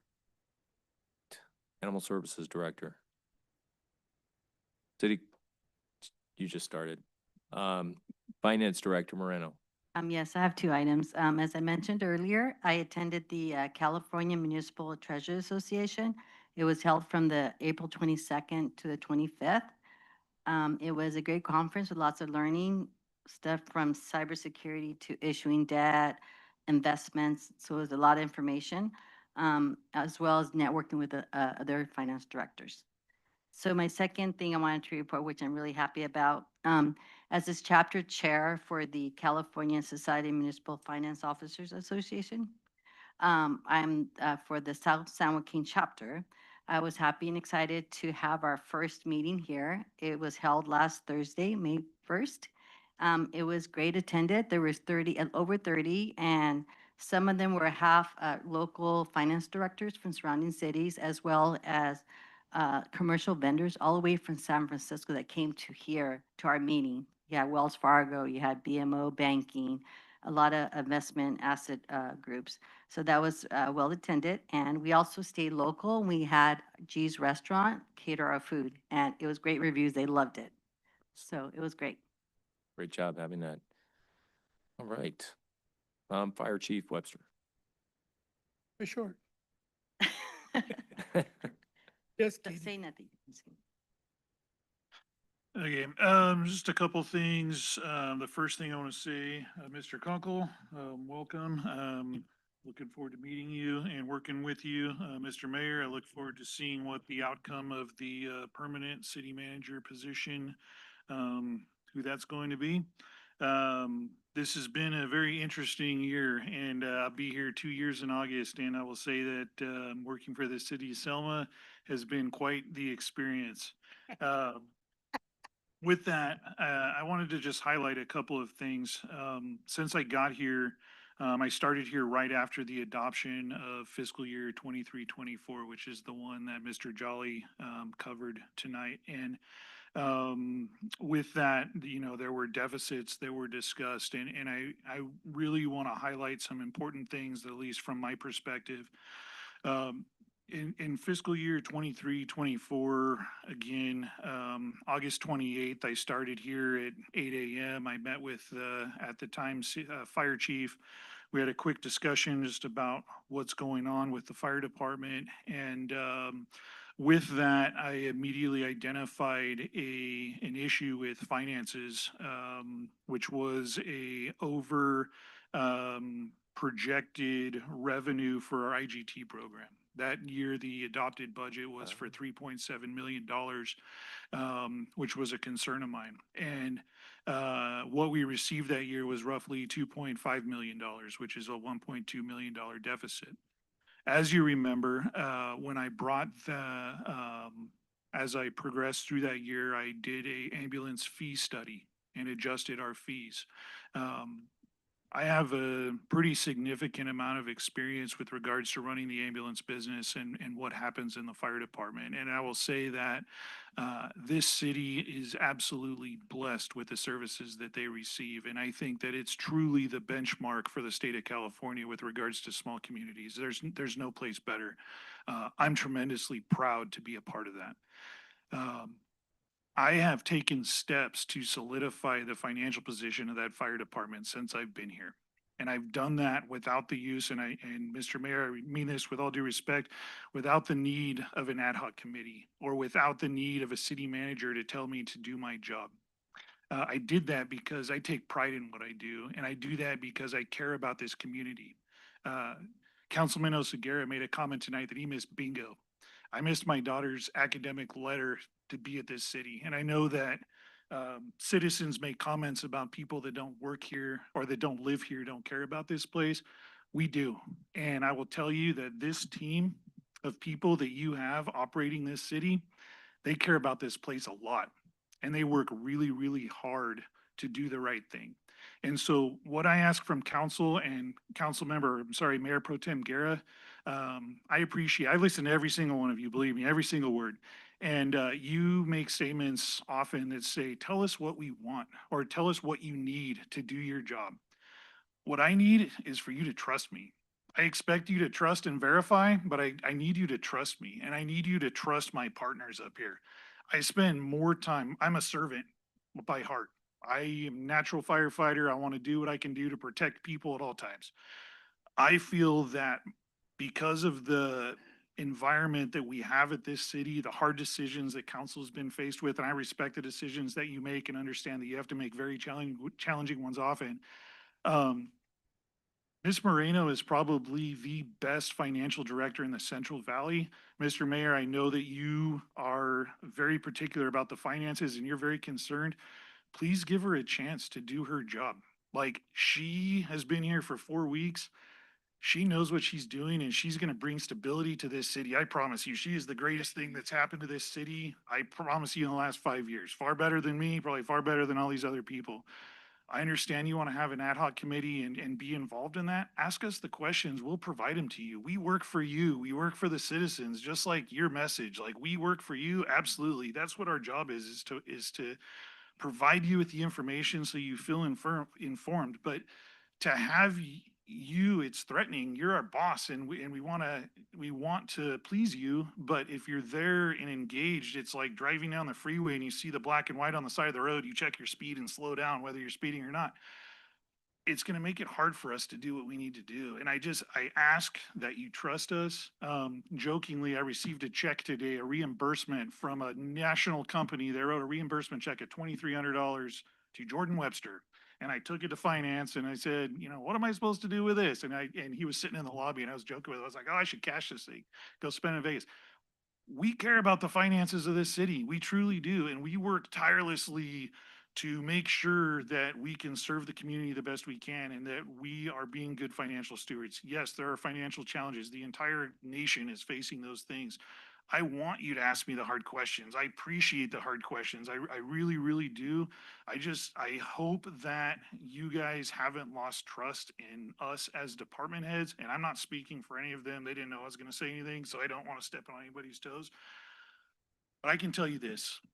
I truly care. If you want to have an ad hoc committee and go through all the things that I've done for this city, I wish you would.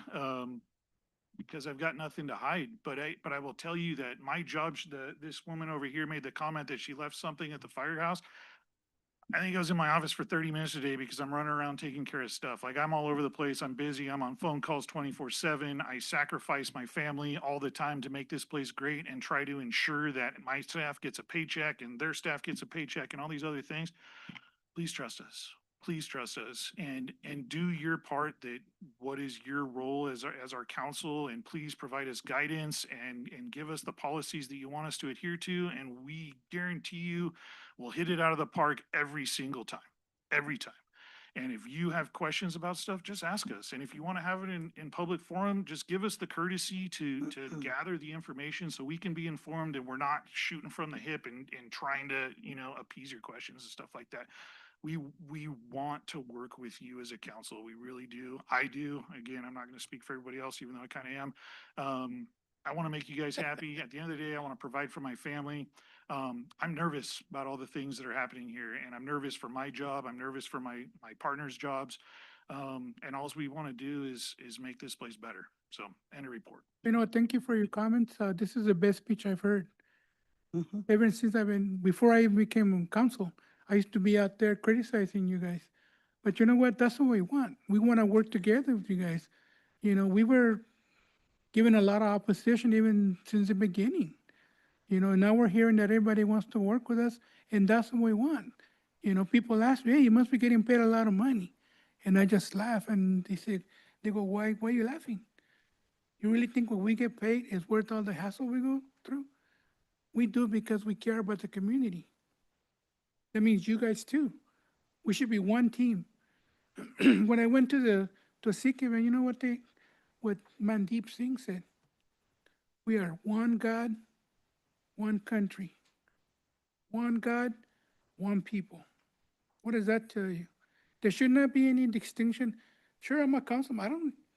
A lot of my friends that we do business with, they call me councilman. When I see them at an event, dance or whatever, Mr. Councilman, I said, dude, I'm trying to be incognito, This is a time for business, and we're out there, and you see me, hey, come and shake my hand. He does it, you do it.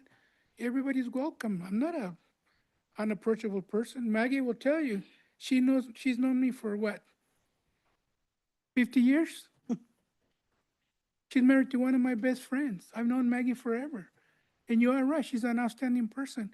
And she is going to make Selma better. But we all got to work towards that. And we're not your enemy. We're your ally.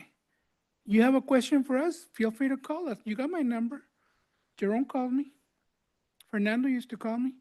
Use your resources, just like you're saying. Trust you. We trust you, but you got to trust us too.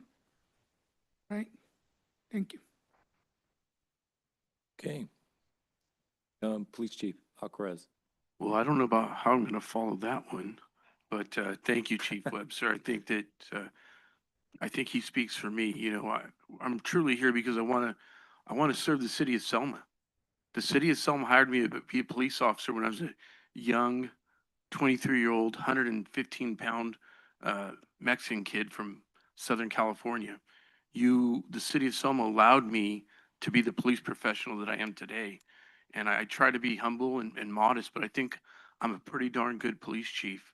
And I think that the work I did 20 years for the city of Selma, growing up through the ranks, working this community, chasing people all over this town, allowed me to be who I am today. And I think I have a lot of things to offer. I really want to make the city of Selma as safe as I can. Is it going to be crime free? Absolutely not. That's just the world that we live in. But I'm doing everything that I can to work towards that goal. It won't be perfect. There will be sacrifices and it will be uncomfortable. But that's how we grow and that's how we get better. So, Chief Webster, thank you so much. As a police chief, and I'd hope to say a good leader, that if my people are doing the right thing, they have nothing to worry about. I'm there to absolutely support them. And they'll make mistakes. I know that. I actually encourage that because it's from those mistakes that they learn and they become better.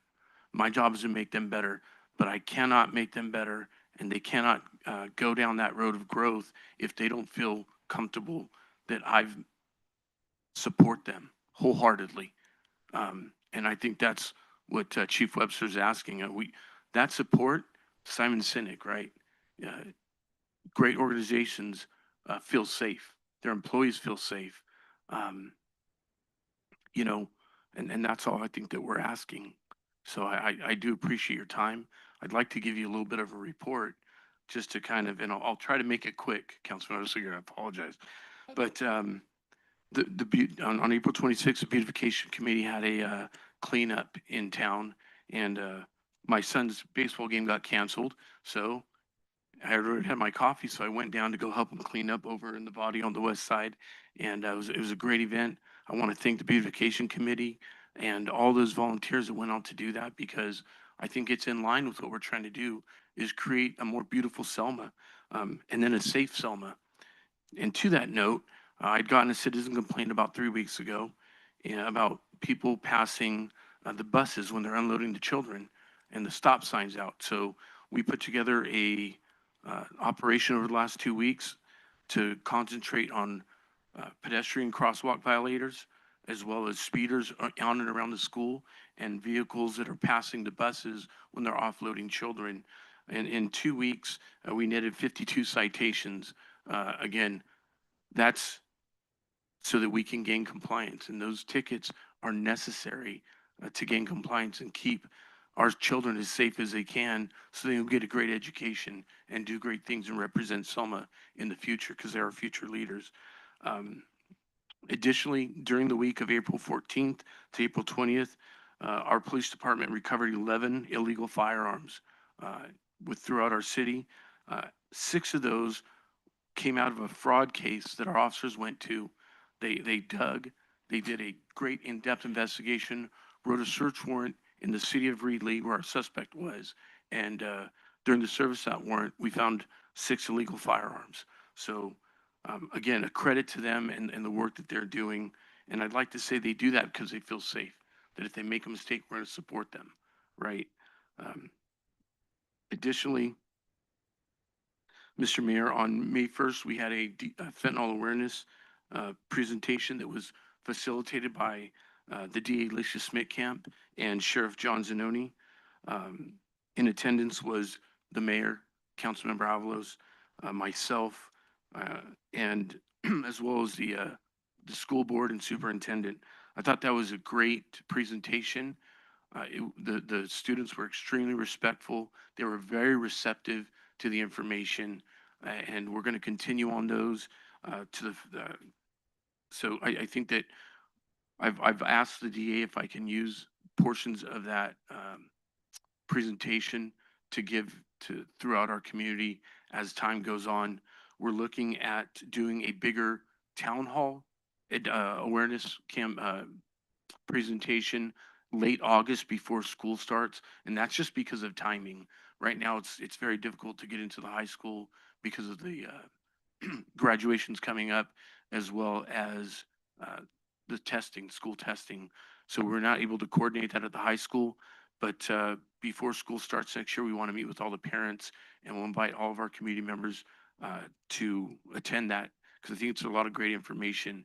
And if our parents are educated, they can better educate their children and care for them, which is what we all want, because it's going to take a collaborative effort to keep our children safe, not just the police department, not just the parents, everybody working together to accomplish that goal.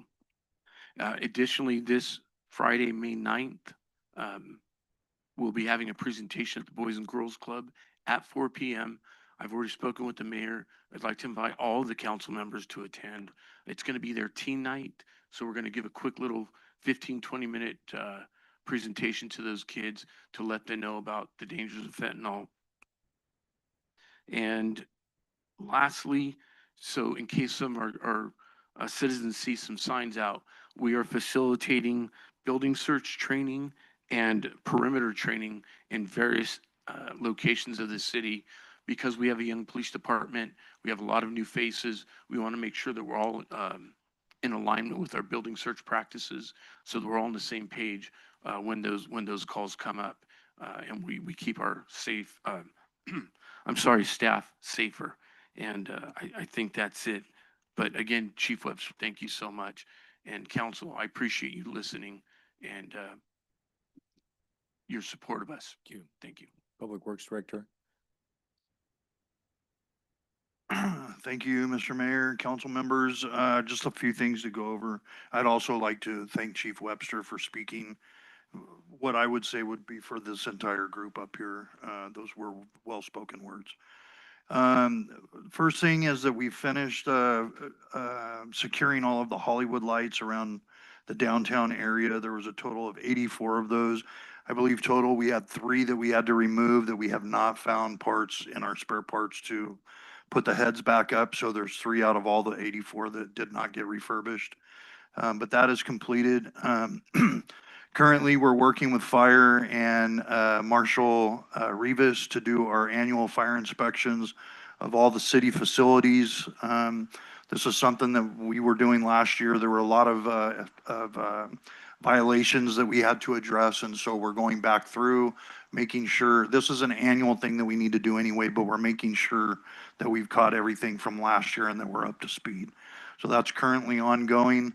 Our crews have started removing the first section of concrete that will be self-performing the replacement of. That is on the north end of Brettlinger Park, just to the west of Olive Avenue. So we will be pouring that back tomorrow. Crews removed it yesterday, got it compacted and formed up today, so we'll be pouring that back tomorrow. That's just gonna be the first piece of the self-performed work that we've spoke about in previous council meetings. We are also replacing, we had it in the budget this year, when I spoke previously at previous council meetings regarding the splash pad at Salazar Center. We did replace the push button to add the actuator to start it about 3-4 weeks ago. Once we got it fired up running fully, we realized that there were 3 actuators, the actual sprinklers that put the water out, that were bad. We had it in the budget to replace those. The company will be here next week to replace those. So we actually have a fully functional splash pad, which I know that Miss Ruby is going to be super excited about for her kids this summer. So that's really exciting. And then the last thing that I had, I would have mentioned it earlier, but I know we had a big agenda. Friday, May 23rd will be the City of Selma's first annual APWA Appreciation Night. That will happen from 5 to 9 at Pioneer Village. I can tell you we have a ton of people coming. The city of Fowler will be coming. The city of Kingsburg will be coming. Haker Equipment, PG&E, Mid-Valley, and Mid-Valley will be barbecuing hamburgers and hot dogs for everybody. We have booths set up from Sparks, from the city of Selma. Public Works will have a booth set up. We have little swag things to give out to the kids. I'm trying to work out some music. I don't know how that's going to work out. But anyway, we're inviting the entire public to come out. We ran an ad in the paper. It will start next week, run for 2 weeks. It's kind of postcard sized, but we had it in the budget to put it out there. And we've got it on social media. So we, again, invite the entire public to come out and have a hamburger, a hot dog, and a soda, and let your kids crawl around on some of the equipment that Public Works uses in their daily routines, and just get to know us a little bit and understand a little bit better what we do for the community. So again, that's Friday, May 23rd, Pioneer Village from 5 to 9. That's the end of my report. Thank you very much. I could add a little bit to the Public Works Department from engineering. I mentioned earlier the Cafe Light project on High Street. All of the structural engineering calculations were done. So I wanted to present to the council. I believe Mayor Pro Tem asked about what the poles are going to look like. So wanted to let you know, in case we need to make any changes, the steel poles are designed in order to accomplish the concept that we presented, where the lights will go across the street in different angled areas. They're going to be up high enough so that the ladder truck can drive in and do their thing. So the calculations have a 12-inch diameter pole, steel pole. So paper is about 11 inches wide, 12 inches is another inch. So currently that's what's on the plans. That's what we're going to go out to bid with. Big. Yeah, it's larger than a smaller pole that I thought it was gonna be 4-inch square. That was my guess, and I'm not a structural engineer. So, You're not? no, not structural. So at that height and that, the length that those wires are, going across, that's what's requiring those calculations. So I wanted to let the council know if that's something that needs to get rerouted, we can make those poles smaller if we aren't going across the street. So before the lights were just staying on each side of the street, we can have the same number of poles, probably at a smaller, What does that do to the $153,000 cost? The bigger poles? The bigger poles, yeah, we'll have to finish that estimate, and we're gonna go out to bid and see what people are actually gonna bid on. And what does it do to the parking spaces that are gonna be taken up? No change, Nothing? no Okay. change to that. If the lights aren't going across the street, then we don't have the restriction of where we put the trees. So if you keep the lights on each side, you may be able to put trees in different spots. But we're at the point where our guys are ready to put it out to bid. We can go out to bid as it is, and it'll be brought back to council for award, and you can make a decision at that point. But I wanted to present it as a department update in case there's any changes. You know, Said they're gonna be steel. Are they, can we paint them black? Okay. you can paint them any color you want. I'll help you. The black color would fall in line with the downtown strategic plan right. and the other furniture that's planned Yeah. for that. So that's in the bid. You know, you're gonna be able to mount speakers on top? I believe so. That would just add vertical force to the steel pole, which it would be well enough to Well, hold the that. speakers aren't very heavy, I mean. Right, and that's just a vertical Yeah, yeah. weight. The Okay. issue with the height is if you're holding a cable, it requires, and we're designing it so the poles don't bend, or we're designing Yeah. it so they'll stand up. Cause we have $69,000 allocated for that. 153. Engineer's estimate originally, last was 153. That's our estimate. Budgeting for the next year. It's going to go out to public bid. The public bids will come back. That'll be the cost we bring to the council for decision. So So it's gonna bid in 6/1, and then it's gonna be installed shortly after that, and we should be done by 9/1 if all goes according to plan. That's our schedule, following the just public contract code, go out to bid, give them enough time to bid it, bring it back, review the bids, present it to council, council awards it, we contract it, and then they have a certain amount of time. You guys wanna deviate from the original plan of having the lights go across the street? I mean, that's gonna look really nice. Let's go with what we had. To present that. when Thank we you bring for it back letting with us know the cost, difference you there can look at it. All right, thank you. and the wider poles. I have a community services update that was Okay. messaged For it. to me, so I apologize. T-ball is in the second week of games. We're grateful for the volunteer coaches with that are assisting with that program. We're working on the summer series, various movies in the park. I think currently we have 3 movies in the park scheduled, and those will be posted for the public of when those are scheduled. And then our co-ed softball registration is open. We have games Tuesdays and Thursdays starting in July out at Schaefer Park. And the cost per team is $450 with games being played at 6 p.m. and 7 p.m. You know, I have a question. How come we don't have Liz come and do reports for community services? I thought I requested the last meeting and you had agreed, and I mean, I think it'd be better because she knows what's going on with community services. I know she's not a director, but she can do a really good job. Remember, we're a team now? Yeah. So I think it'd be nice. The other, I have a question. I was asked, are they going to, have the men's league this year? I will confirm and have that sent out to council. And then the Schaefer Yeah, the Park church light posts, where are we on that, Director Allen? Still working with my rep from Musco, and I was actually hoping you didn't bring this up. Right now, what we're looking at, what we talked about previously, is trying to reutilize the existing foundations that we had there for the lights that got taken down. From what our discussions have been so far, it doesn't look like that's gonna be able to happen.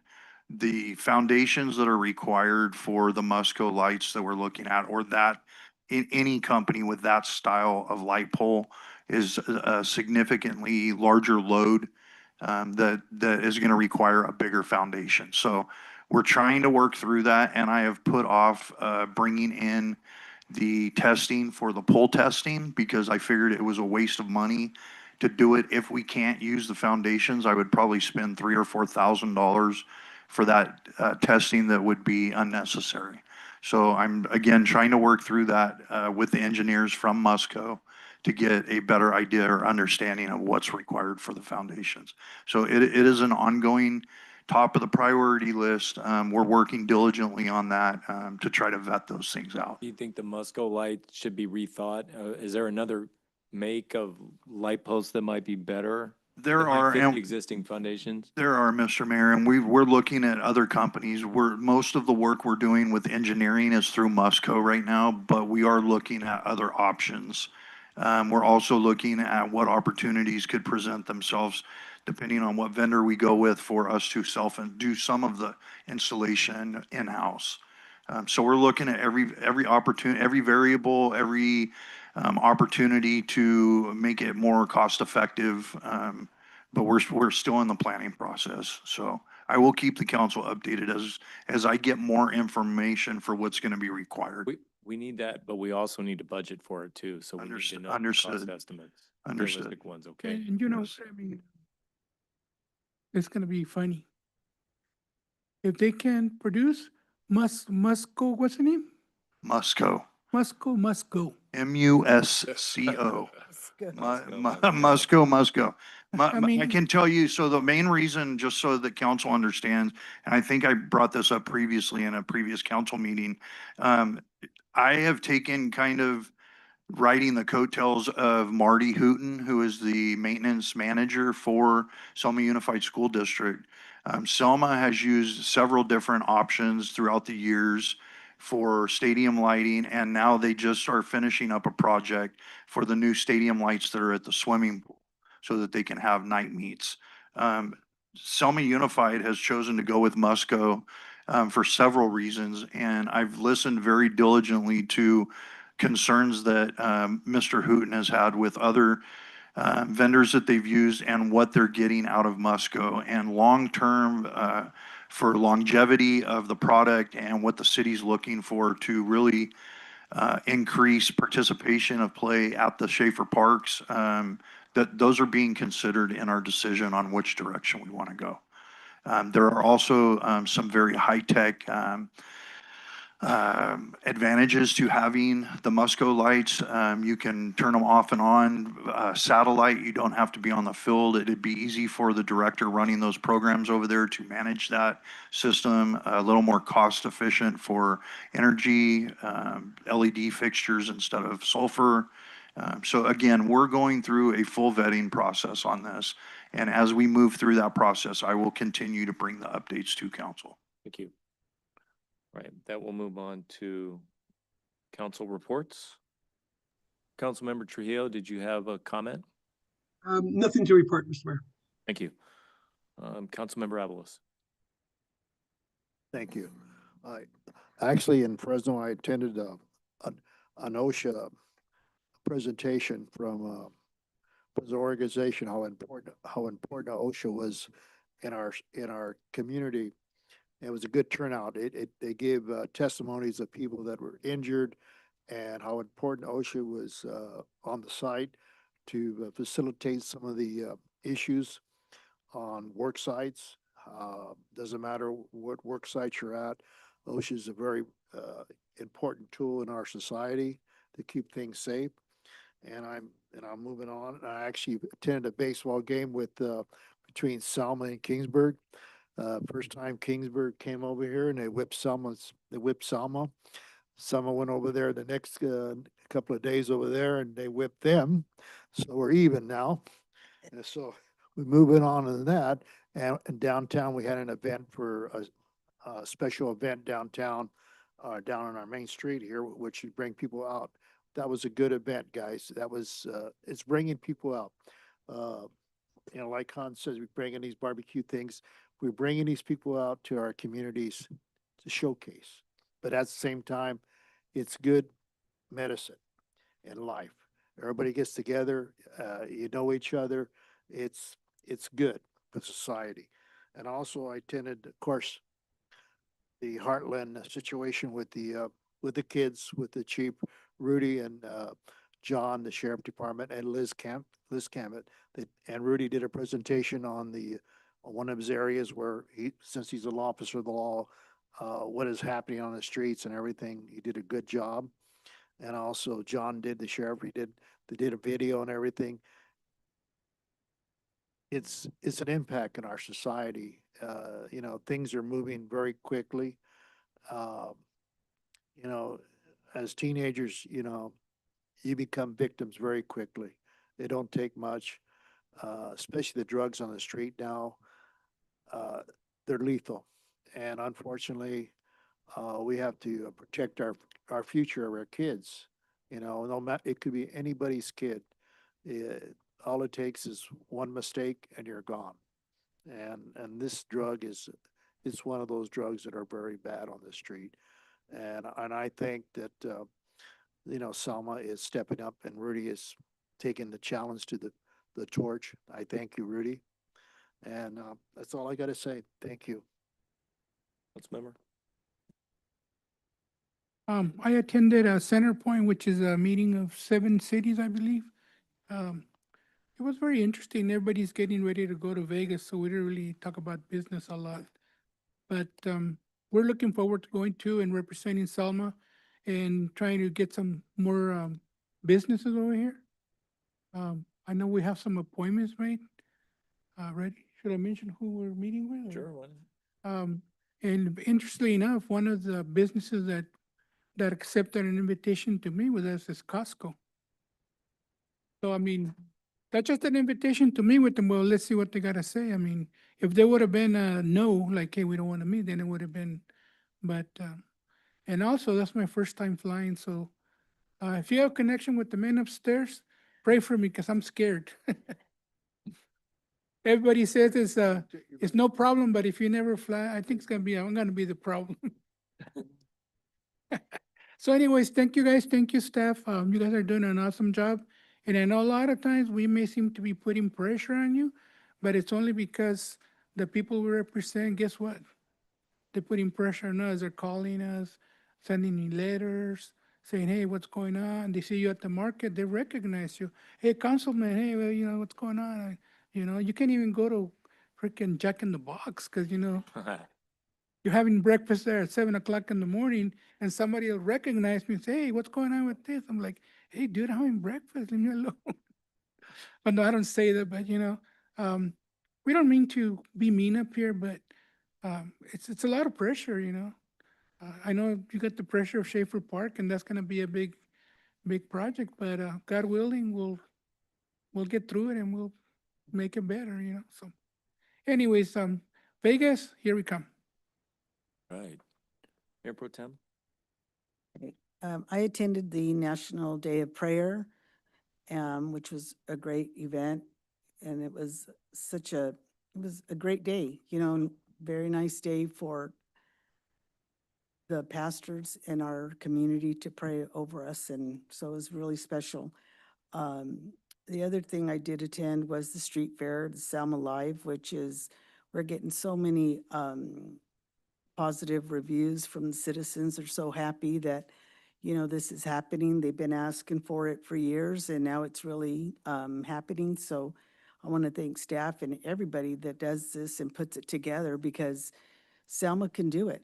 Selma's a great community and I've said it years in and years out that when there's something that happens, they're going to come out. They're going to be supportive, but we just got to be out there to give it to them. So the other thing is, I did attend the Knights of Columbus dinner dance, and that was an award or a scholarship that my daughter, that is a senior this year, she was one of the recipients. So that was a really special night. The other thing I just wanted to say on a personal note, I get it. Believe me, staff, when I say it, I need to know what you guys need. We say it because we truly believe in you guys. And that's the only way we can move forward as a city, as a community, working together. Just like you lost time with your daughter, I lost years with my daughter. in her senior year. My council meetings on Monday night, she played volleyball. I didn't get to go to her games. I mean, it's things that we sacrifice, just like you guys do. But that's okay. I signed up for this. And I signed up because I care. And she's a senior now, and that's okay, because our meetings changed to Tuesdays, and now I'm missing my grandbabies T-ball, you know? And that's okay, because they play on Thursdays, so I can see that. But just that, what we've been through in the last few years, you have to understand, and I know that our finance director can relate. When you don't have a finance director to give us this information in order for us to make solid decisions, financial decisions for you guys, it's hard. It's hard. We can't make a decision not knowing what we have. Not only that, we're like Councilmember Osigera states, we see the community on a daily basis, and they're always coming to us. How come I can't do, how come our lights aren't lit? How come this? How come that? And those are things that, we get hit with. But like you said, working together, that's what's gonna, we're gonna flourish, and we're gonna make this city one of the best cities that there is. And I have to say that people will look at Selma to model, to be like Selma, because we are a unique and a beautiful city. Everybody that I know that comes from other towns will say, your city is beautiful. Your lights, you guys got so much light. Our city is dark. And I want to say, we have community member, Miss Nelson, that takes so much pride, and I want to give her thanks for going out there with the community, cleaning up, because there's not a whole lot of people that would do that. So I want to thank her for that as well. But it's working together. And again, thank you all staff. I think this is gonna be a great year, and we're gonna move forward. Thank you. Just to add to, what Mayor Pro Tem said, the Selma Live event, I don't know if anybody saw the flyer, but it was sponsored by City Council, City of Selma Community Services Division, and everybody out there. That was a City of Selma event. We got another one coming, but we don't know what to call it. I'm thinking of doing chanclas in the park, but I don't know. We wanted to use boots in the park, but I guess the trademark. So we're gonna call it chanclas in the park, so look for the flyer. It's copyrighted. A good one. So I attended the COG, FCRTA, and Safe Routes to School Subcommittee. Really excited about Safe Routes to School Subcommittee, as I discussed. Attended the National Day of Prayer, attended the Fentanyl Awareness Program in Heartland with the chief referenced, attended those two Selma events, Selma Live and Selma Concert, April 18th. Another one's coming up. Thank you to the Business Improvement District. It's really great, something we've added to our city that we didn't have before. It's just making us more strategically grow and more aware of our downtown. And yes, people say they go to Kingsburg, and Kingsburg's so much, cheerier and better downtown.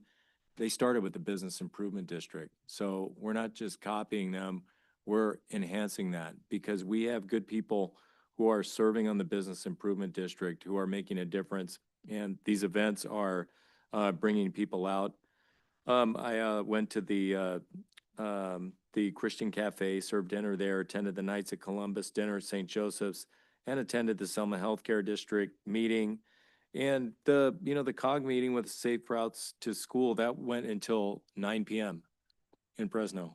And it was a long meeting. And the big thing there is Measure C, that not a lot of people hear about, but it may not pass again, because now there are two rival factions for Measure C.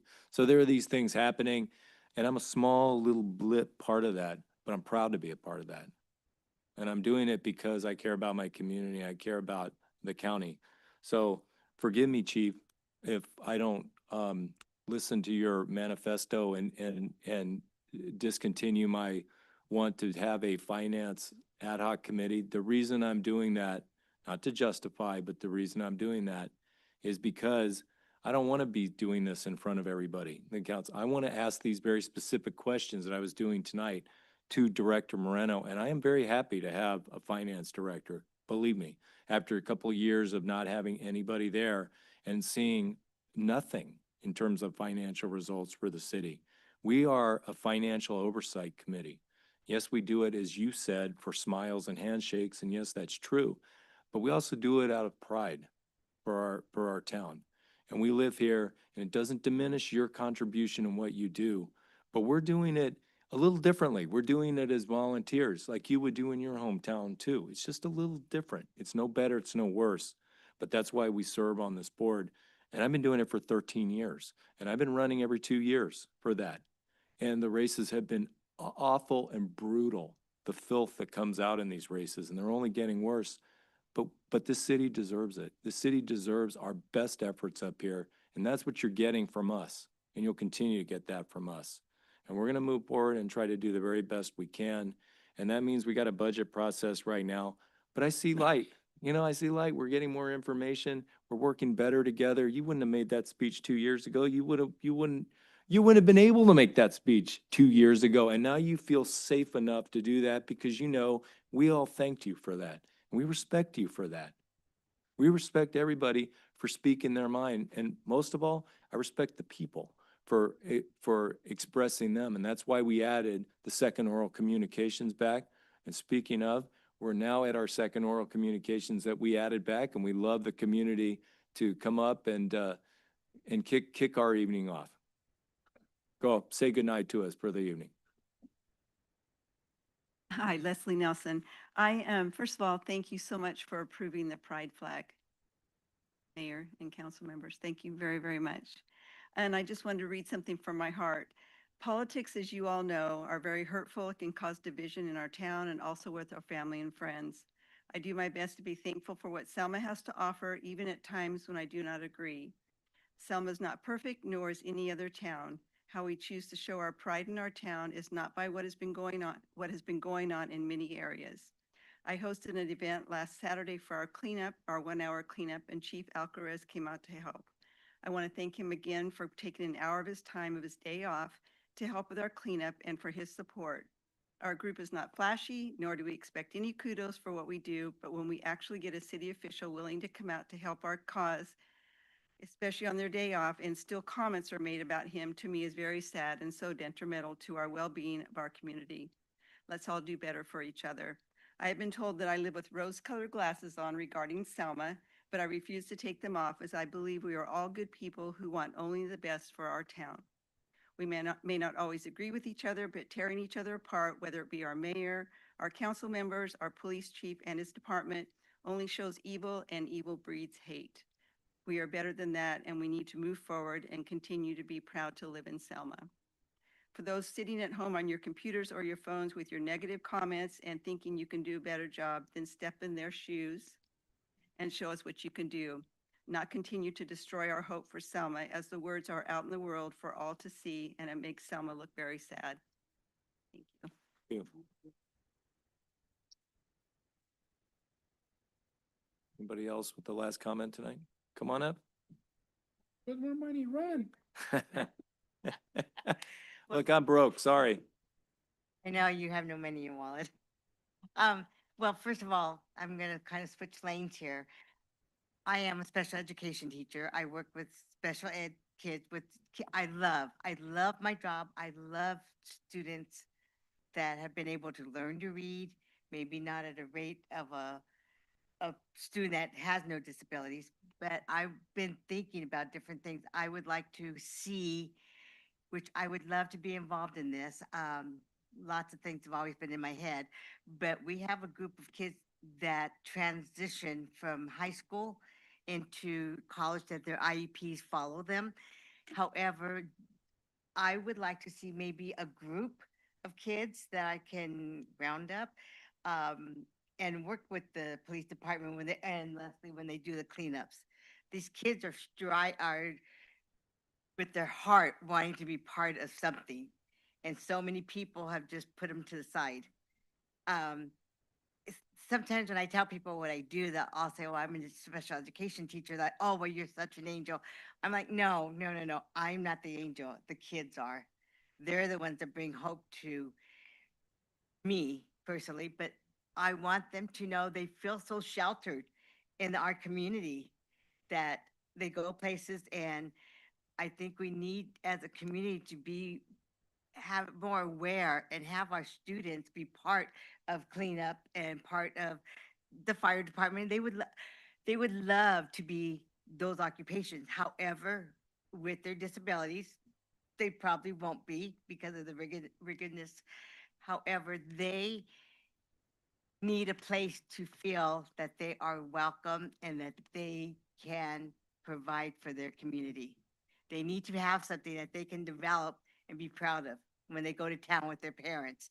Oh yeah, I helped clean that area up, or I helped to pull weeds at the fire department, or I helped do whatever. I mean, there's so many things in Selma that they can do that I would really like to see the community, our community, notice, take notice of our future.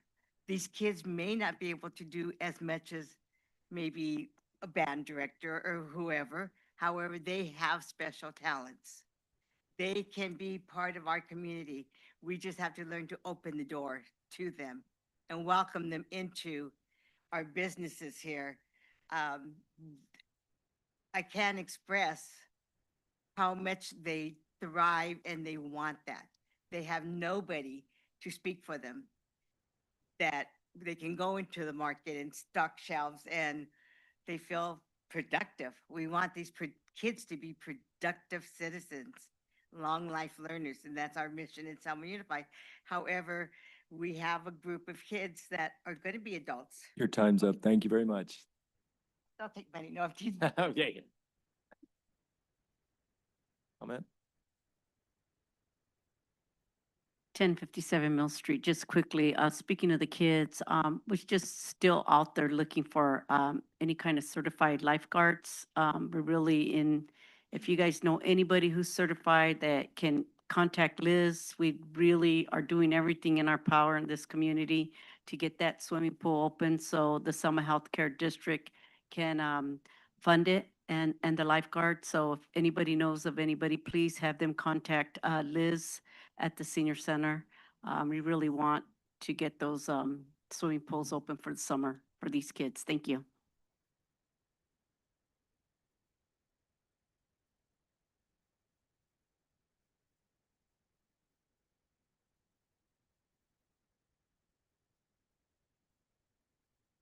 Kelly Guerra, 2145 Cypress Street. I was just wondering, as she was talking about these kids that are going to be transitioning into adults, is that something that they would be able, like legally able to do, like at the shelter, like fold the clothes, fold the towels, um, wash the dishes, dry them, give the dogs treats, just walk them in between in between the shelter, just even petting them, the scared dogs and, cats, just giving them love. I've seen it where there's my daughter's boyfriend's brother. He's disabled. He's an elderly adult. And she had sent me videos and pictures of her dog Fluffy playing with him, and he can't talk. He's blind. He's 30. He keeps a rattle in his hand. And Fluffy ended up, she was amazed that Fluffy was able to see that no, he can't talk to Junior, but the rattle, he heard the toy, and Fluffy would put the toy in front of him.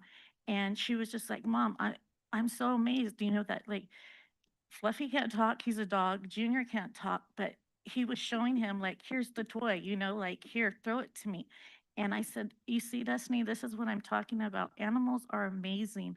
They don't have to have any words. It's just a feeling, a love, devotion, just spending time with them. So if that's something possible that maybe Sally, we could try and do something like that for them, but that would just help, to do that. And then, like you said, the animals that are a little bit more timid, maybe they can just, spend time with them in their kennel or sit there with them and just pet them and try and work with them that way, anything like that. So I'm just a thought. Thank you.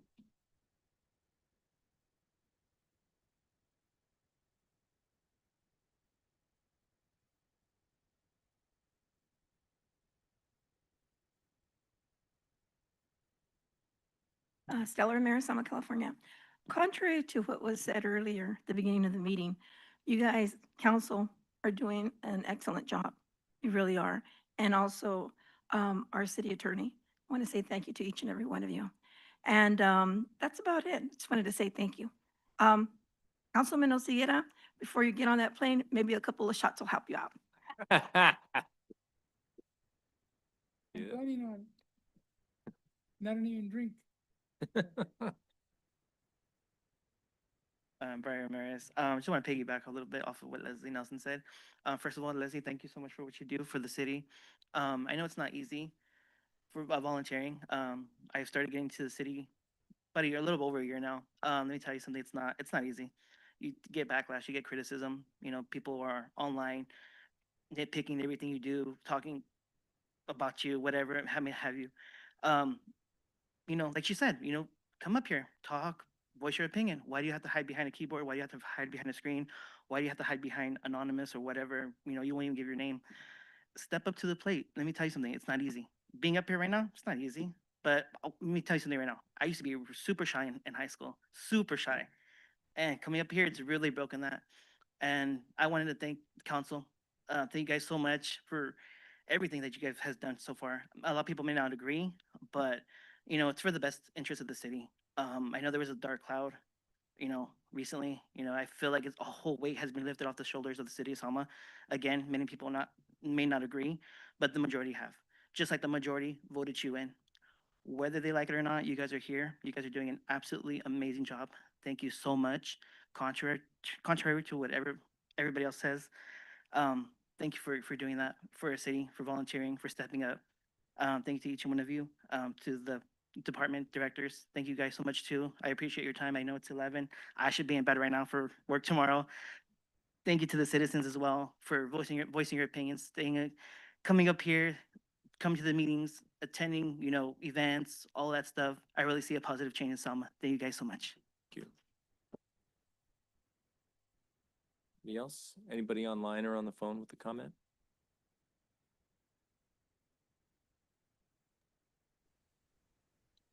Hello, Hello, we can hear you.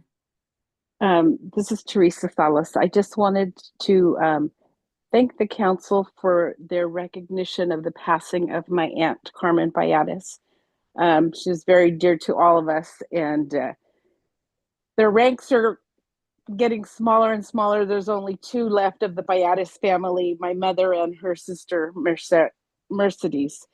So I thank you for that. My aunt's rosary will be next Thursday at 6 p.m. at Page Funeral Chapel. And the funeral will be on Friday the 16th at 1 o'clock at St. Joseph's Catholic Church, if anybody is interested in attending. Thank you, Ms. Salas. So sorry for your loss. Do we have any other comments at this time?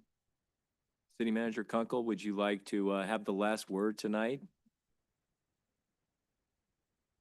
Well, thank you. And I do appreciate, first of all, staff. It's going to be a pleasure working with you. And I just see nothing but great days ahead for us. I think working with this council, I think there's just no stopping us of what we can do with teamwork, with trust, with communication. I think that's huge. To our citizens, thank you for just putting up with us sometimes. It's hard. It's a tough road that we have to do.